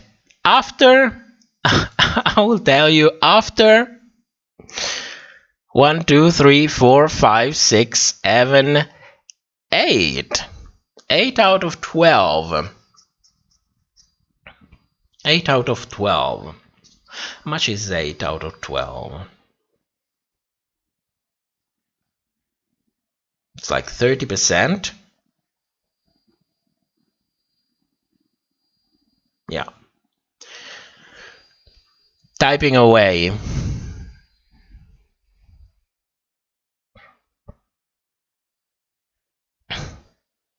Jason, I want to say thank you for all the live feeds of this drag race. I have enjoyed my time with you a lot, and thank you so much. You're welcome. You're welcome. Everyone is welcome. I enjoyed doing this. It was stressful at times, but generally I love doing this. And it's nice that it's entertaining for you as well. By the way, you finally guessed right. It's Sagittarius. That's my sign. Yeah, I was born late.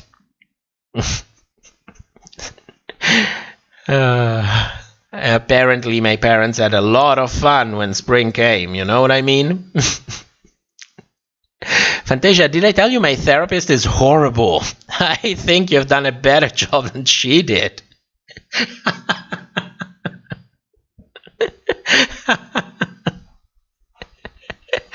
Change it, go to another one.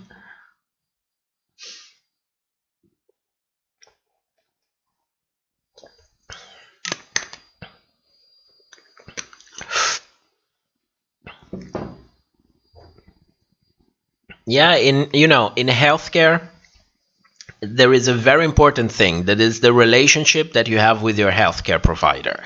Doesn't matter the context, doesn't matter the kind of medical practice, it doesn't matter. But there is a trust that it's set there in place. There is a relationship, and that directly correlates with the success on taking care of your health. So if it doesn't work, you have to move to somewhere else. That's as simple as it is. Jason, I'm 18th of December. How about you? That's a little bit too much. I will not go with the day. At all.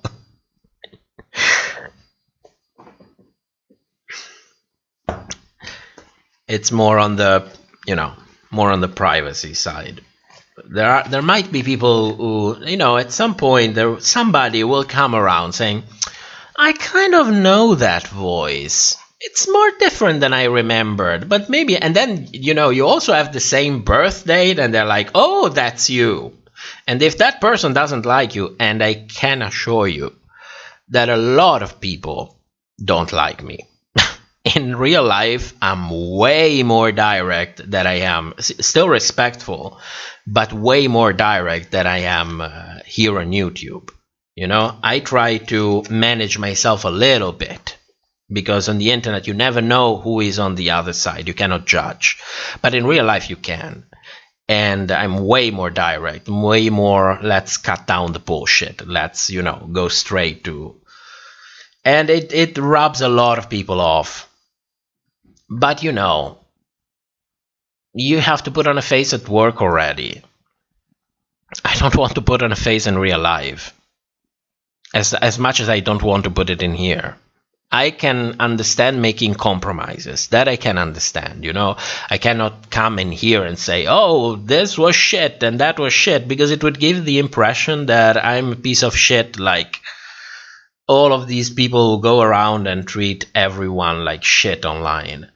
So, if you don't know me, you cannot know what's going on. So I try to balance, but in real life, no.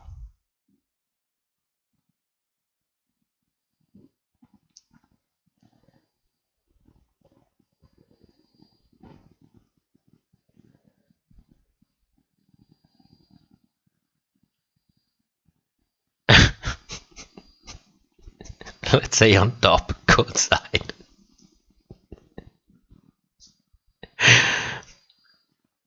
Yeah, but this is true, the internet is a vast place. You cannot be too direct, not immediately at least. You need to put a little bit of a buffer so that people understand what you mean, so that it's clear what is your intention, and then you can be direct. Like, I have no problem in coming out and say Russia was robbed. She was clearly robbed, but when you put it in a specific way, people also understand that you are not just resentful because you have something against trans women, for example, which is the narrative that you see out there, And of course, none of these people is ever going to take the time to actually watch anything before or notice everything that was said before. So it's always in the moment. So, And I'm proud of that. I'm proud of that. I had a friend telling me, that, and she was right. She was right. I lacked this ability to buffer myself a little bit. And I learned it over time. I learned it. And you have to. You have to. I had problems in working situations because of it. SC, Sagittarius, the archer shoots his arrow in the direction of interest and follows. Animal of man fire energy that is used to transition / destroy. I'm the destroyer. Watermelon, I've really, really enjoyed our lives. It's nice. It's been nice. Also fucked up. When I was at my parents', I had to steal. No, I didn't steal it. I didn't technically steal it because I bought them a new screen. So I took the older screens because they have two. You know, they have, even though they don't use my mother uses the computer a lot. And it's, she works better with She enjoys the internet better with two screens. Apparently, opening multiple windows and reduce them, it's not something she's too comfortable with. So it's open in two screens. So I bought them a new screen, a proper screen, and they took the old one, which was these tiny, tiny things with this. It was even a worse resolution of the second screen that I used in here before I got the new one. In this tiny, tiny desk. That was the desk I had when I was growing up. In this room where you could hear everything, even from the outside. I was like, oh my God, let me put the blinds down. Let me try to do something. If people start shouting outside, they will realize where I'm from. Thankfully, it was too late for that. So it was an adventure. I tell you, it was an adventure. Jason, a critic can enjoy what they are criticizing. Yes, this is like an ability that people seem to have lost online. You know, the ability to criticize things that you like, the ability to agree to disagree. This is something that seems to have been lost somewhere along the road. Watermelon, didn't you used to have more videos on your channel? You can find them on BitChute. Most of them have been taken down. Some I had to take down, and some I should have not created to begin with. Those are the very, very early videos. Those I didn't even upload that on BitChute because they were clear copyright infringement. Now that I know. Still, you can find a lot of compilations out there and nobody says anything, but for me I'd like to stay, you know, on the fair use side as much as I can. But you can find them on BitChute. Because yes, we used to have more videos, but you know, it's YouTube. There is a link. They are free, by the way, if you want to watch them. There is a link in the Patreon page. If you go in the description, there is a link to the Patreon. If you click on it, there is the front page. If you scroll down, there is a link to the BitChute channel in there. I cannot put a link on YouTube because, you know, it's competition. You don't push another video site on a video site. Fantasia, so, you know, I was listening to your live with Vilma, and I love how completely different you all described your content. Vilma said, I watch it and I don't read into it. And top dissects every frame. Yes, we have I think that was the most interesting part. The fact that we come from such a different point of view. You know, that's really sparkles the best conversations. Because if we all agree on everything, what the fuck are we talking about? We are circle jerking, you know? It's interesting when you have different opinions, when you come from different point of views. Well, even when you have different beliefs. That's when it gets interesting. Fulani, another marathon streams. I've cleaned my house, taken a nap, walked my fur babies, and cooked. I'm happy that you did. Yeah, since, you know, since there definitely won't be any live stream in the next 3 or 4 weeks, then I will organize something, that is for sure. But since it's going to take along, let's enjoy this one a little bit more, a little bit longer than usual. Fantasia, and I love the Crazy Ex-Girlfriend mix. I love Crazy Ex-Girlfriend. The songs are amazing. I love the Rachel. Way before she actually got the show, she created a video here on YouTube called "Fuck Me Ray Bradbury."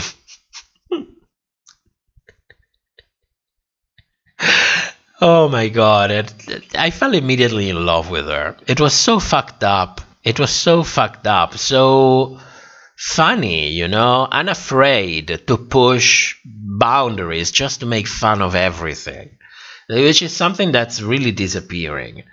And so she had all of these videos and these stupid songs. Like she had one called Pictures of Your Dick, in which she sings about a broken relationship, in which she started doing revenge porn and posting pictures of the boyfriend's dick everywhere. And it's like an emotional song, Oh my god. And then she did the Crazy Ex-Girlfriend stuff, and she really blossomed. As a matter of fact, I was so inspired that I took one of those songs and redid the lip sync between Jinx and Detox so that it would look as if they were actually lip syncing to this song from Crazy Ex-Girlfriend, which the song is called The First Penis I Saw. And that's on BitChute as well.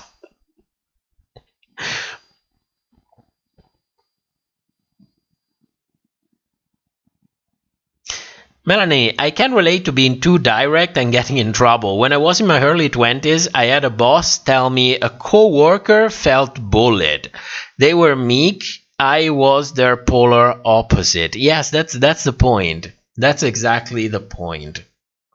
Because when you're being too direct, people that don't know you, or that for some reason cannot get in the right set of mind, they're not really there during the conversation, so they go more in automatic mode.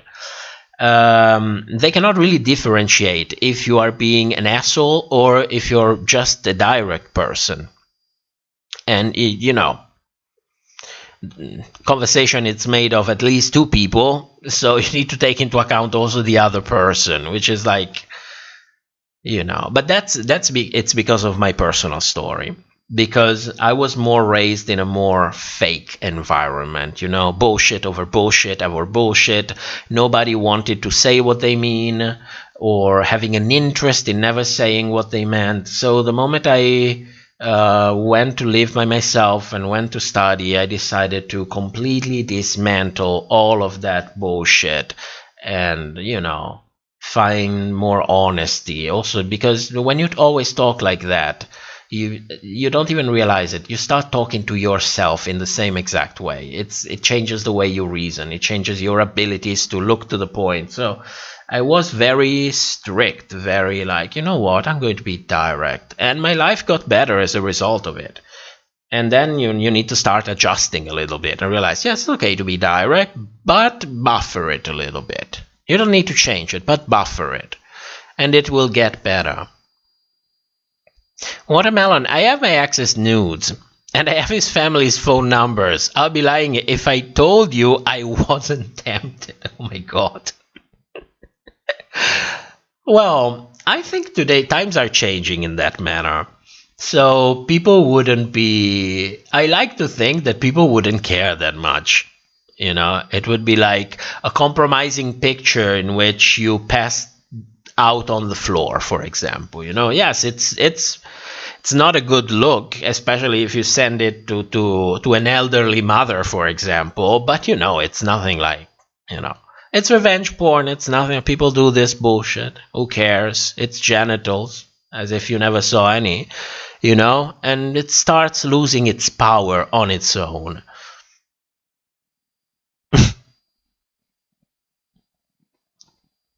Jason, I now find myself asking to my friends, and what time is it? And replying, it's time to shit on Jan.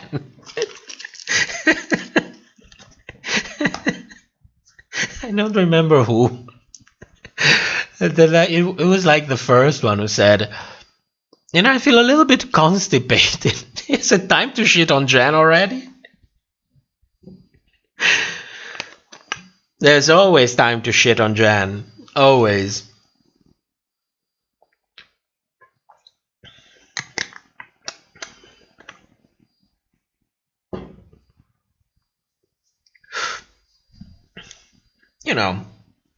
There's something so rewarding in letting your stupidity blossom and,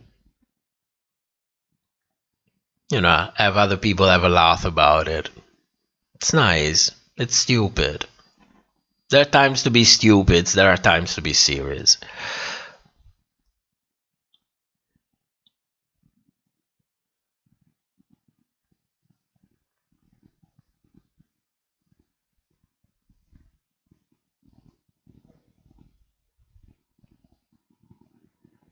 Jason, they look at me like, what the fuck, but I love it.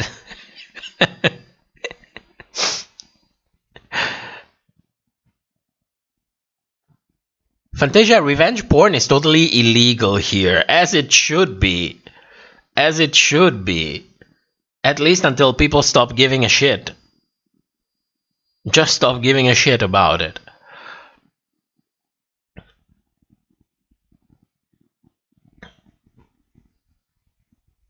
That's also a very mean thing to do. Watermelon, he stole 700 for me, abused me and said he wants me and everyone I love to die, and he said he never loved me. So it was basically a piece of shit. Well, let me tell you something. I know how it sounds. I know. Let me premise that. I know how it sounds. And I know that revenge feels so sweet. Like so sweet. But revenge, it's really something that you cannot really act on it when you feel like this, because it becomes like an escalating thing. It becomes like an addictive drug. It's never enough. You do a little bit of something thinking, well, this person did this to me, so I am in the right of doing this tiny bit back. And you do it, and it makes you feel good, like the field is you level the field. And then you find yourself frustrated again, and then you escalate, and you escalate, and you escalate, and before you realize, you will start doing things that you will forget just because you're hurt. So what I learned in my experience is that there is truth behind the saying that revenge is best served cold. Because if you just push these people out of your life and stop thinking about them and not do anything about it, who cares what they did? Who cares? Damage is done.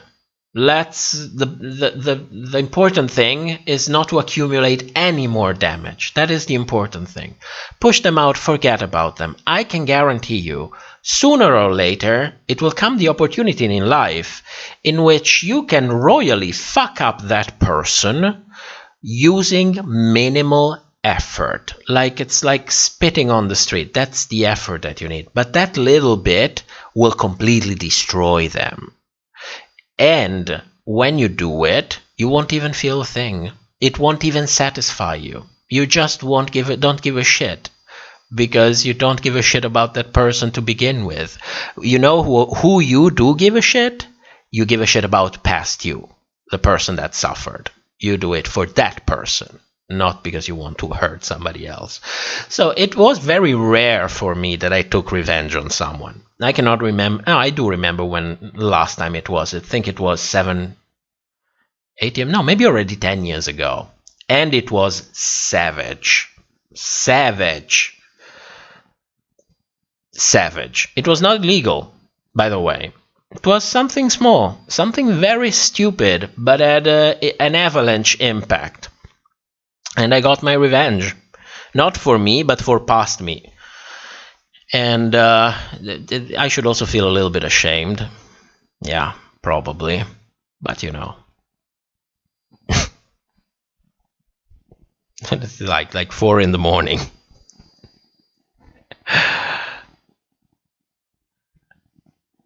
Fantasia, the best revenge is to do better. Yeah, you can give better advice than me. Nightmare, it's hard not to succumb to negativity during a breakup, but do what is the right thing and the best thing for you. Yeah, you should really take care. You should do damage control. That is the best advice that I could ever give. Do damage control. If there is damage, occupy yourself in a manner that it will not make any more damage.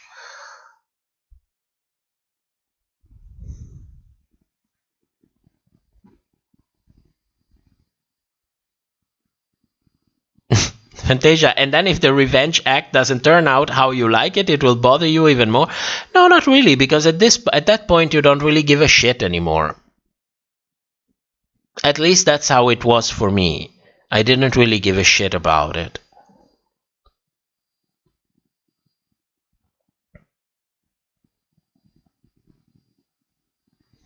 There is no satisfaction, there is no frustration. If anything, there is a little bit of shame involved. Because you think like, I'm not getting anything out of this whatsoever. At all. Not even nothing. So there is a little bit of shame involved.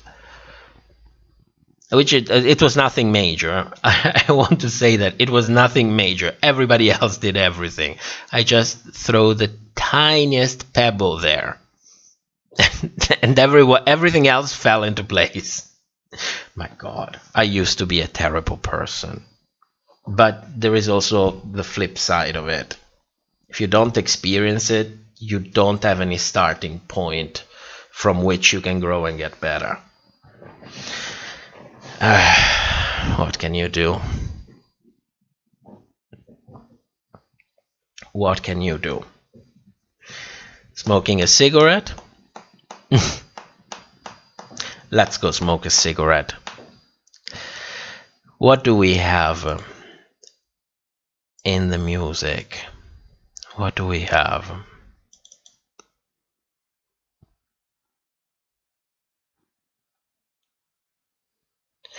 Let's go with one of the oldest songs that I've ever used on the channel. The one for the top 10s. Which is good once you get in the rhythm. See you in 3 minutes.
Do you mind if I eat a little bit of something? I start to get hungry at this time of the morning.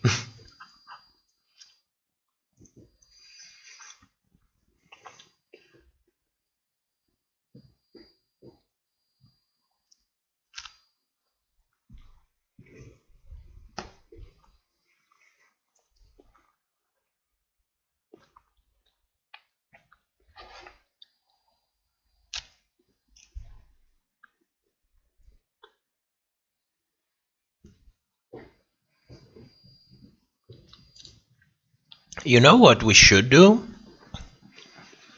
Maybe we should play a little bit of Jackbox and stream it. Why not? Is anybody up to it? We need what? 4, 5, 6 players? Whoever is in the chat that would like to join? Why not?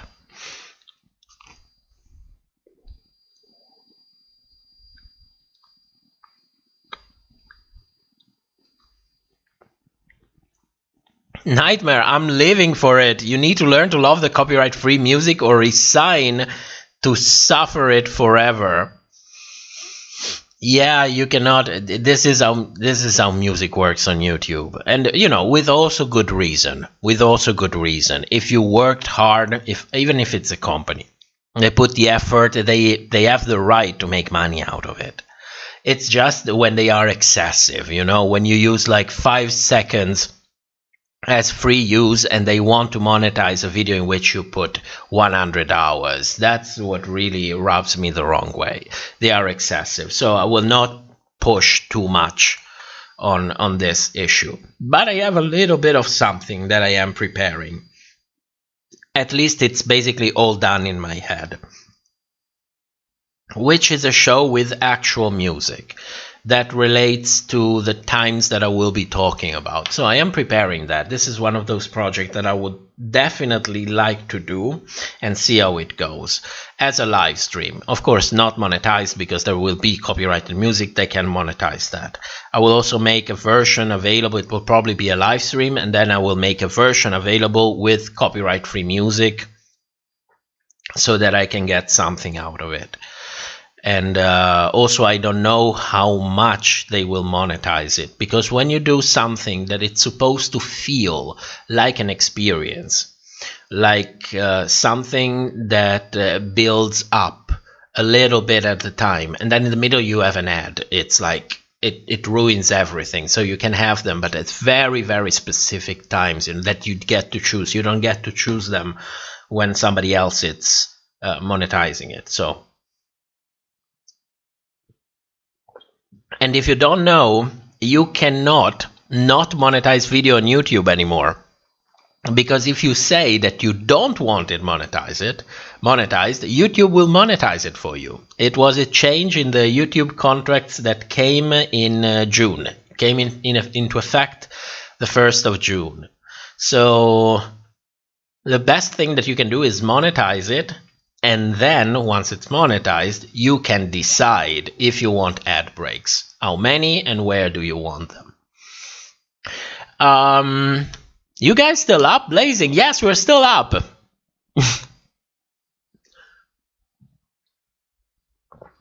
Well, it works like this.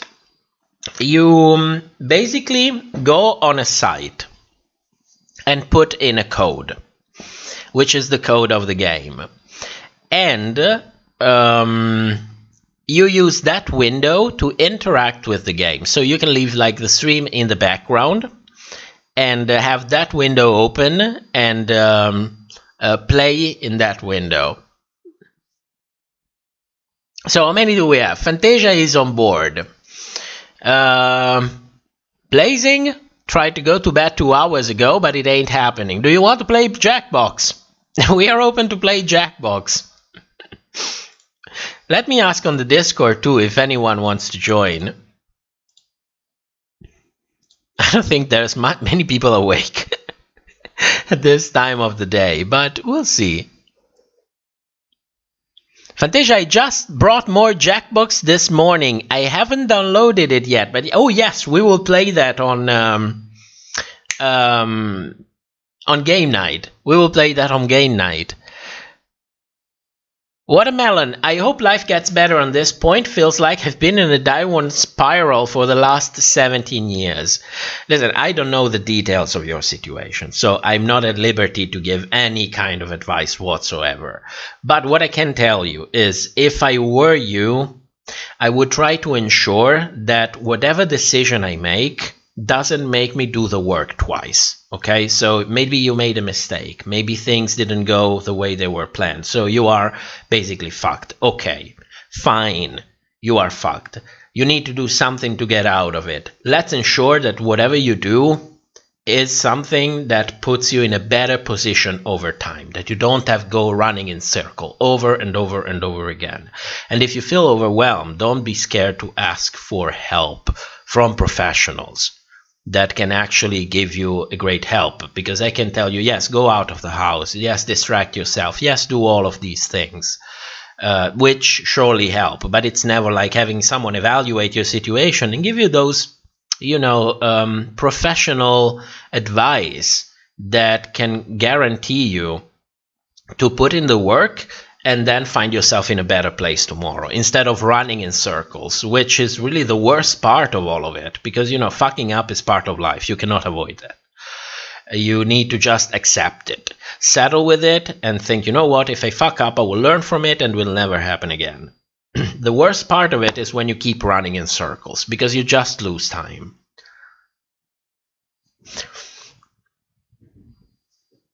Nightmare, I have to go. It was really fun. Thanks for the content. Thank you for coming. See you probably next month. Brenda, new phone. What am I doing here? I don't know. Maybe you're bored and you join and think, you know what? Let's all be together. Let's all do something together.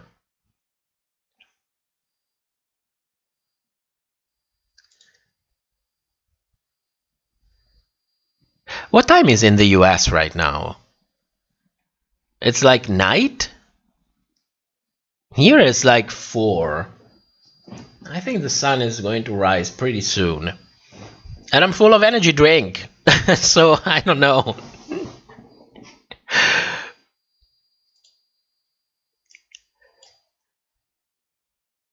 p.m. Oh, so it's pretty late already.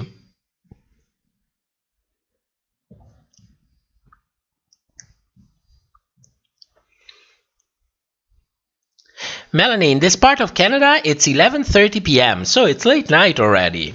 That's basically the time when I start streaming. So that you have an idea.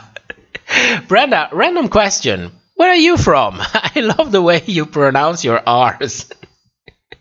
I'm from Europe, and not that we don't disclose the country, because you never know. You never know. When you have too many opinions, sometimes people think you deserve to lose your job because of your opinion. So we try to,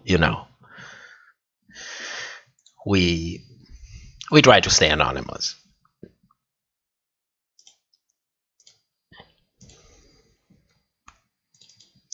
So let me see.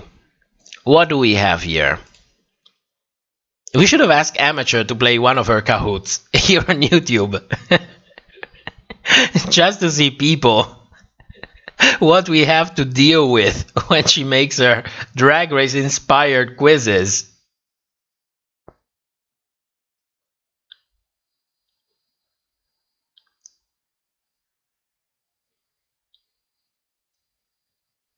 Oh yes, there is a lag. On YouTube there is a lag. It's not in real time.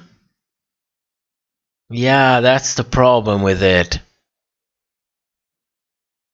Yeah, I didn't think about it. You're right. There is the lag. Even though I have set it to the minimum possible and I'm connected with a LAN cable to the router to have everything run smoothly, yes, there is a lag, like 10-15 seconds. Watermelon, I don't find you controversial. Believe me, a lot of people do. A lot of people do.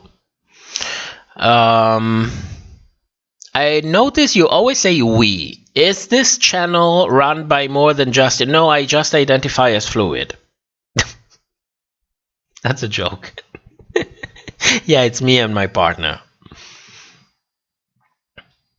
I do most of the job.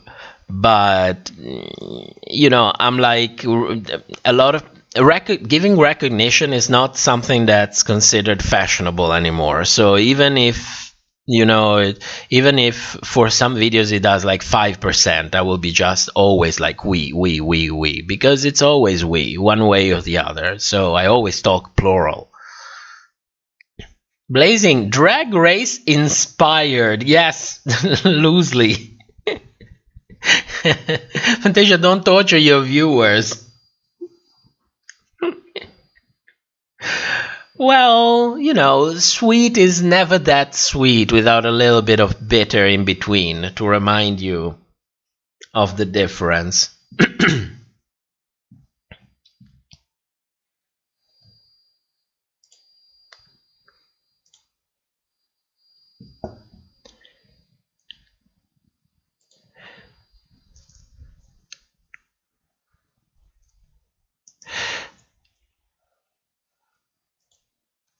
Wait a second, I'm reading something from the Discord.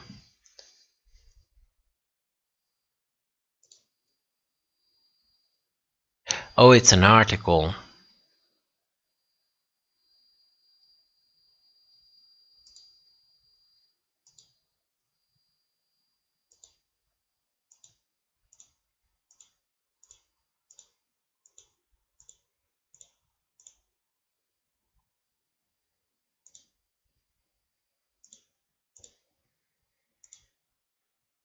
Yeah, it's a link to, I think, an article with queens from All Stars 6 choose their top pick from the next season of All Stars. A lot said Jessica Wilde. I hope we are going to get Jessica Wilde at some point. I pretty much given up hope, but the fact that she appeared in All Star 6 and, you know, the thing that was going on with Jara, it started raising my expectations. Maybe she will really appear in All Stars. Maybe. It would be a blessing. Maybe do well. Hopefully do well.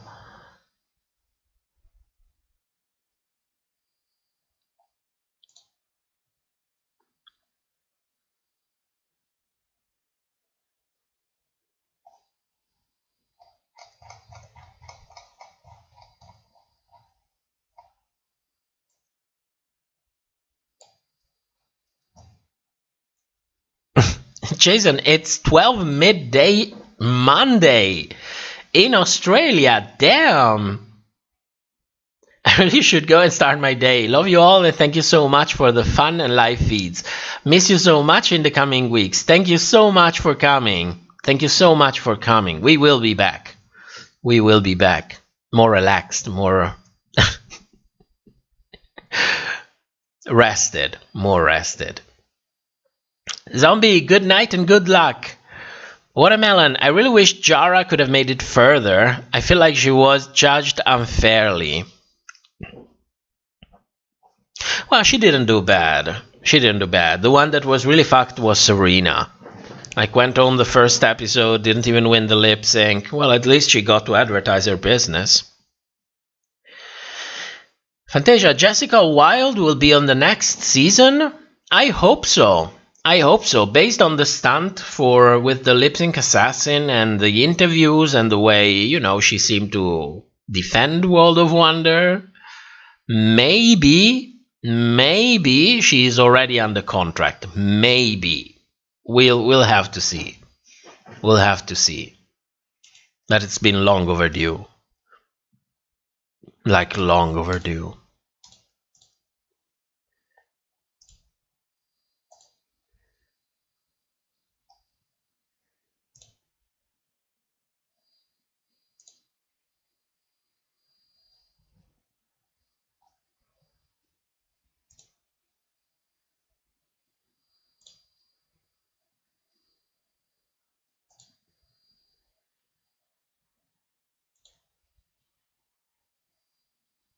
What am I looking at? What is this?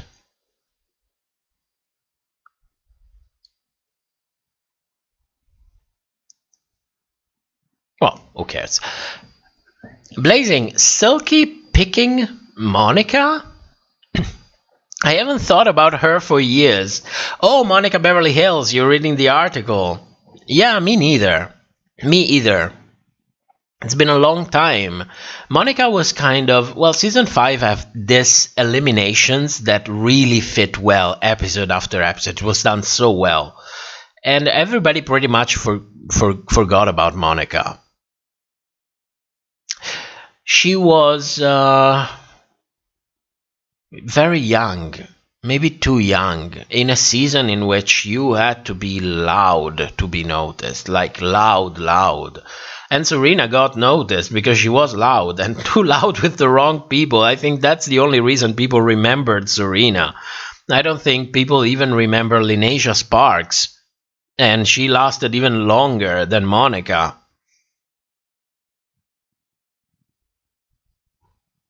Nora, I love Jara, but going into challenges, I don't think she did the best. I don't think when they come so late in the game, it's difficult to adjust to the new drag race because it changed a lot. And on top of that, you think you know the game because, you participated in a regular season, you came back for All-Stars, you think you have a pretty good idea of how the game works. The reality is that idea is going to betray you because it's a totally different game with a totally different set of rules.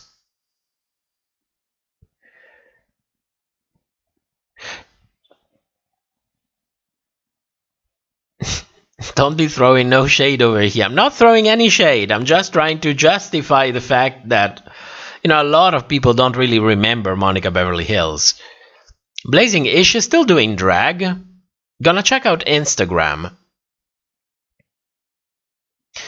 Really need an early out season. Yeah, we need a first eliminated season without Shangela. We had enough of Shangela.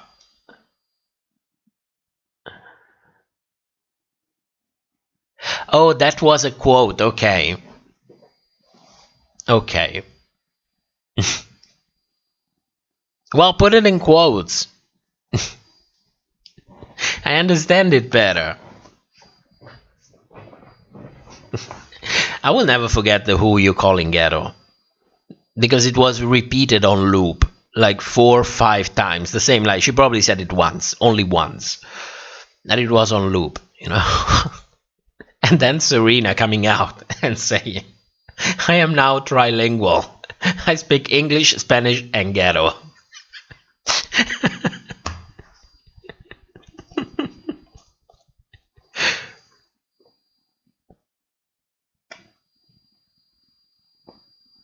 Yeah, I agree. Jara shouldn't have won episode 1. That was Roger's win. Also shouldn't have been in the bottom for the Blue Ball and maybe for the Super Bowl episode. Well, for the Super Bowl, when I look, the problem with the Super Bowl episode is that a lot of the queens confirmed that that the lip sync wasn't tight. That's the thing that kind of threw me off, because I could see that there was a little bit of editing going around, and then they filmed it twice, so you never know. But when you have the queens in group coming out and saying, yes, the lip sync was so and so, then you start thinking, okay, so she really did bad. And you're a drag queen.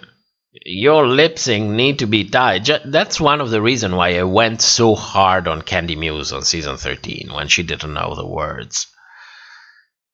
It's like one of those basic abilities. Even if you cannot sew, you can always buy dresses, you can always do things about it. But lip syncing, that's your performance. That's something that you do live. Unless you are a great entertaining queen like Bianca Del Rio, that she could just sit there with a microphone and talk for 2 hours and everybody will have a blast. So unless you are that kind of queen, lip syncing is really one of the basic things. It's an iconic thing of drag queens that they lip sync. You cannot not know the words. It's unforgivable.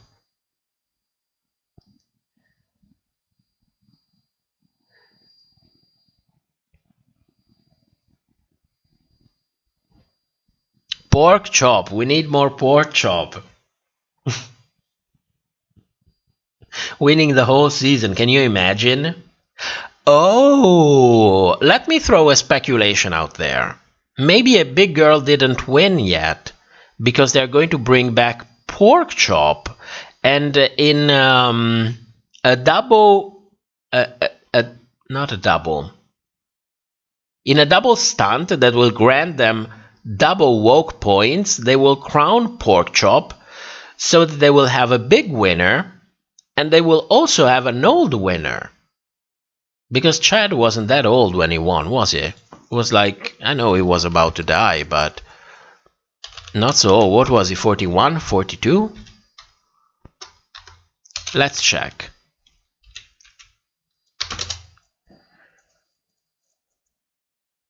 Yeah, 41. Pork chop is like, I think pork chop is about 50 right now. I might be wrong.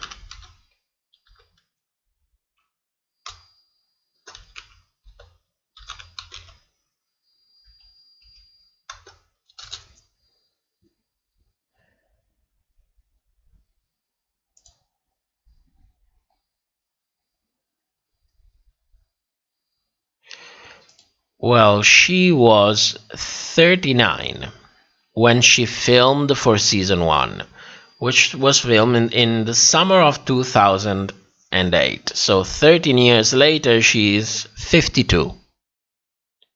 52. Yes, Nora, 45 plus is prehistoric for Drag Race. It is.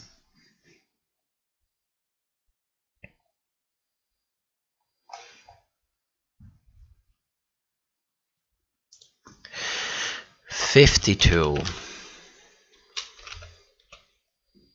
think Charlie Ides still has the record as the oldest queen to ever be on Drag Race.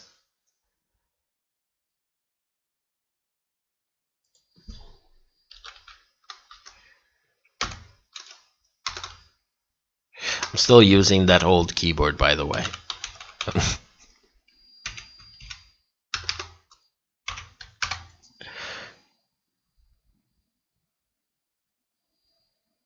Yeah, Charlie was 52. So yes, maybe we can get pork chop. I mean, she had a contract with... she went on a reality. That's why during one of the live finales, she... You know that RuPaul always does that bit when she says, hey, pork chop. And she didn't do that bit because she couldn't actually appear. She was under exclusivity period. So, but I don't think she is anymore. So, you know. Acid Betty? I don't think Acid Betty would really... Or maybe yes. Maybe yes. Maybe they would bring Acid and Thorgy back at the same time. Since we were talking about the fact that Ginger's participation also opened the door for other queens from earlier seasons of All Stars to actually come back. Maybe they will bring them back as a pack. But if they do... It's probably not going to be this season. It's probably going to be next season. Because it's still too soon for Thorgy. She was in All Stars 3. So maybe people would accept it more if it comes a little bit later.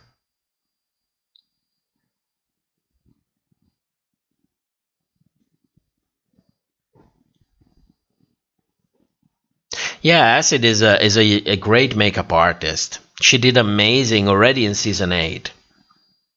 And she was doing amazing even before. It's just that we didn't know about it. There was this documentary, very early documentary. I think it was from documentary in quotes, from 2009. I added a part of it in the top 10 shady edits, but you can find it on YouTube. And you see Acid Betty in there, in New York, with young Bianca, young Peppermint, young Mimi. It feels like literally ages ago, and it's not even 15 years ago, but it feels like ages. Everyone looked so different.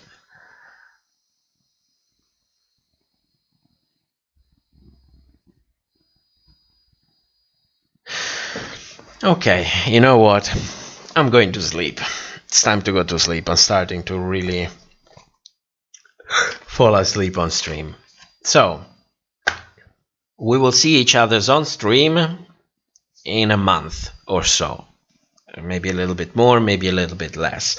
I hope to bring all of these projects and give a proper video, not necessarily a proper video, but a good video, not every week, but maybe every 10 days, maximum every couple of weeks.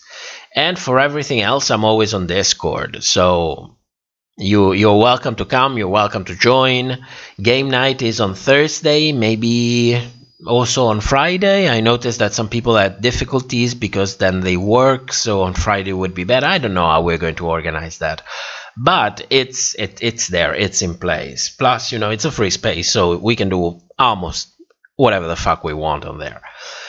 And we'll see. We'll see what comes. We'll see if I manage to bring all of these things to life. And maybe a special episode for UK. Maybe. The idea is there. The work not yet there. As usual. As usual. And maybe an OnlyFans with the mousies.